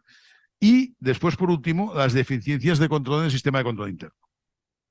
Estamos de acuerdo que el sistema de control interno hoy, así como yo estuve una temporada haciendo de junior de auditoría, debía ser malo, no me quedé, pero yo recuerdo esa evaluación hace, pues en el 2000 o antes, en el 98 por ahí, de esa evaluación de entorno de control, me acuerdo, y la podíamos realizar porque había mucho movimiento, ¿no?, la verdad, en el circuito de compra, el circuito de ventas, había mucho movimiento de papel, estaba eso muy definido. Hoy en día, eso está en EDRP. Y EDRP es etéreo, ¿no? Porque no, EDRP no, bueno, habrá documentación o no, estará informado o no, alguien tendrá un procedimiento escrito mejorable o no, y en eso es lo que estamos, ¿no? Esas deficiencias de control de el nivel de madurez del auditado, ¿no? Entonces, aquí está un poco, bueno, el modelo como tal, lo planteamos como modelo, ahora estamos, lo digo así en voz alta, pensando si es necesario que desde el Comité de Normas y desde REA, pues editemos un papel de trabajo directamente. Pero bueno, aquí está un poco en mezcolanza lo que es un papel de trabajo, aprovechado un poco de mi firma y lo que es el modelo, ¿no? Porque si lo tienes en papel de trabajo, lo veis mejor, ¿no? Entonces, yo pedí permiso pues a Ramón, que lo tengo ahí, a Chema y tal, ¿no?, de Benefix, y bueno, pues me dieron permiso para poder publicar un poco la carátula. La idea es esta, ¿no? Dice, oye, yo entrego estas preguntas al director financiero, entrego esas preguntas al informático, hay preguntas para todos, o tal vez a la empresa externa, porque no tengo informático en plantilla, y tal vez es a la empresa externa. Entrego esas preguntas, y que son 4 apartados, y cuando tenga respuesta yo aplicaré a partir del 5º apartado. Bueno, vamos a ver las preguntas. Hay una primera parte, magnitudes económicas, presupuesto, gasto, presupuesto, inversión. Necesito las dos cosas. Ni que decir tiene que después, cuando esas cifras estén rellenadas, habremos de comparar con ejercicio pasado, habremos de comparar con cuenta 600, habremos de comparar, a ver si esto se corresponde con otro, ¿no? Eso no tiene mucho. Ambiente de control, cambios significativos en el entorno de TI. Hoy estamos cambiando de RP, hoy estamos informatizando el almacén, hoy estamos, bueno, pues cambios significativos, explícame. Y incidentes relevantes de TI, ciberataques, incendios, secuestro de información, pérdidas de información, etc. Incidentes relevantes. Oye, explícame, ¿no? Explícame, dime qué ha pasado. Evidentemente, si tengo cambios significativos en los entornos de TI, pues seguramente tendré inversión. Por lo tanto, una cosa con la otra también tiene que estar relacionada. Y si tengo incidentes relevantes, seguramente tendré gasto. Más allá del gasto, digamos, normal, o el porcentaje de inflación respecto al año pasado. Por lo tanto, eso tiene que estar un poco en línea, ¿no? Pueden haber ahí diferencias gordas, No pueden haber diferencias gordas. Conocimiento del nivel de madurez del auditado, de madurez pues ahí le preguntamos un poco, oiga, ¿cómo trabaja usted? ¿No? ¿El correo dónde lo tiene usted? ¿En la nube o tiene usted un servidor de correo? No, yo trabajo en la nube. Muy bien, pues explíqueme. Oye, ¿usted cómo almacena? ¿No? ¿En la nube o en local? ¿No? ¿Dónde tiene sus archivos? pues almacena en Dropbox, en OneDrive, SharePoint, en Google Drive, en iCloud, otros, lo que sé, ¿no? O sea, explícame un poco cómo trabajas. Eso me dará una idea de cómo trabajas. Ofimática. Oye, ¿con qué trabajas? ¿Con Microsoft 365, Google Workspace, ediciones de escritorio de Office locales, OpenOffice? DRP, ¿cómo? Oye, ¿trabajas las finanzas? ¿Trabajas los bancos? ¿Trabajas las ventas? ¿Trabajas los pedidos de cliente? ¿E-factura? Pues no, oye, e-factura no tengo. Compras sí, pedidos a proveedor, pues no hago. E-facturas de compra, pues tampoco. Conexiones con página web, pues no, la página web enseña solo, pero no hay interacción por parte de proveedores, clientes, terceros con la página web. Oye, tengo recursos humanos dentro de la aplicación, dentro de DRP, o no, esto me lo lleva a gestoría externa, ¿no? Tengo un portal de empleado donde pues publico las nóminas para que se las recojan, para temas de IRPF, etcétera, etcétera, ¿no? Hay conexiones, ¿no? Con cobros y pagos con SEPA o no. Bueno, pues este es un poco, hay más cuestiones aquí, pero esta es un poco la idea, ¿eh? Lo que tengo en RP, lo que no tengo en RP, hay más cuestiones, pero al final es conocer, ¿no? Cuán informatizado está el cliente auditado. Conocer qué nivel de, el que lo rellena todo y el que lo marca todo de verde, pues quiere decir que está muy maduro, utiliza muchas cosas, y el que no tengo, pues quiere decir que es menos dependiente de la tecnología. Bueno, eso es un dato. Es un dato para el juicio profesional, ese es un dato. Después, la cuarta pregunta es procedimientos documentados. ¿Vale? No solo voy a trabajar con aspectos de control, sino que voy a trabajar sobre procedimientos también. ¿Vale? Y voy a trabajar en procedimientos básicamente en estas, creo que son 11, ¿no? 15 procedimientos, ¿no? Inventario físico. ¿Os imagináis un cliente que vais a auditar y le decís, dame el inventario? No tengo.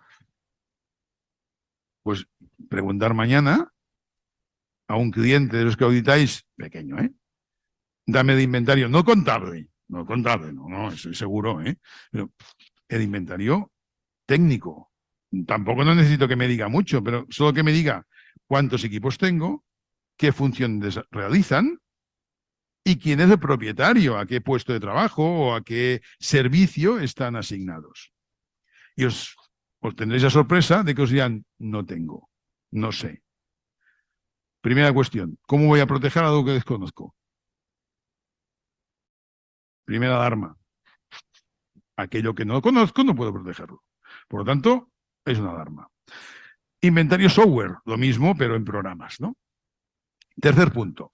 Procedimientos de control de ciclo de vida y actualizaciones. Muchas de los incidentes de ciberseguridad ocurren, un porcentaje importante, hay otros que son fallos de control interno que ya veremos directamente, pero hay unos, muchos de ellos ocurren porque el sistema no está actualizado. Eso que da la data cada día actualice, no sé qué, ¿no? Es una locura, es a diario, ¿no? Pero bueno, es lo que hay. Pues hay un procedimiento que explica, que obliga a alguien, a la organización, a que eso esté al día, automatizado o manual, me da igual, pero ¿existe procedimiento de ese ciclo de vida? Porque eso es un coladero de problemas. Si tú no estás actualizado, esa vulnerabilidad la conoce cualquier individuo malo y la explota para atacar tu sistema. ¿De acuerdo? Por lo tanto, eso es un componente importantísimo de protección. Cuando hace frío nos ponemos un abrigo, pues esto es exactamente lo mismo. Copia de la política de seguridad. ¿Existe una política de seguridad escrita y aprobada por la alta dirección? Importantísimo. Pueden ser 4 puntos, no hace falta que sea un libro. En una entidad de pequeña dimensión son 2 páginas. Pues le podemos poner el rollo que quieras. Estamos hablando de una política, de un procedimiento, que es una claca. Los empleados no podrán utilizar el ordenador para cuestiones personales. ¿Vale? Y todo el mundo está avisado y por lo tanto y habrán revisiones para que no se haga. los equipos no podrán instalar software los usuarios a su libre albedrío. ¿De acuerdo? Entonces, esto es la política, ¿eh? Gestión de usuarios con acceso a recursos de TI. Bueno, tenemos unas normas de uso, o aquí todo el mundo hace lo que quiere. ¡Uah! Vamos fatal. Copia de inventario de procesos críticos de negocio. ¿Sabemos los procesos críticos de negocio cuáles son?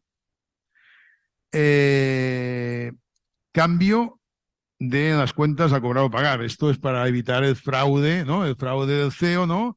Que te cambian la cuenta corriente. No, es un problema informático, no, es un problema de control interno. Porque si el control interno funciona, a mí no me cambian nada. ¿Eh? Pero claro, si aquí uno llama por teléfono y alguien coge la página del cliente y cambia de IBAN, pues esto no es un problema informático, esto es un problema de control interno. ¿De acuerdo? Si nosotros mandamos nuestras facturas con el código IBAN abajo, páganos aquí, ¿no? Y esa factura no va firmada digitalmente, con lo cual ahí puede coger cualquiera esa factura y cambiarlo.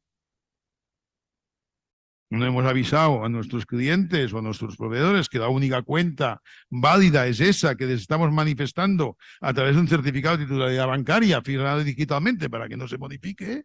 Si no ponemos estos controles, pero es un control interno. Ahí la informática tiene poco que ver. Hombre, sí, como herramienta de transmisión, punto. ¿Vale? ¿Está establecido un comité de respuesta a incidentes? O sea, si pasa algo, ¿estamos más o menos organizados? ¿O el día que pase empezamos todos a correr y sin sentido? No, bueno, es importante. Copia del plan de respuesta a incidentes. ¿Tenemos un plan? Si pasa algo, ¿tenemos previsto cómo atacar, o sea, cómo abordar eso? Procedimientos de copias de seguridad. Esto pensar, la copia de seguridad es que cuando tú naces te dan un botellín con un elixir, ¿no? Mágico, ¿no? Mira, usted no morirá nunca siempre y cuando preserve el botellín.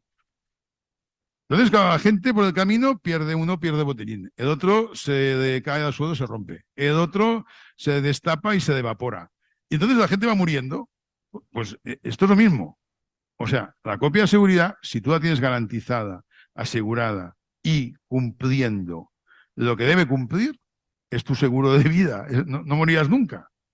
A menos por un incidente informático, ¿eh? Ya es por otros motivos, ¿no? Un incidente informático, ¿no? O sea, estas cosas son importantísimas tenerlas aseguradas y tenerlas muy bien escritas, tenerlas muy bien responsabilizadas y muy bien vigiladas día a día, y con responsabilidad. ¿Por qué los magos? ¿Sabéis? Os explico una anécdota, vamos fatal. Pero es que es importante. Los magos, ¿sabéis qué hacen? La última tendencia de los magos es que entran en tu casa y se quedan ahí un mes. Y te van estudiando. Y van mirando cómo hace las copias. Y no, mira, este hace las copias y las va cada lunes, ¿no? Va haciendo una rotación semanal, ¿no? Y la misma cinta de lunes la utiliza el lunes siguiente. Bueno, pues yo, ningún problema. Pero muchos programas de copias lo que hacen es que mandan un correo a un responsable y dice, copia OK. La copia acaba a las 5 de la mañana. Entonces el mago ya sabe que esto acaba a las 5 de la mañana, coge, yo ya he recibido el copia OK, y a las 5:05 borra la copia de ese dispositivo de copia. ¿A qué parece alucinante? Pues es verdad. Entonces, el lunes siguiente, cuando ya no queda ni una copia, pero yo tengo 5 mensajes con copia OK, ¿eh? Cuando no queda ni una copia y quedan 5 dispositivos a cero, como si os hubiera comprado una tienda, se lo carga todo y te pide 300.000 o 30.000 o lo que sea de rescate. Dices, hombre, las copias. Te vas a las copias y no hay nada. ¿De acuerdo? La copia de la nube es garantía, pero tampoco es mucha garantía. O sea, quiero decir que tiene que haber un procedimiento. Es el elixir mágico que nos va a preservar de la muerte toda la vida. Por lo tanto, tenemos que vigilarlo muchísimo, de verdad. Contratos de prestación de servicios, contratos de mantenimiento. Hombre, si pasa algo, mi empresa depende de esto, que vengan aquí rápido a repararlo, o esto de una semana aquí para que me reparen esto. Y pólizas de ciberseguros, igual que pedimos, pues pólizas de incendio, pues bueno, está menos extendido, pero hay que valorarlo. El paso 2 es relacionar eso, que es lo que me ha entregado el cliente, y el cliente al final me debería rellenar de alguna manera, si lo tengo, no tengo, qué pasa y tal. Y la idea es riesgos de TI que considera el juicio profesional del auditor, ¿no? Y los riesgos de TI pueden mitigarse mediante la aplicación de controles o la aplicación de procedimientos documentados. El auditor puede verificar todos o parte de esos controles y procedimientos establecidos por la entidad auditada para mitigar los riesgos de TI. El resultado de la verificación del juicio profesional del auditor establece el grado de exposición al riesgo de TI de la entidad auditada, el nivel de confianza en su sistema de control interno y, si es necesario, recomendar medidas correctoras en su naturaleza para mitigar esos riesgos de TI. Los riesgos que consideramos aquí son los riesgos, básicamente aquí tomamos una guía de DOCEX que recomienda utilizar 6 controles básicos de ciberseguridad, le llaman, perdón, y que está basada un poco en el Internet Center Security y tal americano. Bueno, la cuestión es que dijimos, bueno, pues nos parecen razonables, ¿no? Y siendo unas guías de Access, pues nos pareció pues un buen camino. Aquí puedes coger, hay varios actores que aportan, ¿no? Aportan conocimiento, pero y pillamos también pues el séptimo control básico, que es el de copias de seguridad, que no está en las guías estas internacionales, pero sí que OCEX pues incluye, ¿no? Y básicamente los riesgos que consideramos fueron estos, ¿no? La pérdida o alteración de la información financiera, la interrupción toda parcial de la actividad de empresa, la pérdida de ingresos o gastos imprevistos, los diseños en equipos, los daños, perdón, en equipos e instalaciones informáticas, la carencia de autenticidad de las comunicaciones, todo lo que es el tema de confidencialidad, integridad, disponibilidad, daños reputacionales y afrontar acciones legales porque puede ocurrir, ¿no? Y un poco, ojo, ¿no?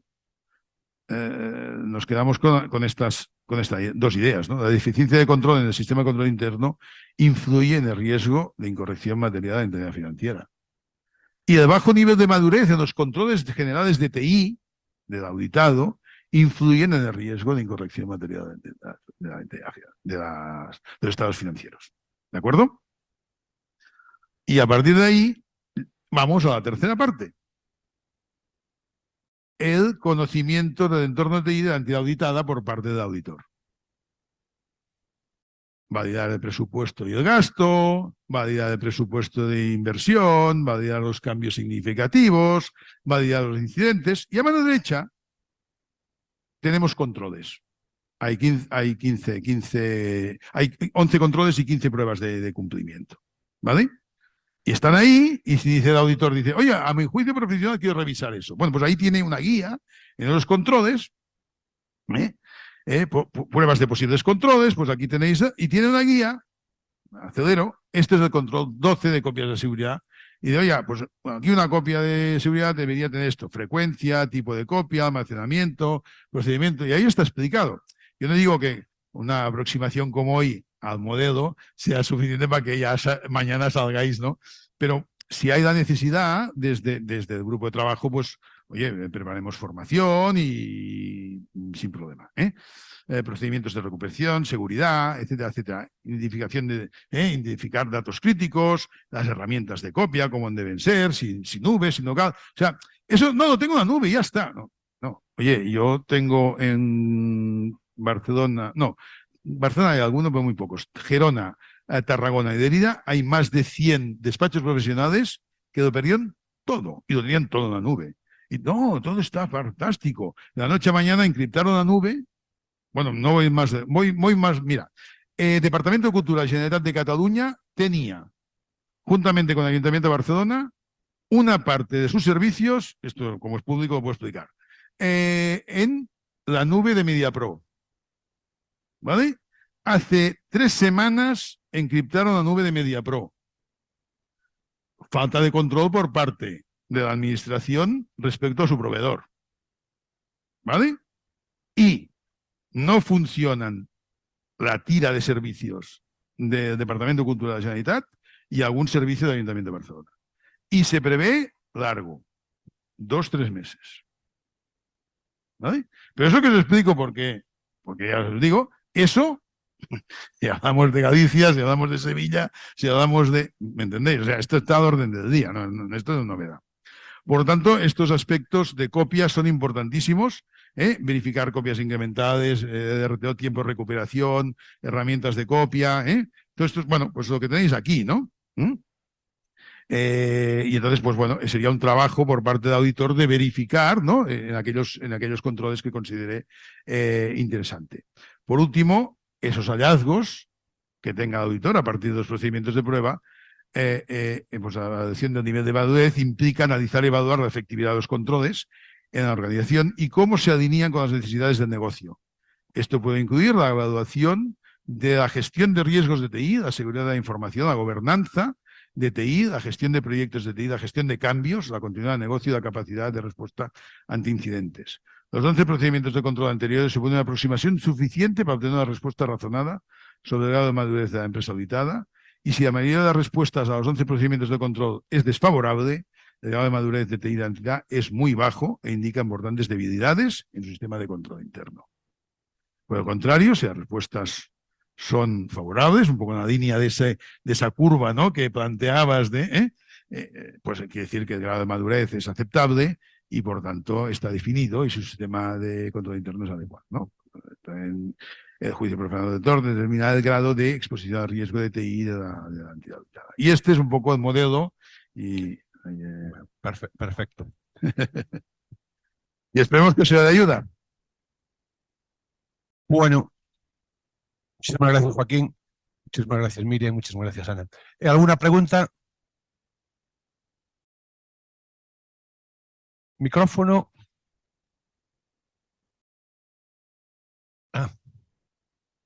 Más o menos. ¿Puedes pasar el micrófono?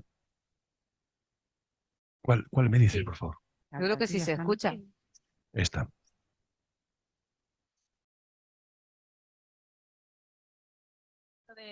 Del riesgo inherente, muchas veces me encuentro con dudas de los equipos, de cómo hago la valoración de la probabilidad y la magnitud desde un punto de vista práctico, ¿no? Dice, mi corazón me late, puede ser probable, puede ser, pero como lo documento objetivamente y que sea, ¿no? Efectivamente, los factores de riesgo, pues bueno, pues cuanto más factores de riesgo tenga, más probabilidad y tal. Y dice, pero luego me dicen, ¿y la magnitud qué hago? Porque claro, esto es la magnitud del error, no la magnitud del área. Yo qué sé, antes de hacer pruebas, ¿qué magnitud voy a tener que hacer? Entonces, los equipos siempre me preguntan, ¿y cómo lo hago? Es que depende tanto porque va a depender de qué área estamos viendo. Efectivamente, la magnitud puede estar directamente relacionado con la propia área. Si la área es pequeñita, pues la magnitud pero a lo mejor estamos hablando de una estimación en la que puede no estar recogida porque el problema sea un tema de integridad. Aquí es juicio de auditor y experiencia previa, efectivamente es muy complicado. La parte cuantitativa es más complicado.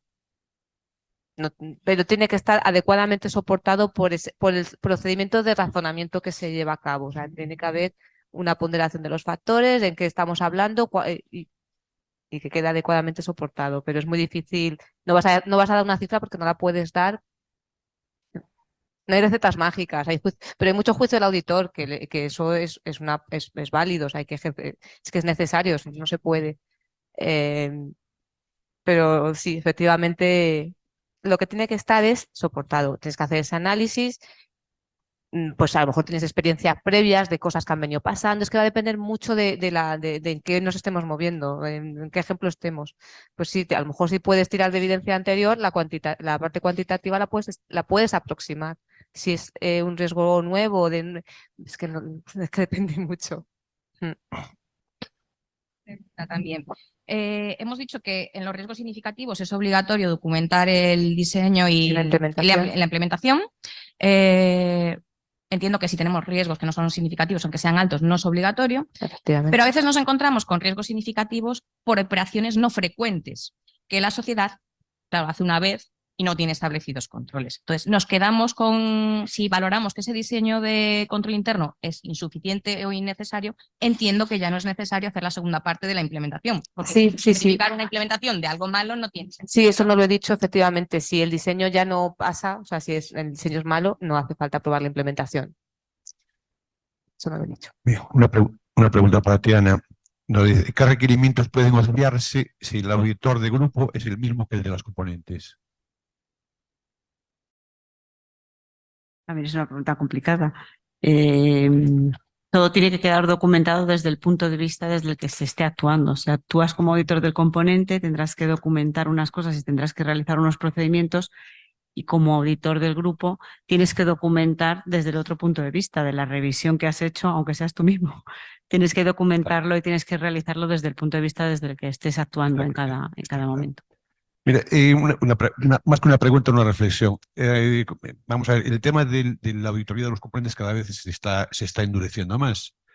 Es decir, hemos pasado de que antes el auditor principal hacía referencia a los informes de los auditores de los componentes. Hemos pasado después que tienes que transmitirle a los auditores de los componentes las instrucciones de consolidación y, bueno, revisar tal. Y ahora hemos pasado, digamos, la responsabilidad está aumentando, es decir, los controles o la revisión que tienes que hacer a los auditores de los componentes cada vez es superior. Es decir, no estamos tratando de que el auditor de componentes sea una especie en peligro de extinción. Yo creo que Porque, no estamos claro, aumentando la te responsabilidad. explico, lógicamente el precio, si hay auditores de componentes, y si el auditor del grupo tiene que revisar los componentes y eso va a repercutir lógicamente en los precios finales. Es decir, que lo que estamos tratando al final, o lo que se está consiguiendo con todo esto, es que el auditor del componente, pues lo que te decía antes, vaya desapareciendo, porque no interesa ni al auditor principal ni a la auditada tampoco. Yo creo que no estamos aumentando la responsabilidad estaba ahí, estamos estableciendo los mecanismos para que se pueda ejercer esa responsabilidad con criterio. Entonces, ese efecto indeseado que tú dices, pues puede suceder. O sea, puede ser que alguna entidad pues diga, pues mira, al final me compensa que el auditor del grupo sea el auditor de todo, porque se evitan problemas de si el auditor del grupo tiene que relacionarse con el auditor del componente, pues si ya es el mismo, la garantía que te das mayor, pero eso es una cuestión de la entidad. De acuerdo. ¿Alguna pregunta más? Sí, en relación con los sistemas de información. En el momento que la 315 dice entendimiento del control interno de la sociedad, incluidos los sistemas de información, yo entiendo que las pruebas que se realizan una vez evaluado, obtenido si es un riesgo medio, alto o bajo por el grado de madurez, etcétera, se hacen esas pruebas, que ya son unas pruebas de cumplimiento. Entiendo que realizadas un ejercicio podría estar 2 ejercicios sin volver a analizar la eficacia de los controles, excepto en aquellos cambios que se producen, porque, o sea, pedir la lista de usuarios nominales cada ejercicio, los backups, las pruebas de combinación, el control de cambios, de incidencias. Entiendo que en una prueba de en unas pruebas de cumplimiento puedo basarme en trabajo realizado anteriormente, ¿no? La TES 30 obliga que si vas a probar, vas a confiar en controles, tienes que probar la eficacia operativa cada año. O sea, en cada ejercicio ya eso, por eso. La TES 30 obliga a hacerlo. Claro.